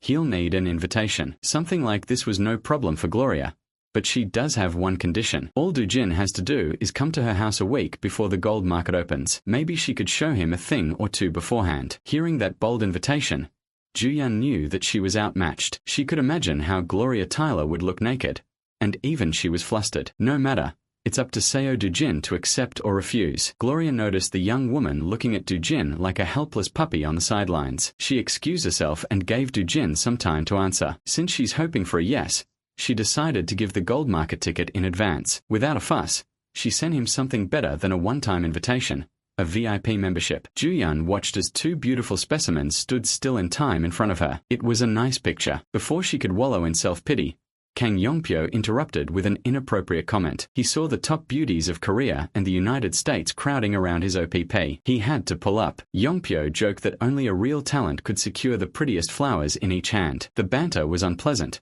but the atmosphere was electric. Shit could go down any moment. Kang Yongpyo is a known troublemaker maliciously linked to Do-jin. Instead of throwing hands, Yongpyo simply laughed like a drunken fool, attracting everyone's attention. He assured the people that there's no need to be so on edge. He didn't come here to fuck around or anything. Yongpyo just really wanted to introduce a friend of his, but there might not be any need to do that, since this friend is already acquainted with Do-jin. The broken-armed Yakuza, Ryoma Takashi, the whole party collectively held their breaths. Ryoma Takashi looked like he was about to blow the place up. Ju-yun was surprised that the hospital let the guy go so soon. Chairman Lopez deliberately abstained from inviting Takashi to prevent this from happening. Of all the times they could, the two had to run into each other at a party. Do-jin didn't budge a millimeter. The dude was nonchalant. He broke the silence by commenting on the injury he gave the guy. Takashi surprisingly remained cordial, and even thanked Do-jin for the valuable experience. The Brazilian chairman tried to politely mediate and diffuse the tense situation while trying to justify why he didn't invite the Japanese hero. He almost succeeded in diffusing trouble by dragging the injured tough guy to a more comfortable part of the lodge. Yongpyo clicked his tongue in frustration. That old geezer is getting in the way of his childish plans. So he caught up to them and ran his tongue. The delinquent S-Rank knew where to poke the Yakuza. He urged Takashi to just rest up since the wounds he got from Do-jin must still be throbbing in pain. Yongpyo insisted that an apology was surely in order. Whatever the circumstances, Takashi was hurt. A little sorry doesn't sound too imposing. Takashi recalled the feeling of being treated like a worthless punching bag and clenched his fist. Chairman Leo and the ladies prepared themselves for action. Dujin smirked and asked his Japanese acquaintance to repeat a simple phrase.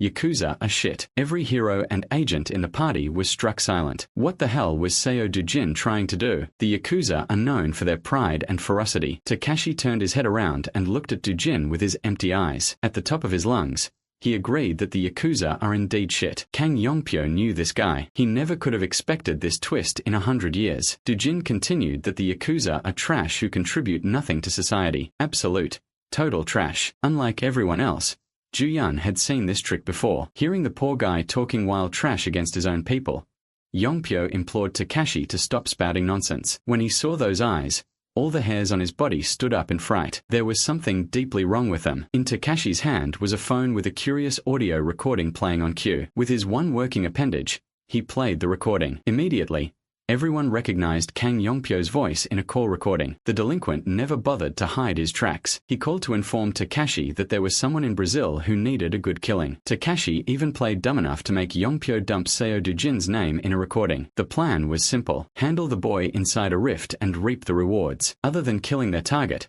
Yongpyo also shared his plans to hook up with some top-notch chicks. He'd love to use this chance to reel in Gloria Tyler at least once in his life. Hyeon Ju-yun would be a nice prize too. He likes the never-been-touched vibes. Kang Yongpyo's criminal plans and dirty thoughts were aired out in front of his peers on a loudspeaker. Dujin didn't think the lynx's eye would be this effective in shit-stirring, but it is. With Takashi completely under his spell, Yongpyo certainly picked the wrong opponent. From now on, he intends to make the delinquents slowly suffer until death becomes the only humane way out. All eyes are on Kang Yongpyo. How he responds will be on the front pages tomorrow. Regardless, socially cornered, he smiled like a psycho. Completely shedding his cordial front, he blamed the dumbass Yakuza bastard for ruining his brilliant plan. He walked up to his partner in crime with aggression. Things are already fucked enough as it is. If Takashi keeps running his mouth, things will get even worse. To prevent that from happening, Yongpyo took action. His hand tightened and sharpened before stabbing directly into Takashi's chest. He felt Yongpyo took hold of his heart, squeezing hard. The delinquent pulled out, and the Yakuza fell down with a bloody hole in his chest. Things happened so fast that no one was able to go after Yongpyo as he fled the scene of blatant murder. Chairman Lopez stammered out the catch order to his men, but it's simply impossible. He might be human filth, but Kang Yongpyo is an S-ranker. While the agents continuously failed to close the gap by a long margin, Ju-yun was gearing up to join the action. She wanted to run alongside Dujun only to find the guy standing still like a statue. He was just watching the chase sequence like it had nothing to do with him when he could have stopped all this. When Ju-yun asked why he didn't move, he didn't grace her with an answer. The events of the shocking banquet spread across the world in an instant. Given the people involved, the impact on Korea and Japan as nations was beyond imagination. Both governments and their hero associations decided to keep their heads down, wary of public opinion. The media dug up and ran stories of Kang Yongpyo and Takashi's past deeds. Chairman N.A. Taewang had no other choice but to commit to damage control just because of some idiotic fuckers. He wasn't the only one having a hard time with this new cycle. The rich bitch, Hong Hee-ju, could feel the walls closing in on her. She took her anger out on the absurdly expensive pottery around her office. Hee-ju swung that gold club like she was in a rage room. Her poor bald manager just watched from the side, careful not to get in his boss's crosshairs. Manager Lee thought he could let the shitty mood pass without getting dragged in, but he was wrong. When Lee entered, all he saw was a spoiled brat and a few million in damages. As far as they know, the Interpol and the World Hero Alliance are working together to capture the notorious Kang Yongpyo. In the best-case scenario for Hong Hee-ju, the criminal gets himself killed trying to resist the authorities. She's already assigned Manager Lee to clean up all the loose ends on their part. The accounts leading to the money have been wiped. The contact network they used to get in touch with Yongpyo was scrubbed, and even the CCTV recordings were cleaned up quietly. When asked if something was still bothering her, Hee-ju tossed her phone to Manager Lee. It was her personal phone. The only people who know this number are family, but the most recent text doesn't read like one that came from a blood relative at all. There was no caller ID. It was a text urging Hong Hee-ju to cooperate or risk an evidence leak. The message was signed by K. It's highly likely that this was Kang Yongpyo's desperate attempt to get out of the worldwide shit list. The fact that Hee-ju was tied to that bastard at all is already a ruinous disaster. Poor Manager Lee had to tank a vase hit on the way out of that miserable office. If his baldest head gets dragged into this any deeper, he might get screwed too. Perhaps it's time to cash out of this place and find a way to survive somehow. When Manager Lee opened the door, he was greeted by the imposing figure of an old man. The look in his eyes was the look of a killer. This man is Seo Kyung-chol, T-Group's chairman, and Hong Hee-ju's father-in-law. Manager Lee recoiled back at the sheer aura of the man in front of him. He kept himself together, apologized for the intrusion, and got out of the way. Hong Hee-ju's tantrums quickly ceased with the patriarch of the family present. Kyung-chol gave the foolish girl a brutal slap in the face, the kind that you'd see in a power slap. Down on her knees, she trembled in fear of losing everything. Kyung-chol doesn't appreciate being seen as some old man rotting in the company's back room. Hee-ju tried to play dumb, but it only earned him another slap to the other cheek. There was no way the patriarch wouldn't know about the failed plot to kill Do-jin that involved Kang Yongpyo. He just found out that his own bloodline had produced an S-rank hero. He wants the kid to come back home by any means necessary. Kyung-chol simply couldn't stand P-Group's grandstanding just because of one Jang Sung-ho. First, they're going to finalize a decision on how to clean up the mess Hee-ju made. While everything around Kang Yongpyo continued to spiral into chaos, Do-jin and the group are currently on the way home to Korea. Overall, the expedition paid exceptionally well. He gathered enough materials for the sword and a boatload of cash to boot. Heinjian couldn't contain her curiosity anymore. She bugged Do-jin on the plane with a question. She asked why Do-jin let a direct threat like Kang Yongpyo go free on purpose. Well, this way, the escape could lead to the next step in his master plan. After a long flight, the Korean team finally touched down in Seoul. Today, Do-jin took out his adorable little sister, Yoon Young, for some Burger King's Korean cousin. She swung her little feet under the table while singing the burger praises. Times like these are not so bad at all. Do-jin gets to relax for real. Still, he couldn't shake the disturbing sight that greeted him right after returning home and reuniting with his family. His grandmother's health had noticeably deteriorated. She was practically bedridden. She asked little Yoon Young why he was never notified and why they didn't go straight to the hospital. On the brink of tears, she explained that Grandma held onto Do-jin's advice not to spend their money carelessly. It was money earned by risking his life. After all, hearing this, Do-jin felt a pang of guilt. Still, going to the hospital because of sickness doesn't qualify as reckless spending. He whispered to his grandma's ear about Brazil and the tons of cash he made from it. From now on, they can do what they have to and what they want to. No need to hold back anymore. Do-jin immediately admitted his grandma to the best hospital in Korea, affording her the best care money can buy. He's been visiting her every day with little Yoon Young, and they've been grabbing burgers afterward. This has become his new routine. Say what you want about Burger Kim. That juicy Korean meat is tasty. After getting his affair settled, Seo Do-jin swung by the Gasan Hero residential complex for one reason. He went straight to the forge he commissioned to make his sword. The owner and blacksmith of the establishment had never seen a blue croco heart in such perfect condition before, yet Do-jin just handed it to him like nothing. Mr. Blacksmith is confident that he could forge an even better blade with this secret ingredient. The process will take about 3 weeks if he gets started immediately. Since the sword is taken care of, Do-jin wanted to commission another thing from the willing old man. He slowly took out a Velcara silk and a venom sac pouch, 2 very rare materials. The old man reckoned that the kid wanted armor in his size. Imagine his surprise when Do-jin explained that he wanted armor for his little sister to wear. Any equipment made from Velcara parts has absurdly high defense. Plenty of heroes would be lining up to buy the material from him. The blacksmith assumed that Do-jin's sister must be a hero too. Nope, she's just a normal little girl. For such an adorable little one, it would be best if the armor were made to resemble normal clothing, not a combat suit. The problem is that kids can grow unbelievably fast. Even if they make the armor now, she might not fit it in a year or 2. Do-jin already has that problem covered. He has a canister of green juice waiting to be opened. It's Tailipu extract. Mixing the juice with fabric materials increases their elasticity about tenfold. But Tailipu is widely known as a common plant-type monster. No one had ever thought of using its extract for anything. With that, Do-jin took his leave, trusting that the blacksmith would meet his expectations. That young man is just a well of knowledge. He even surpasses the masters of the craft in the modern world. When asked how that's possible, Do-jin truthfully answered that this is his second life. In the hustle and bustle of the city, a man walks among the crowd. He had slick white hair. He wore a tailored suit and smart-looking glasses. This guy is locked the fuck in. After trudging through the city, he made a turn into a seedy alley and passed a signboard to Paradise Cafe. He was welcomed by the barista while lost in thought. He liked the place. It exuded good taste. Upon scanning the room, he easily found the person who contacted him for a meeting. He was still skeptical about this meeting. The client insisted on meeting in such a secretive manner. Finally, the man introduced himself as Park Sung-wook, a former S-Group Chief of Staff Executive Secretariat, currently a freelancer. The client was none other than Seo Do-jin. The young man has been all over the news lately. Sungwook was curious about what he was being hired for. Well,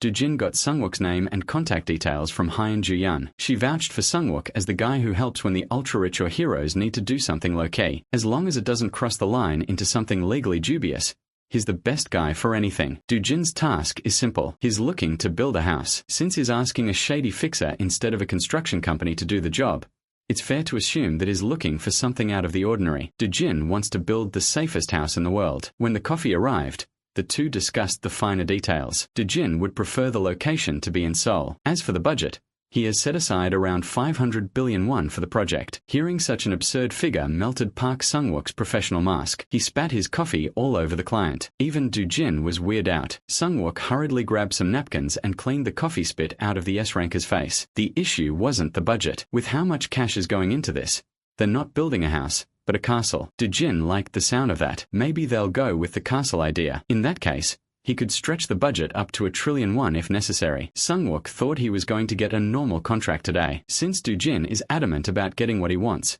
Sungwook asked if he knew which home was considered the safest in the country at the moment. As far as Do-jin knows, it's Chairman Oh Young-gun's residence in Gangnam. The home is only valued at 110 billion won in the market. But if you only count land purchase and construction costs, the bare cost is probably just around 80 billion. Budget-wise, Do-jin can build something far greater than that. However, the Gangnam district is unrealistic. Even if you have the money, no one is selling land. Not a single rift event had ever occurred in Gangnam, making the prices of property rise every single day. In essence, they could build the best house money can buy, but securing the safest area won't be easy. Do-jin casually dropped that Gangnam is not the safest place in the country. The false safety that those people are deluded with is just wishful thinking. Gangnam being safe from rift events is an illusion created and propagated by the media. The lack of incidents is just a pure coincidence. We had seen this play out in the ruined world before. The delusions people cling to are only a matter of order. Inevitably, rifts will appear in every region of the planet. So Do-jin suggested that they buy land in the Guro district. Guro had a rift incident a few years ago. Even in map, a district not that far away, there was a rift event recently. Do-jin would know. He was there. Sungwook curiously asked if there was some special reason to pick Guro as their site. Do-jin's reasoning wasn't some 5D chess move. He chose Guro because it was close to their first house. After the meeting with Sungwook, Do-jin strapped up and got back to work. Today's target practice is gosh dang dinosaurs. The first prey sensed him coming too late. Poor lizard was cut by a brand new sword. Do-jin was extremely pleased with the old man's work. It turned out to be even better than he expected. He saw how hard the old blacksmith worked to complete this work of art. The old man even proclaimed it his masterpiece. When it came to payment, the old man refused to take a single cent for his work since the material was entirely provided by Do-jin. It was too late. The young man had already scanned the QR code and sent the cash. The blacksmith stood his ground. His satisfaction can't be converted into a few bucks, unless those few bucks added up to 1 billion won for a single sword order. Do-jin doesn't like being in debt. He's also generous to people who do him good. For 1 billion won and some material hunting,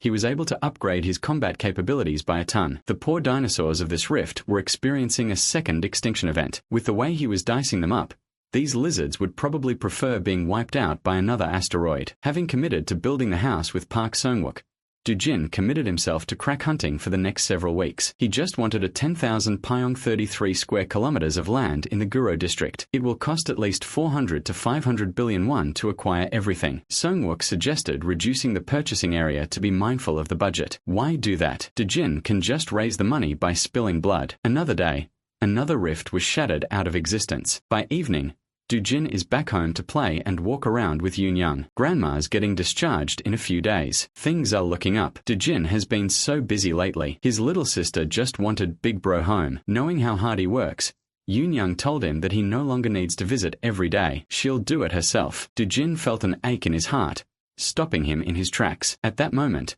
they were interrupted by a random luxury car driver waiting for Do-jin in the streets. He claimed to have been sent by Chairman Seo Kyung-chol, Do-jin's shitty grandfather. The driver was equally polite and pushy to get him in the car. Do-jin put Yoon-young down to the safety of the curb for a moment. He also asked her to close her eyes for a moment while he walked toward the driver. Seo Do-jin leaped into the air and landed a meteor kick on the luxury car's roof, wrecking the whole vehicle. Just to make sure that it wouldn't run again, He gave the sides a quick kick. Mr. Driver thought he could just waltz in here and pick up the passenger. He was sorely mistaken. Dujin warned the guy to fuck off and never come back. Something about his eyes says he's being 100% for real. The lanky driver ran off shakily, and Dujin didn't avert his eyes for a second. When that was taken care of, he told Yoon that Big Bro was just teaching someone a lesson for trying to interrupt their time together. Hell, Yoon wanted to get her turn teaching lessons to bad guys, too. Lifting her back up his shoulders, Dujin assured the little lady that there's no need to worry. Anyone who even thinks of messing with his family will go to an early grave. Word about Dujin's land purchases in Guro had reached the ears of other people. Ju-yun was the first to know,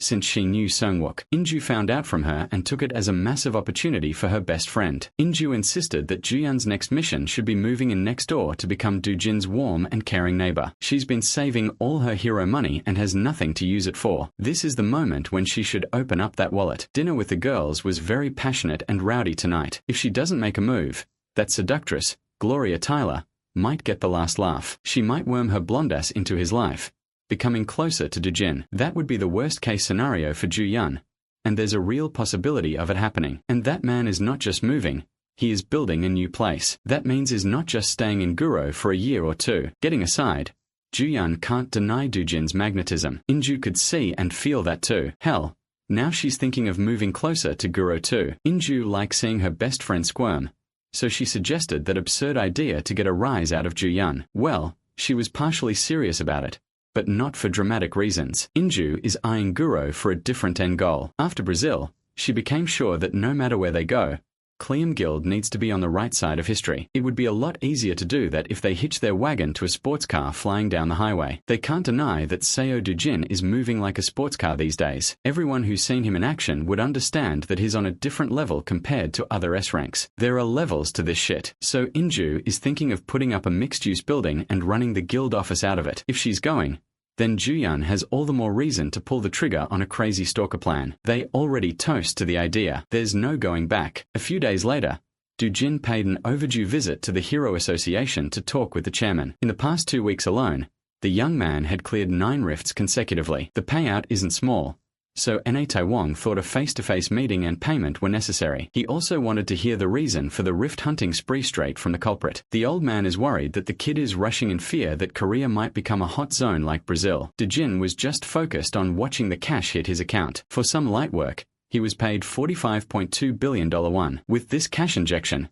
he's fine for now. He should be able to slow down the clears. Still, the chairman wanted a straight answer to quell his anxieties. Dujin asserted that he's just doing what's in front of him. These days, he needs a lot of money, so he works for a lot of money. He shared his plan to build a house, and Na Taiwang was dumbfounded. Since Dujin's here anyway, he also brought up something he'd like to ask the old man regarding the construction. After his visit with the chairman, land transactions around the plots Dujin purchased began happening at a rapid pace. The first movers were Haiyan Ju-yun and Zhong In-ju. Then, Na Taiwang and the members of Cleum Guild arrived at the same time. As if catching a whiff of something big brewing, a few of the wiser heroes and real estate speculators joined in. Eventually, news of this development reached Dujin's grandfather. As T-Group's chairman, Seo Kyenshil felt proud of his blood for investing in real estate like a real capitalist. He ordered his men to find where the kid was buying and to snap up as much of the surrounding land as possible. Rumors bred more rumors. The rumors drew in those with money to spare,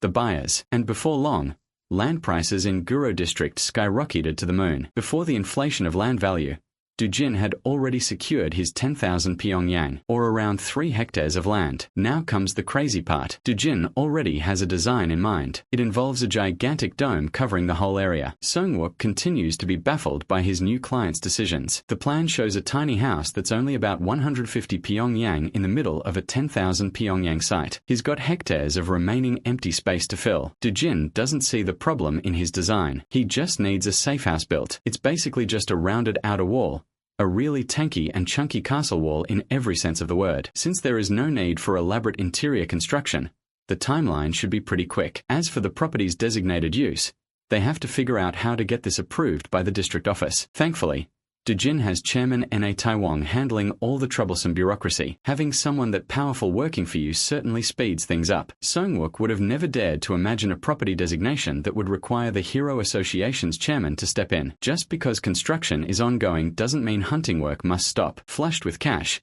He's just killing shit for the love of the game. Up in the association HQ, NA Taiwan is still working on the Rising Star's bold request. A lot of people have seen Dujin slaughter monsters in droves, but his request to the chairman involves something crazier. He intends to tame monsters. The old man was shocked when he first heard such an absurd idea too. They're barely keeping up with subjugations. Taming had never been a possibility. Most people had long since dismissed the possibility of monster training. A successful attempt would be completely unprecedented. But coming from Seo Dujin, the concept doesn't sound too unrealistic at all. Speaking of the devil, he's already working on fulfilling his ridiculous claim. The chairman had to issue the young man permission to raise monsters on his own land. Somehow, that's not even the most shocking thing in this line of thinking. The monster Dujin plans to tame is none other than the S-Rank hero nightmare, the Caesarian. Equipped with his new blade, Dujin felt excited to get a good workout but promised to take it easy today. As soon as the beast sensed the intruder barging into its nest, the Caesarian whipped its tail around to decimate the tiny human. When melee attacks didn't work,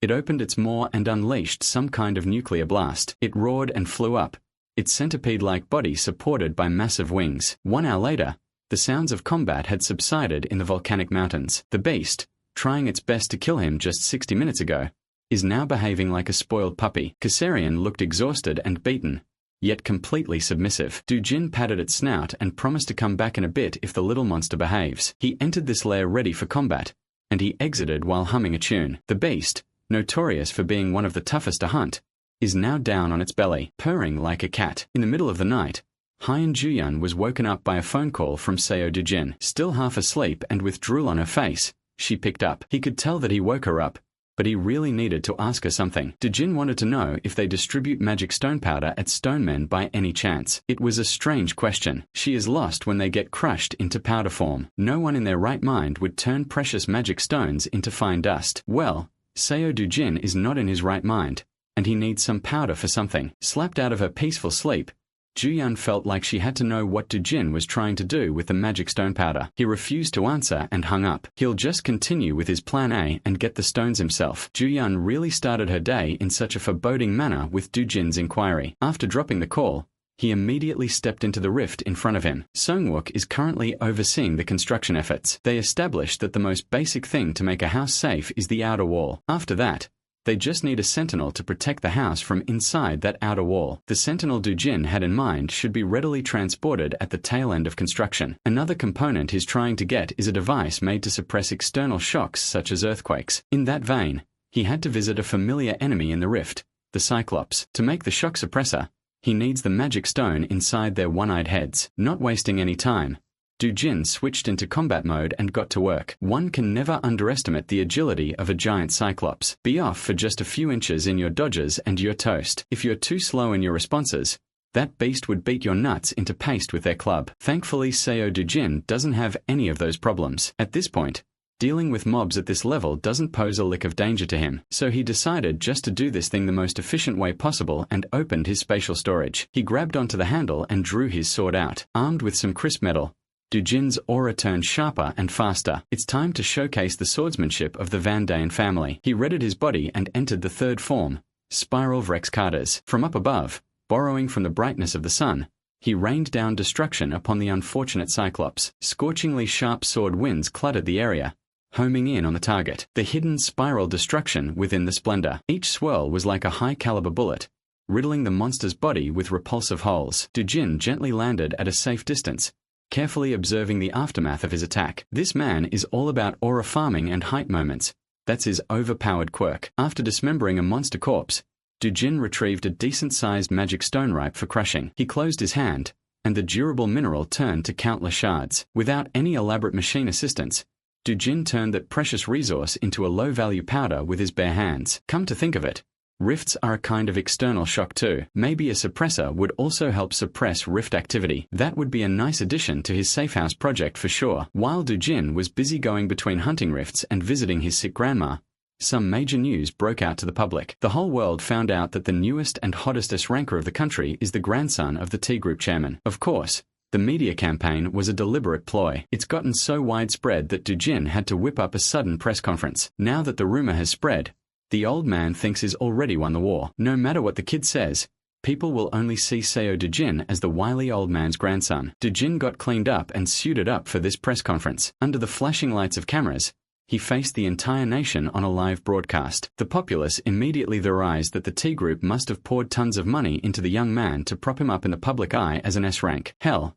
even the press con itself stinks of special treatment at the diamond spoon level. But everyone had the same question jumping into their minds. Why hold a press conference after years of being essentially invisible? Based on pure speculation, the majority of the populace has soured on the idea of someone like Seo Dojin. To remedy that growing headache, Dojin spilled his guts out on camera. He started off by introducing himself as an illegitimate child, abandoned at a young age. Everyone watching was completely caught off guard by the opening curveball. Afterwards, Dojin slowly talked about his life. No, the life that the original Seo Dojin has lived. In a brief, clear, and meaningful manner, the whole world listened and internalized his experiences. Even those who were skeptical of Dojin's words gradually developed some sympathy for the guy. Reports from his school friends corroborated all his claims. Interviews with past employers where he worked a ton of part-time jobs were being broadcast on the air. Overnight, the perception about the mysterious S-ranker turned overwhelmingly positive. As a result, T Group's stock price,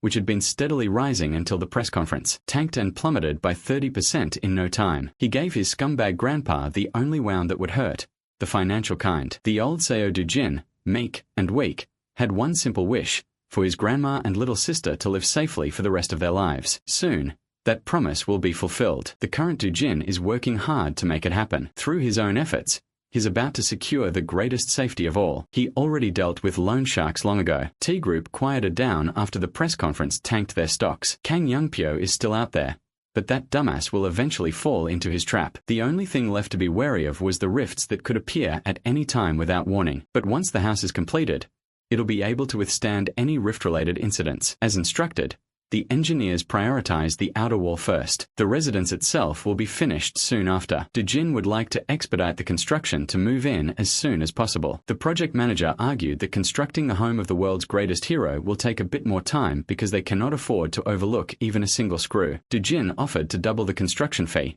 and the manager's tone quickly changed, promising the compound would be completed within 10 days. Tonight Dojin gave all the workers a break. No one is allowed to see what he's about to do. Under the bright moonlit sky, he brought out every mana stone he painstakingly gathered. He had to hunt all sorts of monsters to secure the necessary materials for this ancient ritual. Dojin planted each high-grade mana stone deep into the foundation of the compound. Once in their rightful place, they formed an intricate magic encompassing the massive plot of land. The setup came together perfectly. Just to be safe, Dojin added pure powdered mana stones to suppress any unforeseen variables as well. Once the bizarre ritual was completed and the stronghold was ready, he ran off into the night to fetch the guardian. Meanwhile, the rich bitch, Hong Heju, secretly met with Kang Youngpyo to demand the death of Seo Dojin once and for all. She paid exorbitant sums for his fake IDs, hotel fees, and background checks. Hong Heju was running out of patience. She wants Dojin's head served in a platter as soon as possible. Kang Youngpyo heard that the bitch was recently cast out by her family,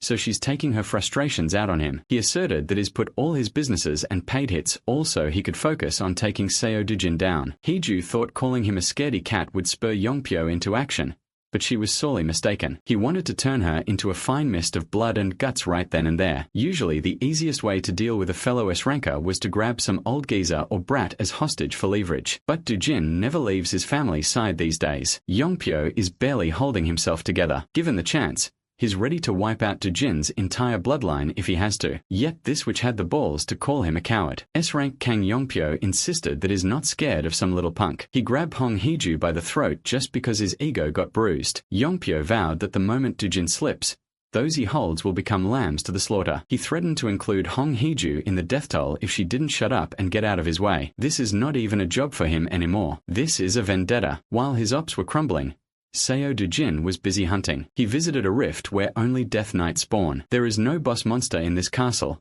only Death Knights. As soon as he entered, 3 Death Knights welcomed him with blades in hand. 3 should be manageable. Death Knights are far from easy to take down for several reasons. For starters, they have no true physical form and feel no pain. The only way to beat them is by precisely severing the core of their soul. They also retain the swordsmanship they learned and trained back when they were human. Each Death Knight sports their own distinct style, unleashing unique, dazzling flurries one after another. Against specters who were once respected knights, It would be discourteous to face them barehanded. With a sword in hand, Seo Dujin jumped straight into a 3 versus 1 action. For his opening attack, he decapitated the empty helmet of the nearest Death Knight. The next two aggressively charged at him in tandem. It's been a while since he had a proper sword fight. As far as he can remember, he's held a blade since he first learned how to walk. He was destined to be a sword god from birth. The Death Knights did their best to keep the pressure up, but their blades were far too dull. To handicap himself, Dujin elected not to use any martial techniques,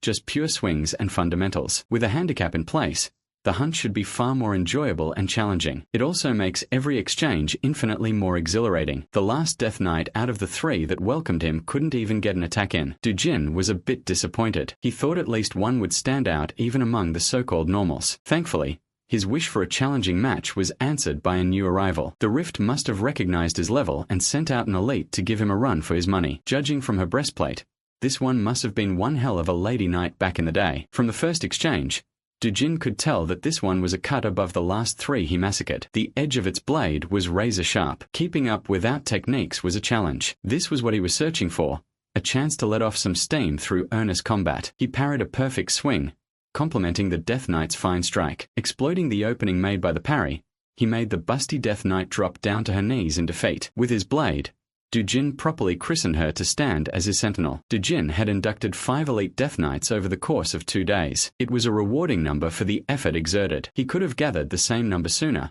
but he had too much fun with his handicap. Conveniently enough, the Death Knights are bound to shadow, making transport a breeze. The recruitment of guards is complete. A security team that doesn't need to eat or sleep and does its job at 100% uptime was locked in. Next on his shopping list is a guard dog. For that, he returned to a familiar rift, the Kassarian's Nest. The ancient, draconic beast did not welcome him with open arms at all. This particular Kassarian immediately recognized Seo Dujin as the human who wreaked havoc last time he came to the rift. Dujin asserted that he didn't come to play today, so the scaly bastard should just follow along like a good boy. The Kassarian's pride didn't allow for a peaceful surrender, calling Dujin nothing but a bug. But when faced with the threat of bloody murder, even the Kassarian's pride surrendered. The beast looked into his eyes and knew that this human was built different. Those weren't empty threats. For the sake of survival, the Kassarian followed his orders and let the human ride on its back. Dujin instructed the big baby to go outside the gate, and the monster tried to protest against leaving its home. He gave that overgrown chicken a death glare and muttered a single word: "Go." Scared of a painful death, the beast relented and flew out of its territory for the first time in its life. Dujin and his new pet flew over a nearby city, causing a commotion and striking fear in the hearts of civilians. Imagine walking around the city and seeing an ancient beast fly overhead. That beast was being commanded to be careful not to crash into buildings while flying to avoid 9 to 11 Part 2. This time, a dragon did it. The Kassarian scoffed, and Dujin swiftly tightened his grip and made it lower its gaze, quelling its rebellious nature. The monster finally snapped at the worst possible place. It threw a temper tantrum above a populated city. Its roars nearly ruptured the eardrums of every civilian in the area. Seeing normal humans writhing in agony, it regained its confidence and cockiness, declaring itself a superior existence. Dujin had to discipline the big chicken by giving it a bone-breaking whack. From that point forward, the Kassarian moved quietly and obeyed his every word. Their first stop was Guam, a United States territory in the Mariana Islands of the Pacific. The Kassarian landed on the barren ground of the abandoned state,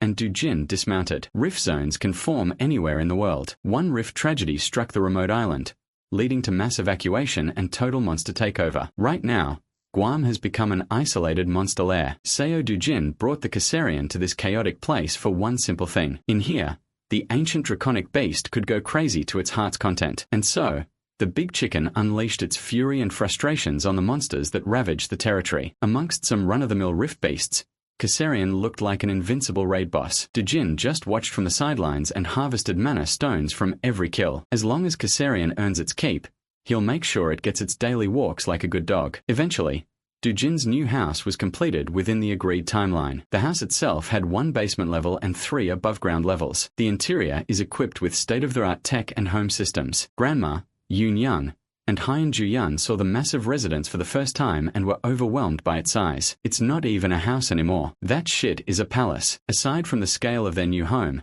the slumbering beast in the backyard was an even bigger distraction. Seo Dujin simply asked his grandma to treat the Kassarian as a chicken in the yard of a country house. Excited, Yoon Young wanted to run in and take a look inside the house. While grandma and little sis were exploring their new home, Dujin stayed outside with Juyun. She waited for his family to leave before bringing up the eerie energy rising from the ground she had sensed since earlier. Besides the giant dragon in the backyard, there's something deadly hiding underneath. Dujin was impressed by how sharp Juyun's instincts have become and assured her that it won't pose a danger to those he cares about. She must have picked up on the Death Knight squad's hidden presence. More importantly, Dujin wanted to thank her for always taking care of his family while he was gone. To return the favor, he invited Hai and Juyun to have a meal together over the coming weekend. Just the two of them, no distractions. It would have been a romantic move if he hadn't forgotten that he had already promised to go to the amusement park with Hai and Yun this weekend. Now he just looks like an ass. Dujin had been so absorbed in gate hunting lately that he momentarily forgot. It can't be helped. Little Hai and Yun must take priority. To save him from the dilemma,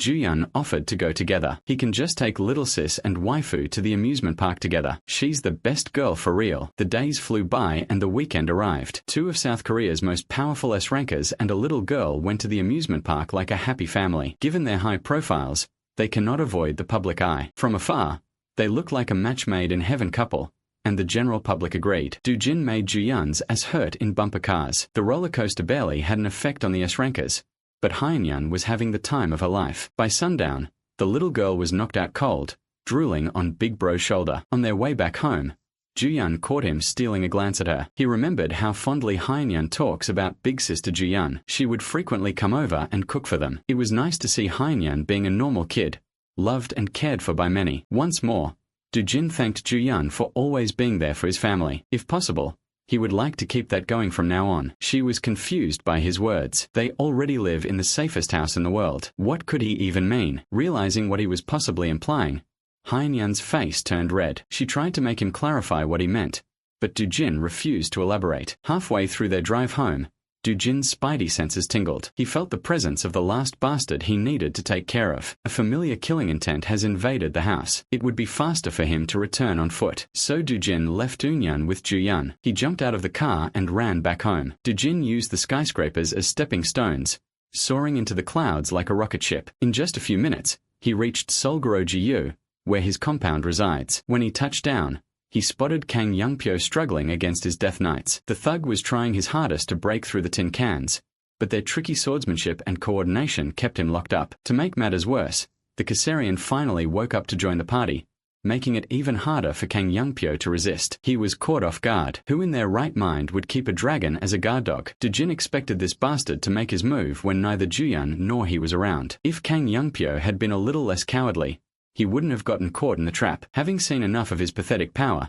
Dujin made his army of elite Death Knights stand down. He called out Kang Youngpyo for barging into his house, only to be pitifully chased away by his guards like a common criminal. Dujin doesn't want to hear any ear-splitting barking today. He wants all the smoke. The angry Kang Youngpyo loaded up an aggressive attack, but his wind-up was met with a fist to the skull. Dujin laughed. He just swung lightly, and this fraud couldn't even dodge a simple punch. While the thug was trying to recover, Dujin kicked him in the gut, rearranging his internal organs. Youngpyo threw up stomach bile while refusing to believe the reality. Sure, they were both S-ranks, but they are worlds apart when it comes to power. Dujin cocked his fist back and offered to be a little gentler on his next attack. It took every bit of Youngpyo's brainpower to move his head to the side. A piece of his ear was deleted out of existence. Had he not moved his head, his brain would be blown to bits right now. Although it was humiliating, he finally brought out his final gambit in hopes of leveling the playing field in a head-on clash. Instead of trying to beat Dujin fair and square, he'll use his last resort to go after the kid's family instead. Dujin chuckled as he let the thirsty boy drink his special drink. Youngpyo's body twisted and transformed into something even more grotesque. His left arm turned gigantic,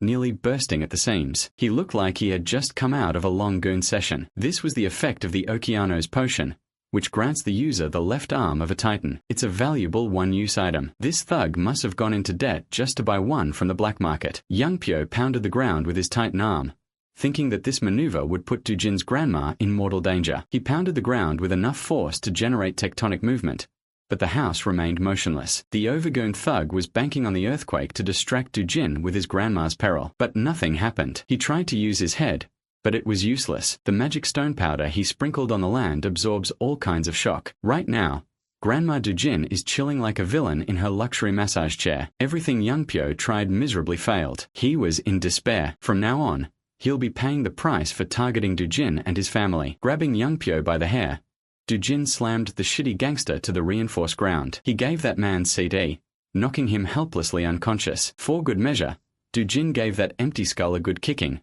launching the limp body into the skies. By the time Yunyang and Juyun reached home, Kang Youngpyo was completely out of commission. Juyun made sure to cover the little girl's eyes. Big Bro looked a little too menacing right now. Kang Youngpyo was barely alive when he was handed over to the Hero Association. That night, Seo Dujin was visited in his dreams by the previous owner of his body. It's been a long time since they first met. The old Dujin thanked him for making all those wishes come true. He has no more worries on his way to the other side. He's done more than what they agreed on at the start. Old Dujin didn't even know how he could repay the man who took over his life. New Dujin was just glad to be of service. These days, he wakes up to Hyan Juyun's beautiful smile every morning. Old Dujin already paid him back plenty. Thanks to him, the sword god finally found his happiness.